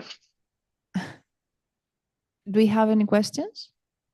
Maybe I have one quick question. So Lucas, I mean, these are, absolutely, good contributions, right? So I have one question based on the experience that you got on the almost 500 billion agent simulation, right? So are there similarities, right, of this multi-agent simulations, depending on what type of, let's say, specific use cases that you're simulating? So different use cases that you already showed to us, right? Like, epidemiology and other use cases also, like the cell diffusion models and everything. So do you see any, like from software paradigm itself, do you see any unifying way of visualizing these softwares? The reason why I'm asking this is that if there is a unified view, or at least a generic view of these softwares, then can we exploit that to create customized hardware for a specific this purpose? I'm not sure if I got your question. Like the visualization, you mean like? No, not the visualization. So I'm saying, like, from thinking of this data flow, right? So is there any unified view of looking at this data flow irrespective of which specific application that you are looking at? Like, for example, if I ask you that, let's say the way that you model epidemiology, or the way that you model cell diffusion, so are there similarities between these two, the way that you are writing the algorithm, right? So can we exploit that similarity? If there is a similarity, can we exploit that similarity to even come up with a specialized hardware for these things? That's a good question. I think like the main similarities are like the local interaction that you have these environments that like are responsible like for the next update. So if you have the information of the current agent, all the neighbors around it, this is sufficient for the next updates. With like one aspect that is also relevant, I think, is the like usability a bit, like when it comes to like hardware acceleration. So these domain experts, like they're often familiar with like R-based, like Python workflows. Then the question, if we go the route of like specialized hardware, like how easy would it be for them to express then these rules? So perhaps this would then also require like a compiler-based solution, or like a domain-specific language.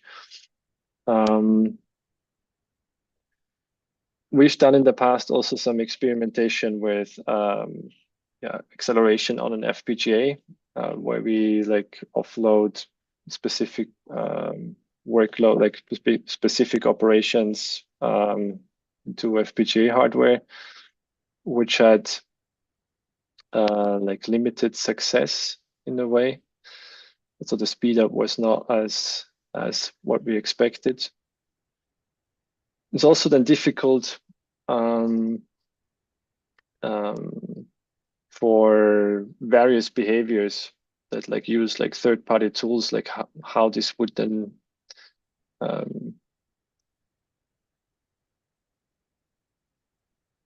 be lower than on hardware. So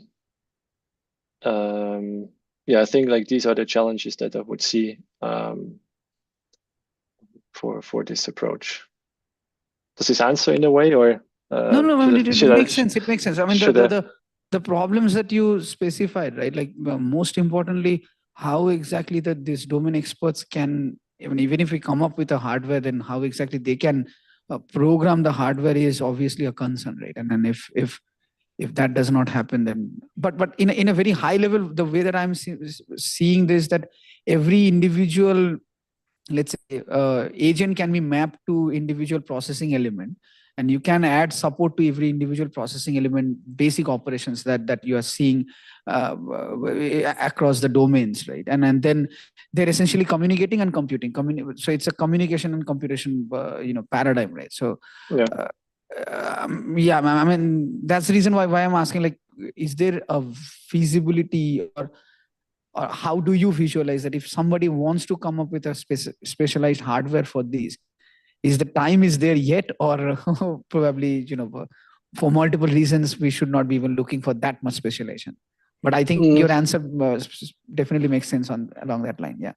So I guess next steps, I would like bring more operations like to the GPU perhaps, or like the diffusion solver, for example, is a good example. It's used by many models with different parameters. So the logic doesn't have to be adjusted. And this component could be hidden, like the implementation could be hidden behind the common interface. And if it's running on a CPU or a GPU or a specialized hardware, wouldn't be visible to the user. So this would be a good candidate. When it comes to the specific behaviors of the individual agents, then we run into the issues that I think I briefly mentioned before. But I think, yeah, maybe worth to look into more detail. Thanks, Lucas. Thanks very much. So hi, Lucas. I'm Giray. Hi, Giray. So I have two questions actually. So the first one is, it was either in first or second part of your contributions, there was a step that you were sorting the agents. And I can't stop thinking of like a case where, let's talk about like flock of birds, for example, like two pigeons are just walking on the ground and there's a piece of bread, and like whichever you, like these two pigeons are like in the same distance to this bread, let's say, and whichever you process first, it will eat the bread, for example, right? So yes. I guess like a simple example of like a race condition here, and the sorting should like affect the result in that case. By the way, it can happen like anyway, yeah. So I was thinking like if this kind of sorting creates some bias towards some sort of end results, like is it creating a problem on like capturing all possible outcomes of the simulation? Yeah, so you're right. Like it affects the result, but like the domain experts that we worked with, like for the simulations that I've shown, we didn't see that this was a concern. So as I mentioned, like we have multiple ways of what we call execution context in order to adjust how the platform behaves. So if this is in your example, like you could random, like more or less inverting this or turning off these optimizations and have a randomized order, but which of course affects performance, or you go for this transactional way of doing things where first you update all the agents where no one sees the update of the other. And yeah, but you then need some synchronization mechanism if there is a shared resource, let's say the thing that they're eating in your example. Yeah, but more or less we provide like various different tools to a modeler, and then it's up to them how much optimization they can turn on, or what is, yeah. And it really depends on the use case, I would say. I see. So the point is, like, Biodynamo already provides all these options, and yes, the exactly, experts of the field should choose. Okay. Yeah. So the mentioned options, like, they're all available. Now, of course, we also evaluate the performance of the performance degradation or improvement of those when you turn them on or off. Yeah. Okay. So I have another question, especially for the third part. I'm not sure if it's redundant with one of Rahul's questions, because I couldn't follow all of them. So please excuse me if that's the case. So you had these two ranks, and you had the Aura update in between, which requires a lot of data movement, and of course you optimize it and you make it much more efficient by like serializing and like deduplicating data and stuff like that. But there's still some data movement back and forth across ranks, right? Absolutely. So, yeah. So I was curious if it makes sense to. Okay, the first question is, when this Aura update happens, do we just like stall the simulation in these ranks? Like, do they sit idle until this Aura update happens? Yeah, it's part of every iteration. Before the iteration starts, you like make sure that the Aura is available, and then every rank, as soon as the step is cleared, every rank then starts updating the model based on the rules they got. Okay. So yeah, it's actually all of these, like migration and Aura update, to happen in every iteration, let's say at the beginning. Okay. So my question would be, like, would it make sense to just do some prediction about the state of this Aura agents after the update? So while the update is happening, maybe we can run another iteration, or maybe like a few iterations. And then if the update result turns out to be different, then we can roll back. So do you think this kind of optimization would make sense, or is it like, yeah, it's cumbersome? It's a good question. Like, I think the problem is that on the prediction, like, it's a lot of like floating point numbers, like, where there's always a difference. So the prediction would is very unlikely to get it right. I think it would be difficult that this whole like procedure would be less costly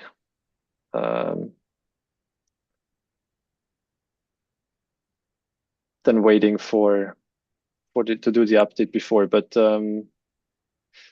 this would be a thing for future work, I think. Like, something that's also good to improve is still like the balancing between the workload between the individual ranks, because it's also like a costly operation of adjusting the partitioning grid, like sending all the agents that are contained in the area to the new rank.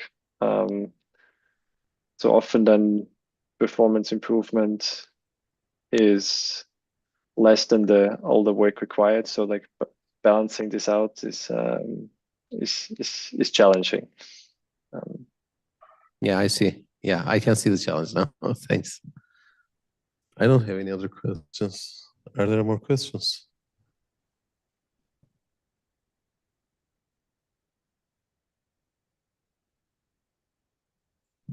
So thank you, everyone, for the discussion. Thank you, Lucas, very much for a great talk. Very much. Then I think we can now move on with a coffee break and be back in 15 minutes, so 3:20, to continue with our next sessions. Okay, thank you.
Is it wrong? Ah, it's good. I think I can present myself. What? Sorry? I have a slide, so I don't know. Am I wearing this right? Yes. What? Okay, then. I think it's time.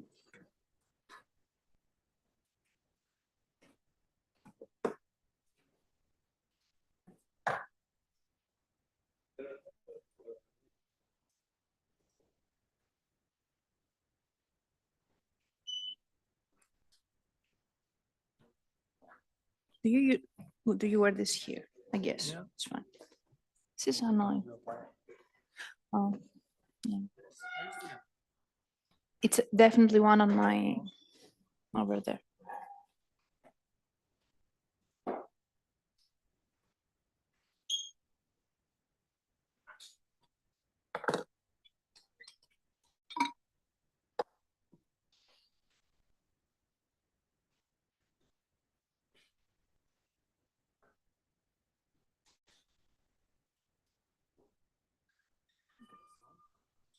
Is there?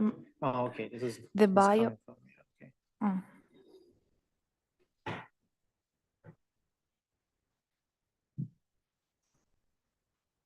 Okay.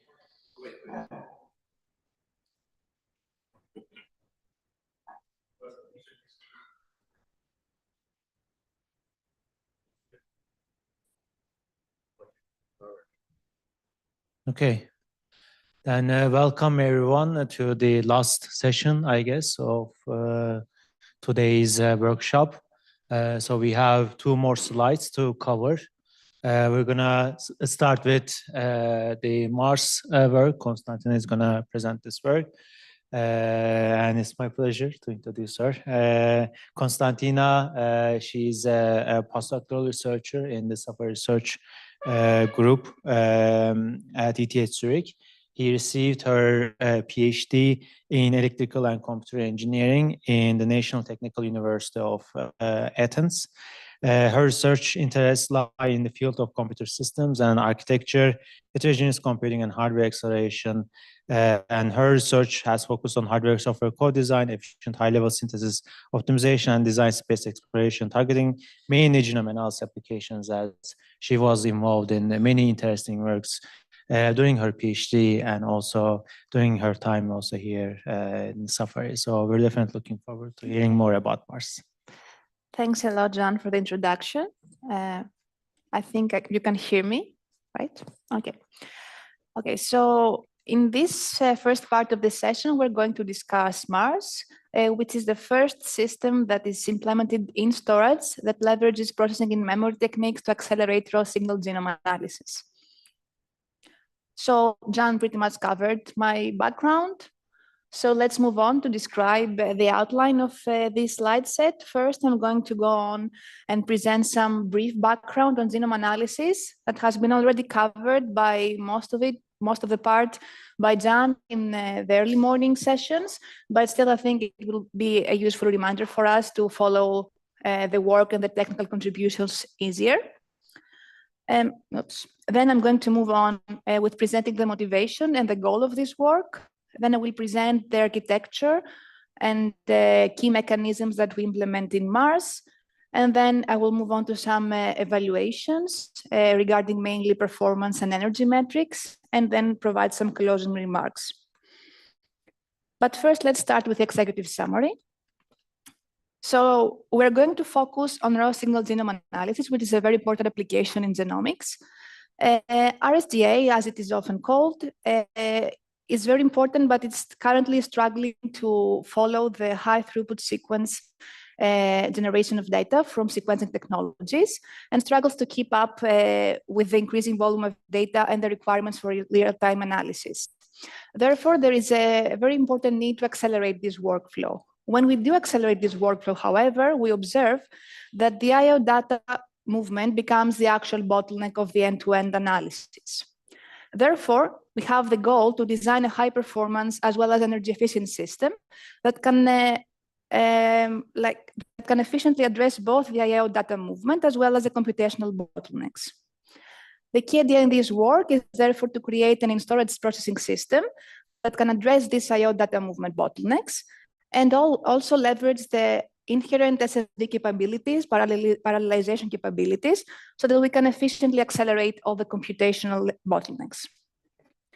So what we do is that we present Mars, which is the first in-storage processing system, and is a result of a co-design between targeted software modifications on the RSGA pipeline and some dedicated hardware components that accelerate the computational parts of RSGA.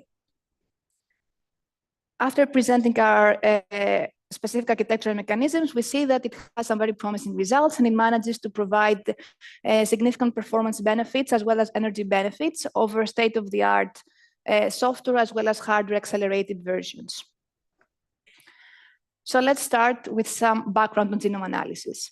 As it has been said already multiple times, the study of the genome helped us understand the genetic variation, the species, and the evolution, and has led and enabled some groundbreaking advances in fields such as evolutionary biology, outbreak tracing, and personalized medicine. So usually a genomic analysis pipeline starts with two steps, which are the sequencing and mapping. During sequencing, we have some DNA samples that are inserted in some machines called sequencing devices, and we get as output some small DNA fragments. These DNA fragments are then inserted into the mapping step that aligns these small fragments of DNA onto a reference genome and manages to recreate and reconstruct the original full genomic sequence. Now, typically after the sequencing, we are relying on a step called base calling that is based on deep neural networks that translates the signals of the DNA into bases and can guarantee some accurate analysis for more downstream analysis. However, the base calling step of translating the signals to the bases is very computational intensive. Therefore, lately we have a different novel approach that tries to map the signals as they are in the raw format to the reference genomes without the base calling step. This is a very promising approach as it manages to do efficient analysis with better scalability and portability prospects. And also, in many cases, it can also benefit us in terms of accuracy. So in this work, we're going to focus on the raw signal genome analysis that, as we said, directly operates on the raw signals and completely bypasses the base calling step. And this is a very significant, this is a factor why it is able to exploit the high throughput of sequencing technologies, as well as enable real-time analysis. So in this slide, we can see a high-level overview of the raw signal genome analysis. It consists of two steps. One of it happens offline and the other online. The offline step is the one of indexing. So in the indexing step, we have the reference genome, which is initially stored in the form of a sequence of bases. So what we first need to do is transform this reference genome into the raw signals. Then small parts of these raw signals are stored as hash values into a hash table that contains a map of where these raw signals are found as positions in the reference genome. Then during the online step, we have our incoming reads, which are already available to us as raw signals. And we use them as hash values to look for the map in the hash table before and find some matching locations and matching fragments of DNA and their respective positions. Now, in this work, we mainly focus on the online part, which is the mapping of raw signals onto a reference genome. So here we have some more details on how this pipeline works, and we also introduce some more bioinformatics focused terminology. So during the mapping, first we have the signal as a raw signal. So what we do is the event detection step. Here we employ some segmentation techniques to extract distinct events within this raw signal, which is small segments of the original signal. Then we move on to the seeding step, where we combine all these small events into a longer one that's called the hash value. This hash value acts as a seed in the traditional base calling based approach, let's say, and is used as a hash value to query the hash table for matching elements. So once we have some matches on the hash table, we return them to the next step of chaining. So these matching seed locations now, we're going to utilize them to form some consistent and collinear larger regions that will represent a better mapping and possibly alignment. This step is heavily dominated by operations such as sorting, as well as some dynamic programming techniques. So this concludes the first part of background for this work, and we can move on to describing exactly our motivation and goal. So as we said, the sequencing throughput of sequencing technology is growing very rapidly, and we have data generated at a much higher throughput increasingly through time. So raw signal genome analysis is currently struggling to actually keep up with this rhythm of data generation, and it cannot probably scale in the future as effectively with the real-time requirements. It is therefore evident that we need to do some acceleration. So what we need to do first is to further examine the pipeline to understand what are the key performance bottlenecks and try to see what we can do in terms of acceleration. So here we provide an example where we perform the read mapping for 5 different data sets, D1 to D2, and they are already arranged from smallest to largest genome. This figure here shows the breakdown of the 3 major steps we introduced before: event detection, seeding, and chaining, as well as the I/O data movement from the SSD. We can see here that the chaining and seeding are always the major bottlenecks, and they're always consistently dominate the runtime. The event detection and the I/O overhead also can be important, especially for smaller genomes. What we would do normally in a typical, let's say, approach would be to accelerate only the most dominant computational bottlenecks. However, we want to further see what would happen in the accelerated system with the I/O data movement overhead. So therefore, we introduce a model analysis, where we study what happens with the input-output data movement when we increase gradually the acceleration that we can gain from the commonly accelerated steps of seeding and chaining. So again, we utilize here the same data sets, and we check in the x-axis, we have an increasing reduction in the latency of the seeding and chaining by using state-of-the-art accelerators for these steps. And on the y-axis, we have how much the I/O data movement takes up upon the entire execution time. We can see that the more the computation latency is reduced, I/O data movement bottleneck actually becomes the major bottleneck, and it's the most dominant contributor to the execution time. This therefore makes it clear that we need to not only target the computational bottlenecks, but also the I/O data movement bottleneck. This is the goal of this work, is to design a high performance as well as energy efficient system for raw signal genome analysis by addressing both the I/O data movement and the computational bottlenecks. So now let's move on to introduce our system. So Mars is the first in-storage processing system for raw signal genome analysis. Our key idea is to create an in-storage processing system that tackles both the I/O data movement as well as accelerates the computational bottlenecks by taking advantage of the inherent SSD acceleration capabilities.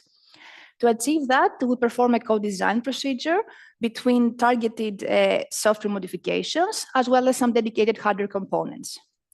Our targeted software modifications apply some changes to the typical raw signal genome analysis workflow so that we can tailor them to the parallelization capabilities and the architecture of the SSD.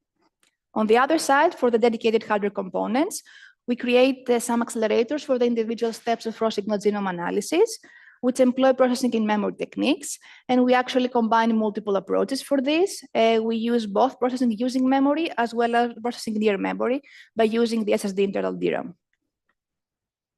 So let's now first introduce the genome analysis workflow and the software modifications we have introduced. The software modifications we introduce mainly target the need to reduce the computational workload, so reduce the number of computations we perform, but also reduce the intermediate data requirements for storing data, as we are kind of resource constrained also in storage. So first, we introduced some filtering techniques. These have been applied in the past, but it's the first time that we introduced them in this, not all of them, some of them are first applied for the first time here in this raw signal domain. So the goal of these filtering techniques is to discard some candidates that do not actually result in valid mappings. So therefore, they would lead to some redundant computations. We perform some frequency filtering as well as some voter-based filtering. On top of the filtering techniques, we also apply some arithmetic conversion techniques.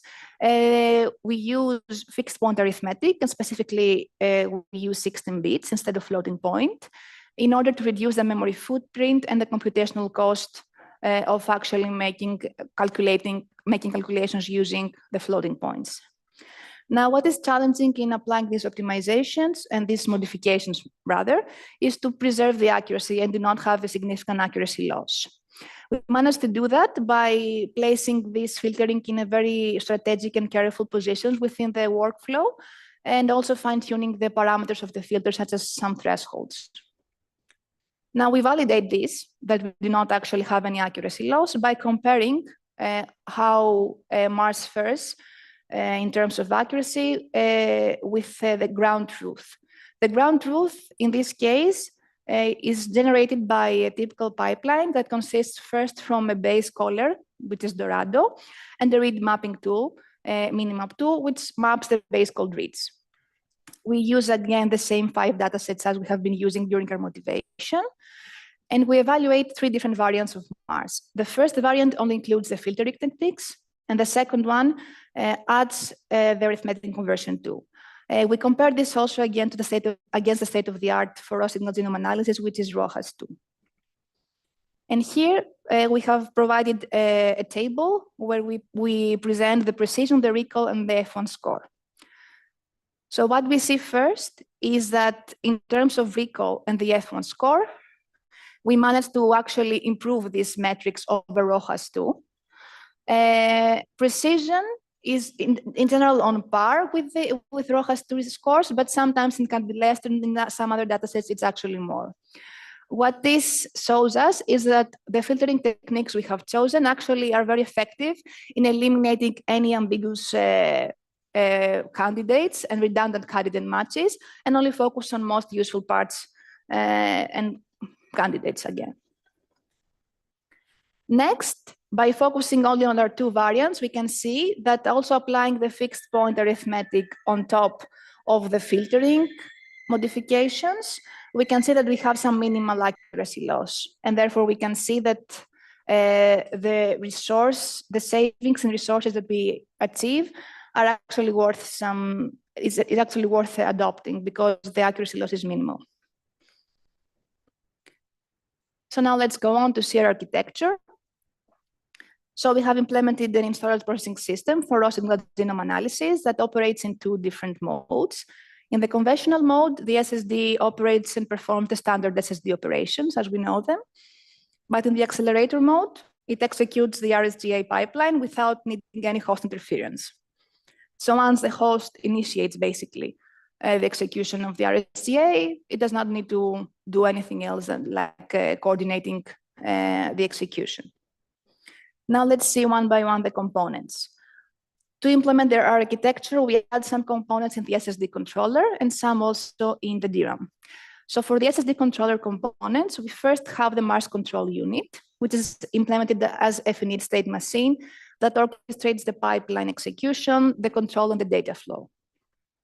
Then we also add within the SSD controller a sorter and a merger unit.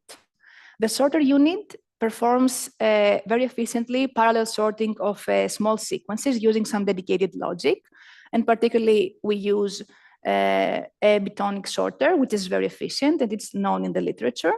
And the merger unit can actually combine shorter, already sorted sequences into longer sorted ones.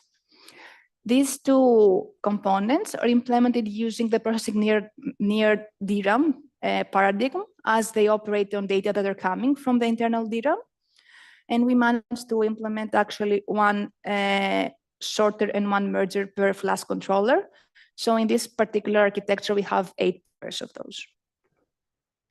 Then we move on to presenting the components that we instantiate in the SSD, in the internal SSD internal DRAM. So first we have the arithmetic unit. As it can be clearly inferred from the name, it is responsible for performing all the arithmetic and logical operations that are required for different steps of raw signal genome analysis. It is implemented using the processing near DRAM paradigm, as the logic is placed near the DRAM subarrays. It is actually based on an existing work that's named Fulcrum, and also leverages the proximity to the DRAM subarrays to perform some low latency parallel arithmetic operations. In order to fit our design, we have to actually fit and create one arithmetic unit per 2 subarrays. Then we move on to our querying unit. This is also implemented inside the SSD internal DRAM. It's there to perform some efficient and fast lookups in the hash table for the seeding part. This is now implemented using the processing using DRAM paradigm. It is based in the Pluto design that is also known in literature, and it manages to leverage efficiently the DRAM row activations, and we add some custom match logic and some other modifications to manage to perform some massively parallel lookups in the hash table. In this case, we instantiate one querying unit per subarray. Okay. So now that we saw our components, let's see how we managed to map our workflow on this architecture.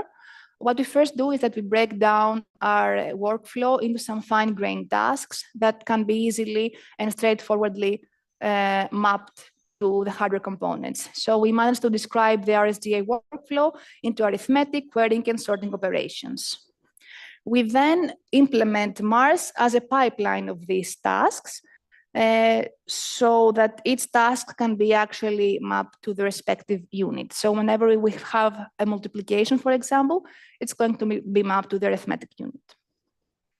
Lastly, we implement the Mars control unit as a finite state machine that encodes this pipeline that we have just described, and it defines a fixed execution sequence of these steps of raw signal genome analysis that are, however, dynamically invoked and triggered when the data is ready. Now we can, now that we have seen the architecture and how we have mapped our computational steps onto it, we can do a brief, let's say, step-by-step of how exactly the flow of data and control goes. So first, what we do is that we load the raw input signals from the flash memory to the DRAM, and we perform the event detection. This happens in the arithmetic unit. Then we have the seeding, and initially in the seeding, we have to create the hash values and also do the filtering. This also happens in the arithmetic unit, as these are dominated by some arithmetic operations, basically. Then we need to go on, and since we have the seeds, we need to look them up in the hash table. So now we're going to leverage our querying unit, which is again within the DRAM, but they're implemented using the POOM protocol. Now we have at hand all of our candidate positions, and we need to move on to the chaining. Before we do this chaining, however, we create some batches of these available candidates before we fetch them to the sorter unit. So each time we transfer a batch of sequences in the sorter unit manages to sort the ones that are up until a specific length. And if it is required, the merger unit creates longer sorted sequences. Once this is done, we return the sorted sequences now again in the DRAM, where you have the last part of the chaining that is based on the dynamic programming to get the final chains. So this was the overview of the architecture. You can find more details on the exact mechanisms of each component and how we integrate it into the system in the paper. So let's move on with our evaluation. So in order to compare Mars, we compare them with 4 different systems in terms of performance and energy. We can divide these systems into categories. The ones are based on the base calling method, and the other ones on the raw signal genome analysis. So for the base calling based methods, we have a conventional pipeline, which consists of one base caller that is actually GPU accelerated, and it's Dorado, and then a read mapper that is Minimap2 that is based on CPU execution. We also compare with GenPip, which is the hardware accelerated version of a base calling based pipeline that uses non-volatile memory to accelerate the base calling and mapping step. Now, regarding the raw signal genome analysis domain, we compare Mars first to a variant of Mars that is only on the CPU to evaluate only the software contributions, and also to the state-of-the-art RawHash 2. So for all of these comparisons, for the CPU-based at least pipelines, we use a state-of-the-art server that has 2 CPUs with 64 physical cores, equipped with 1 terabyte of DDR4 DRAM. When we use the base calling based software pipeline, we basically offload the base calling part on the GPU. So for that case, we use an NVIDIA RTX A600 GPU. For all of the analysis that is done and we need the SSD configuration, we assume, and we have made our calculations with an SSD of 8 channels with each one having 8 flash chips and PCIe 4.2 interface, 4 GB internal DRAM, with 16 bucks and 512 subarrays. Lastly, for the individual hardware components, when we have accelerators, we use the Synopsys design compiler to create them. And when we need to emulate the SSD internal operations, we use the MQSIM simulator. And for the DRAM components, we use Cacti 7. So let's go on to see our performance evaluation. We can see here, we can draw, let's say, 3 overall significant observations. First of all is that indeed we can see that Mars performs better than all of the other baselines. But it is particularly important to see that it is faster than the hardware accelerated GenPip for base calling based analysis. Which highlights how Mars is effective in solving the I/O data movement bottleneck. And also, we can see that even our CPU-only implementation manages to deliver at least almost 2 times speed up over RawHash 2, which shows that even our software modifications manage to significantly reduce the computational load. And then placing our design inside the storage also helps more, let's say, it's more critical to reduce the data movement bottleneck. Now, regarding energy evaluation, we can see again that from these baselines, Mars manages to reduce the energy by a larger factor. This can be attributed to 2 reasons. First is, of course, the reduction of the actual execution time, but also we have managed to fundamentally address the I/O data movement bottleneck. So this has been our brief evaluation. We have some more results and an ablation study in the paper that maybe we could discuss if you have questions on that. So to conclude, Mars is the first in storage processing system for end-to-end raw signal genome analysis that has been enabled through some specific software improvements and hardware system inside the storage system. It has managed to do so by preserving some high accuracy that matches the base calling based baselines, and also in some cases manages to improve those metrics in comparison to state-of-the-art raw signal genome analysis pipelines. So we have managed to improve the performance over state-of-the-art software-based base calling tools, state-of-the-art hardware accelerated base calling based tools, as well as the state-of-the-art software RSGA workflows. Similarly, we have managed to reduce the energy consumption over all these respective baselines. So I guess this concludes the presentation, and I'm happy to take any questions. Okay.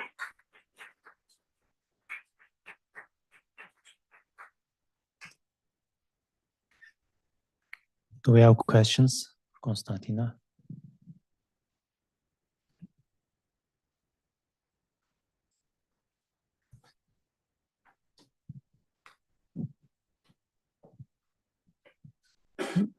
Thanks for the presentation. I come from a bit of a naive background on bioinformatics. So you mentioned that chaining and seeding are the major overheads or takes a lot of time in this pipeline, right? But I could see that it's only the chaining which is a major, which takes a lot of time, but seeding was quite low.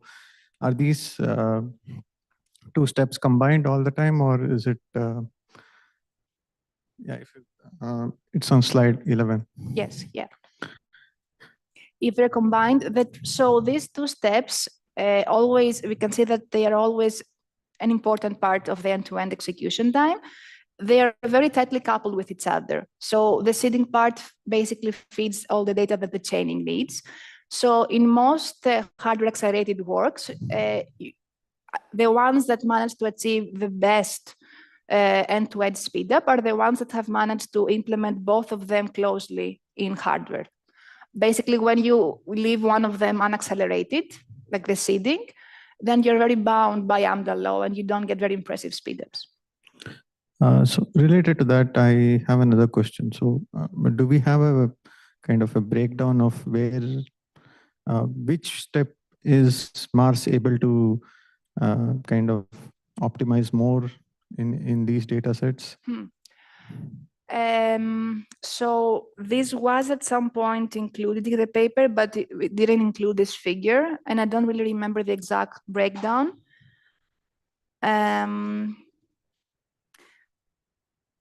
I think that it's more, I think that it mostly gains things from the chaining, but overall the most important factor is the IO data movement bottleneck. Okay.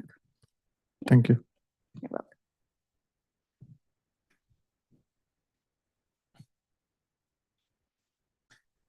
I think I have a related question related to the first question that Rakesh asked. So regarding these steps that are accelerated in Mars, how applicable are these solutions to other raw signal analysis solutions, like, I guess SIGMAP or other raw signal analysis works that may be using some of the operations here as well? Is basically this solution applicable to other ones? So from our many discussions, what I would say is that the key difference of this pipeline that is based on RawHash 2 is this hashing mechanism. So we could potentially orthogonally combine parts of this workflow to accelerate maybe SIGMAP or the other pipelines that do not use a very fast mechanism to find the seeds. So we could help them in this regard at least. That's my understanding. Okay. Maybe one more question. So this is about maybe real-time versus non-real-time. And I want to hear your opinion on which is more suitable for accelerating this raw signal analysis in such a storage subsystem. Is it better to do the analysis offline, or is this solution more suitable to real-time analysis?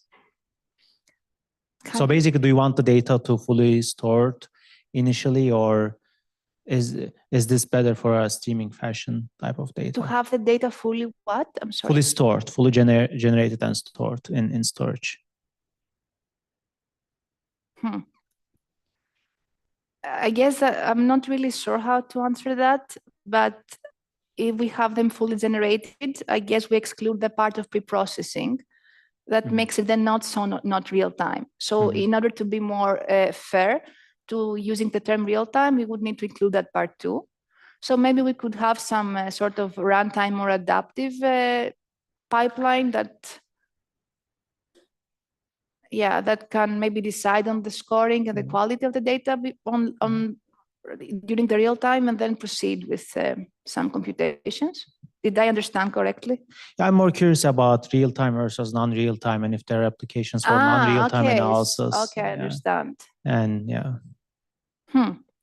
So in that case, in my opinion, we don't have to choose between them. I understand that there would be applications that either need the real-time aspect, but other ones would actually need more exploration.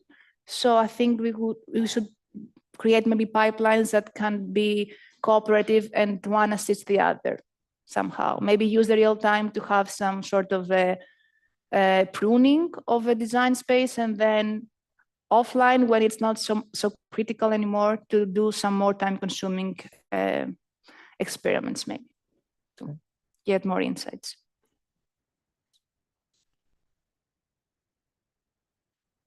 Okay. All right, then let's thank the speaker again. Thank you.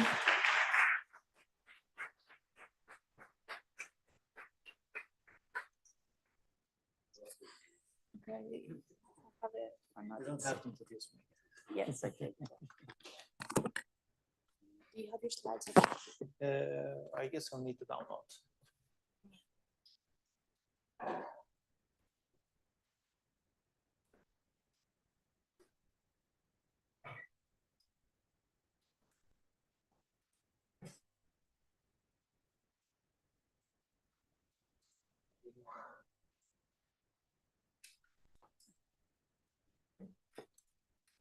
I think it's good.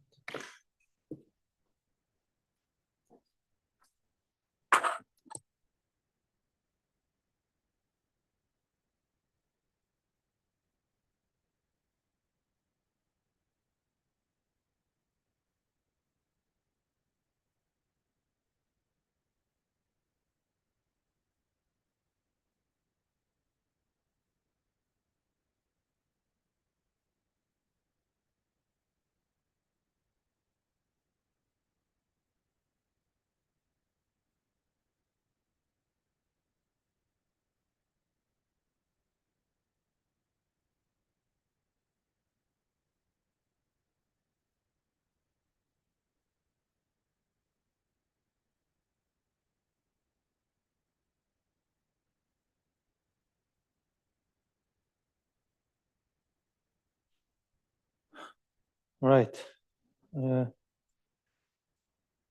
Congratulations, everyone, making up to the last talk for today. So this is the last one. And I realized that before introducing Konstantina, I said we have 2 slides left instead of saying two more talks. So of course, we have more than 2 slides also for this talk, but sorry for my mistake earlier. I guess you already figured it out. So anyways, today for the last talk, again, we're gonna dive into a little bit on the algorithmic solutions. And this is a bit a different approach than what we've been seeing before. So I'll basically try to give you, again, a quick background on this before we dive into the solution. But I'm not gonna motivate you for genome analysis. As we already know, genome analysis is critical for many applications, as we covered earlier, like personalized medicine, outbreak tracing, evolutionary studies. And to do this analysis, we need to generate this data from our biological molecules that we know as reads, right? And these reads are really fragments from your entire genome. We don't have the full piece. So to reconstruct your genomic picture, as we covered earlier, we need to identify their origin and also identify the exact differences using some computationally costly approaches. So the idea in using reference genome is it provides an accurate and complete representation of a species so that we enable accurate analysis in the later steps in genome analysis, like variant calling in to find the mutations. But these reference genomes are regularly updated as well. This is because so we may want to correct some errors that we made earlier in the earlier version of the reference genome. It's very much possible as we have more data, but also we have some gaps in the earlier versions of reference genome. So if you fill those gaps, then we also may want to update the reference genome.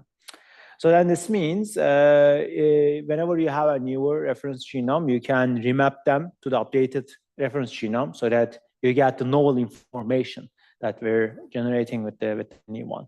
So to do this, we can simply map it to basically accurately exploit this information, as well as mapping the reads that were not mapped before to the older reference genome. So then what sort of changes can we have between the old and the new reference genome, right? So we usually identify 4 different, let's say, labels that we can assign to the potential changes that we can have between the genomes. One we call retired regions. So these are basically the regions that are removed in the new reference genome. So they don't exist anymore. So it can happen, maybe it was just there by mistake, or basically it was mainly it was moved maybe potentially somewhere else, some other maybe species. So we may also have new regions that we didn't have before in the older version of the reference genome. We're going to also have regions that are constant, so they don't really change at all, almost exactly the same as the earlier reference genome. Of course, the positions can get shifted because we have retired regions and new regions. So as we add and delete things, the positions will get shifted.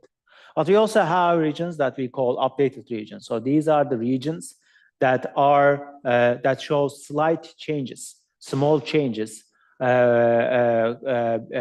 the new and the old reference genome, and identifying this region is also important to get the most out of from the new reference genome. So if you want to then, if you have a new reference genome and if you want to remap your reads to that one, you have mainly 2 options. One, what you can do, you can remap your old reads that you generated earlier to the new reference genome from scratch. So you redo the entire work, or you move the mapping positions according to basically how they appear in the new reference genome by shifting the positions. So I'll basically show what it means to just map all the reads from scratch, right? So assume you have all your reads mapped to the old one. And when the new one comes, what you can do, you can gather all the reads that were previously mapped to old reference genome and perform read mapping. Also, you can take the reads that were not mapped before to the old reference genome and map them, try to remap them again by using read mapping techniques from scratch. So this will redo the entire analysis from scratch, but it will give you potentially the most accurate analysis that you want to get, right? So this is provides an accurate mapping, but also it incurs significant computation overhead. This is mainly because assume this is the entire reference genome that you want to cover.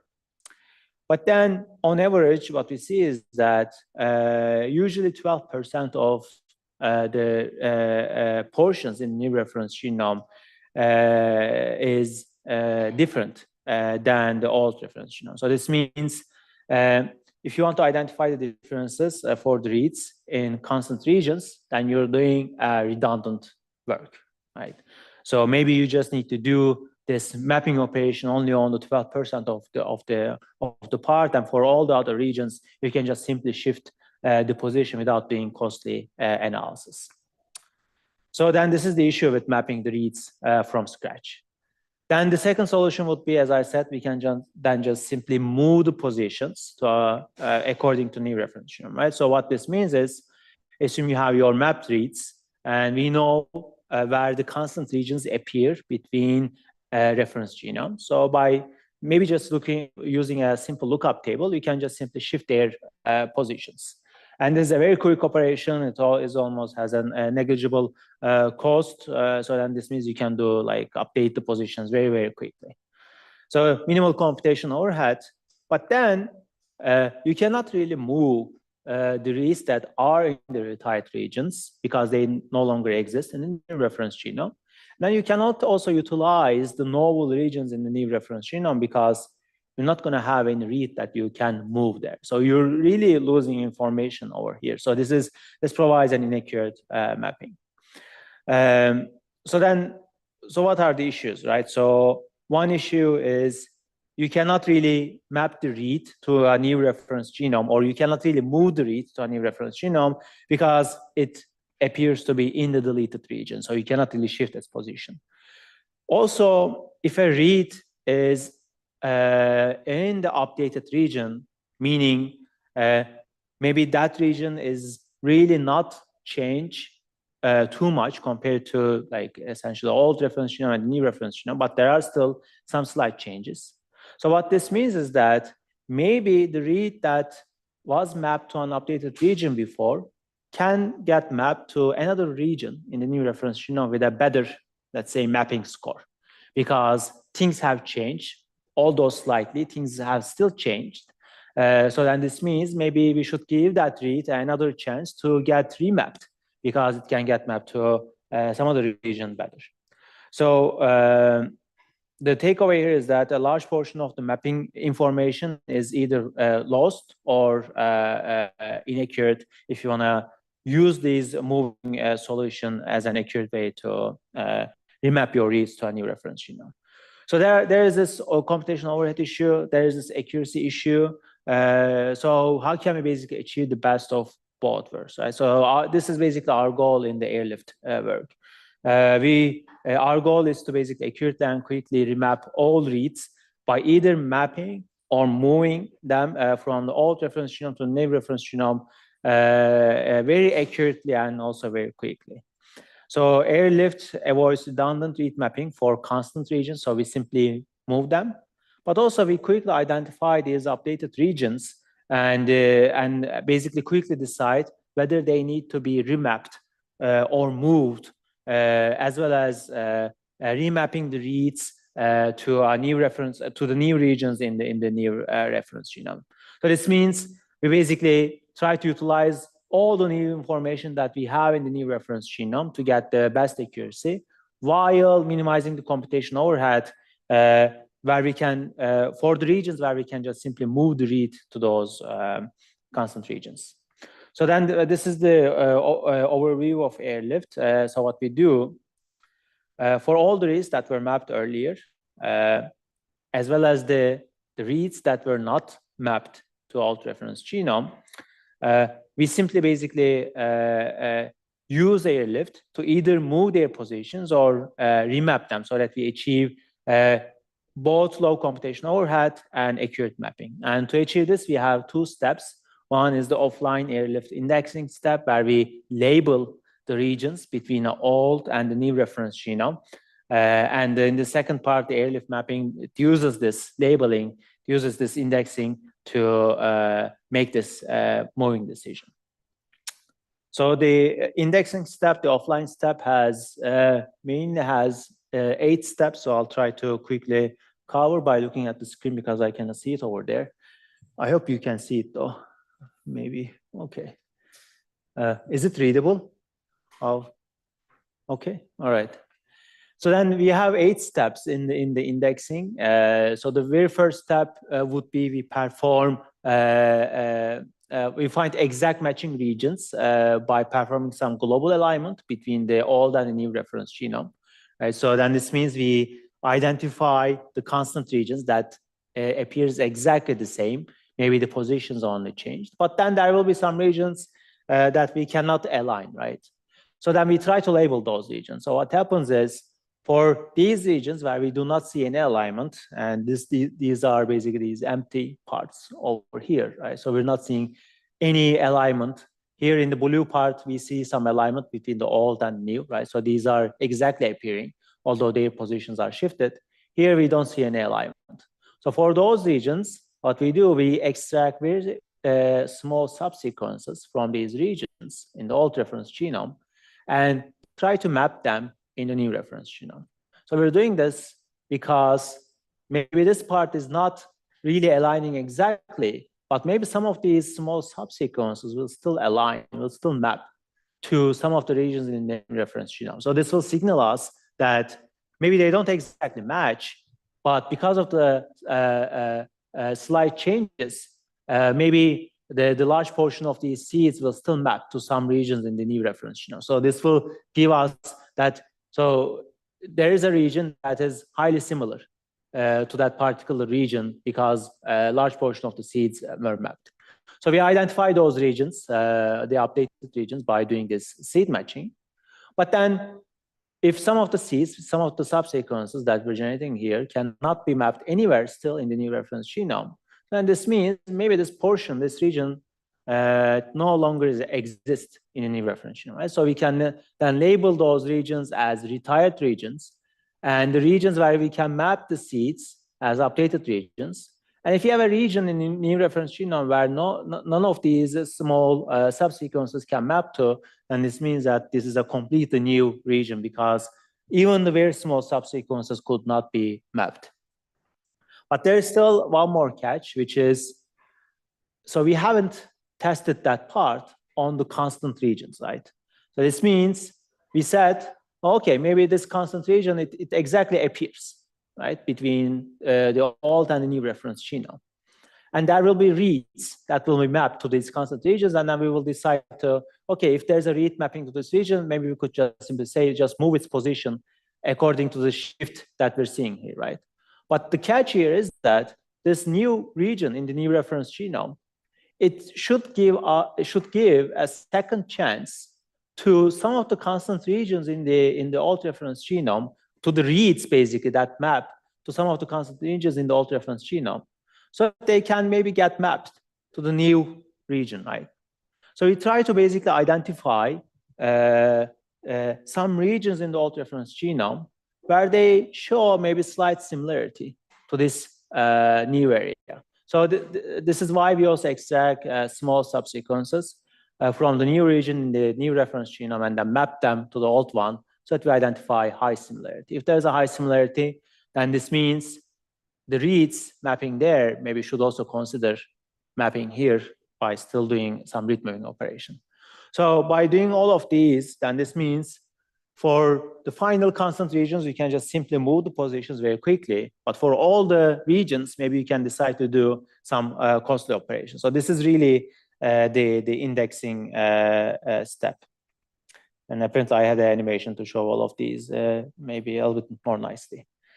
So after you generate the indexing, the remaining job is just simply just to use it, right? This becomes a lookup table. This becomes a dictionary for you to use. So what happens is then when you have these reads that are mapped to the old reference genome, you just simply use that dictionary, which is the airlift over there. So you first move the reads that you can move very quickly, right, in the constant region. But then also remap the reads in the updated region to their corresponding updated regions, so that you perform costless search only on a reduced space, as well as mapping reads to new regions, and also remapping the reads in the retired regions and so on, as well as, of course, mapping the reads in the unmapped reads earlier. So airlift flow utilizes all reads, right, really accurately, really sensitively, by either moving or remapping them to minimize the computational overhead, but also improve the accuracy. And it generates basically accurate mapping output, so it can be used in the downstream analysis as if you did a read mapping from scratch. So then let me show you some results. For remapping, our baseline is fully mapping the reads from scratch by using a read mapping tool to a new reference genome, right? You don't exploit any similarity between old and the new reference genomes. But we also compare against to existing the remapping tools, which are cross-map and liftover. We evaluate accuracy by performing variant calling, which is really, let's say, identifying the exact variations between an individual and the reference genome, so that maybe you can link them to diseases by using airlift and also full mapping. We use data sets from human genome, the worm genome, and also yeast by using their older and the newer versions of the reference genome. So we first look at some performance results here on the y-axis. So we see the execution time. On the x-axis, on the upper part, we see the new reference genome. And on the lower part, we use the old reference genome where the remapping happened from here to here, right? And basically, these are the tools that we compared against, as well as the airlift. So the takeaway, the observation here is that airlift can achieve, of course, substantial improvements in terms of speed up compared to fully mapping, right? Because it's not doing the job, the heavy job that full read mapping is doing, because there is a region where we can just simply shift the positions without doing the cost operations in read mapping. But of course, compared to the other state-of-the-art remapping tools, it is slightly slower, and this is mainly because these tools simply perform, simply just update the positions from the old reference genome to new reference genome without performing any read mapping. So these are just simply position updates. So basically, airlift is the first work that can do both position updates and also read mapping depending on the region. Again, in terms of peak memory usage, we see a similar basically observations to full mapping. So we also look at the accuracy in terms of variant calling. Here on this table, we show the variant calling accuracy of performing full mapping, right? This is the most accurate approach, where we map the reads to the new reference genome. And then we compare against the ground truth. Here, this is precision, the first one, and the second one is recall. And then we identify the correct synapse, which are single nucleotide polymorphism, and correct insertion and deletion identifications. So we also basically do this for airlift when we move from all the reference genomes to a newer reference genome. And these are basically the accuracy results over here, precision again and recall. And basically this is the comparison between the airlift and also the full mapping.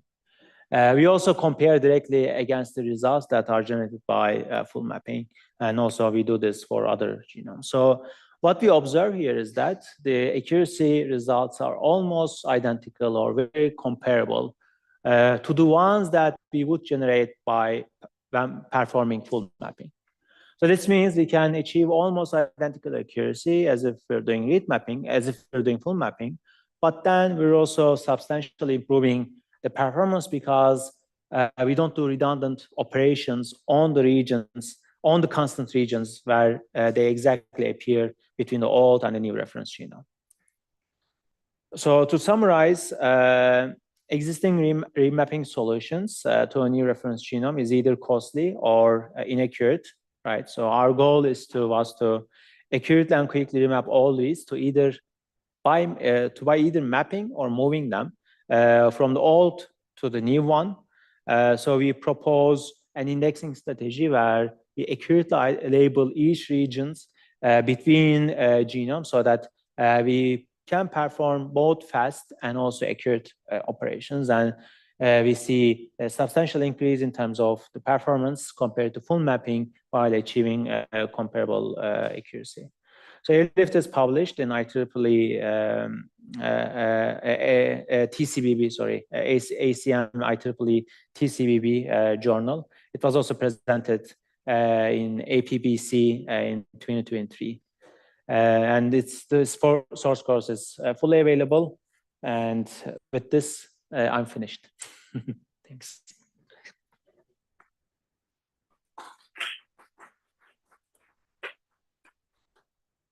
Thanks, Jan. Do you have any questions? Maybe I'll start with one that's actually more like a clarification. I didn't really understand what is the advantage of liftover over airlift. Mm-hmm.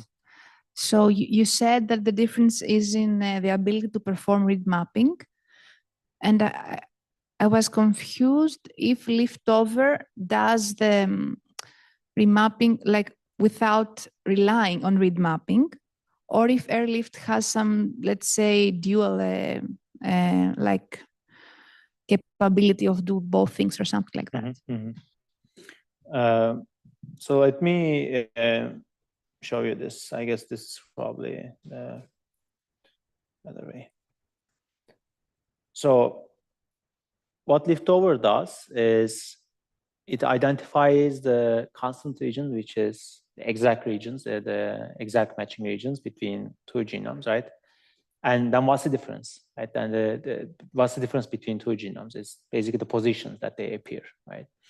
So what this liftover tool does, it identifies those constant regions, and it simply moves the read positions, their mapping positions. It updates their mapping positions from the old reference genome to the new one. So what liftover tool does is simply position updates. So in read mapping, we have start position and end position, right? And if you know that how much you need to shift, you can just simply, for example, if the read is appearing in chromosome 2, position 200, and if it is shifted 50 characters back, you call liftover, and what it does, it updates that 200 to 150. So that's clear, but I don't understand how they know how much to shift. How we know how much we shift? How much? Yeah, this is the indexing step. So this is a very costly operation. It performs so it's the offline thing. Global alignment between two genomes. Yes, it's called chaining, I guess, also liftover. So then airlift also does read mapping. Does this mean that whenever needed? Yes. Whenever needed. So it's more accurate then. Exactly. Okay. Yeah, that's clear now.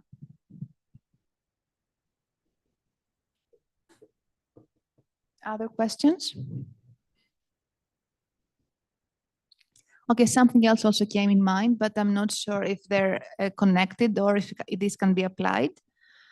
But I sort of thought that ever since, like Zulal also described the graphs and the variation, and I thought if this has been only tested with linear genomes, and if you think it would help in the constructing graphs and incorporating the variation there. Yeah, I think there are already some tools that does that on pangenomes. Also, this is not just limited to mapping, let's say, reads to a reference genome. There are also some tools, in the later steps in the analysis, you perform variant calling, right? So you identify these variations, and then you can do gene annotation and gene expression, which is really mapping the genes to these particular mutations that you have in your genome, right? And also trying to find some statistical analysis between different genes that you have in your genome. So people also proposed updating, for example, those positions that you have in your variant calling file, for example. So basically, this is definitely the very ongoing topic, and people are looking at different parts in genome analysis and asking, oh, if basically now like we're using a new type of information, how can we update the old output that we had earlier according to the new one, but also still leveraging the similarity information that we have between the old and the new reference genome. And there was a very recent work from Salzberg group, probably this was a month ago, is at Johns Hopkins. So they are also looking at, for example, this updating the gene annotation file using liftover techniques. And I think this is called liftoff or something like that. But this is a basically good question, right? So this essentially repurpose and reuse it in other parts of the pipeline. And the question again would be, okay, maybe what can we do still like with pangenome, or can we do better, or what other steps that may need this type of analysis? Nice. So you have overlap with Johns Hopkins, which is near you now. Yes, I'll knock on their door. You can go and then tell them I have early. Okay. Thank you, Jan. Yeah. Okay, I think we're good then. Yeah, thanks. So thank you very much, Jan. And I guess now we can conclude today's workshop. Thank you all for attending and for the very interesting discussions. And let's remind everyone that we have the third part of this series of workshops next Monday. So we'll see you all there. Bye.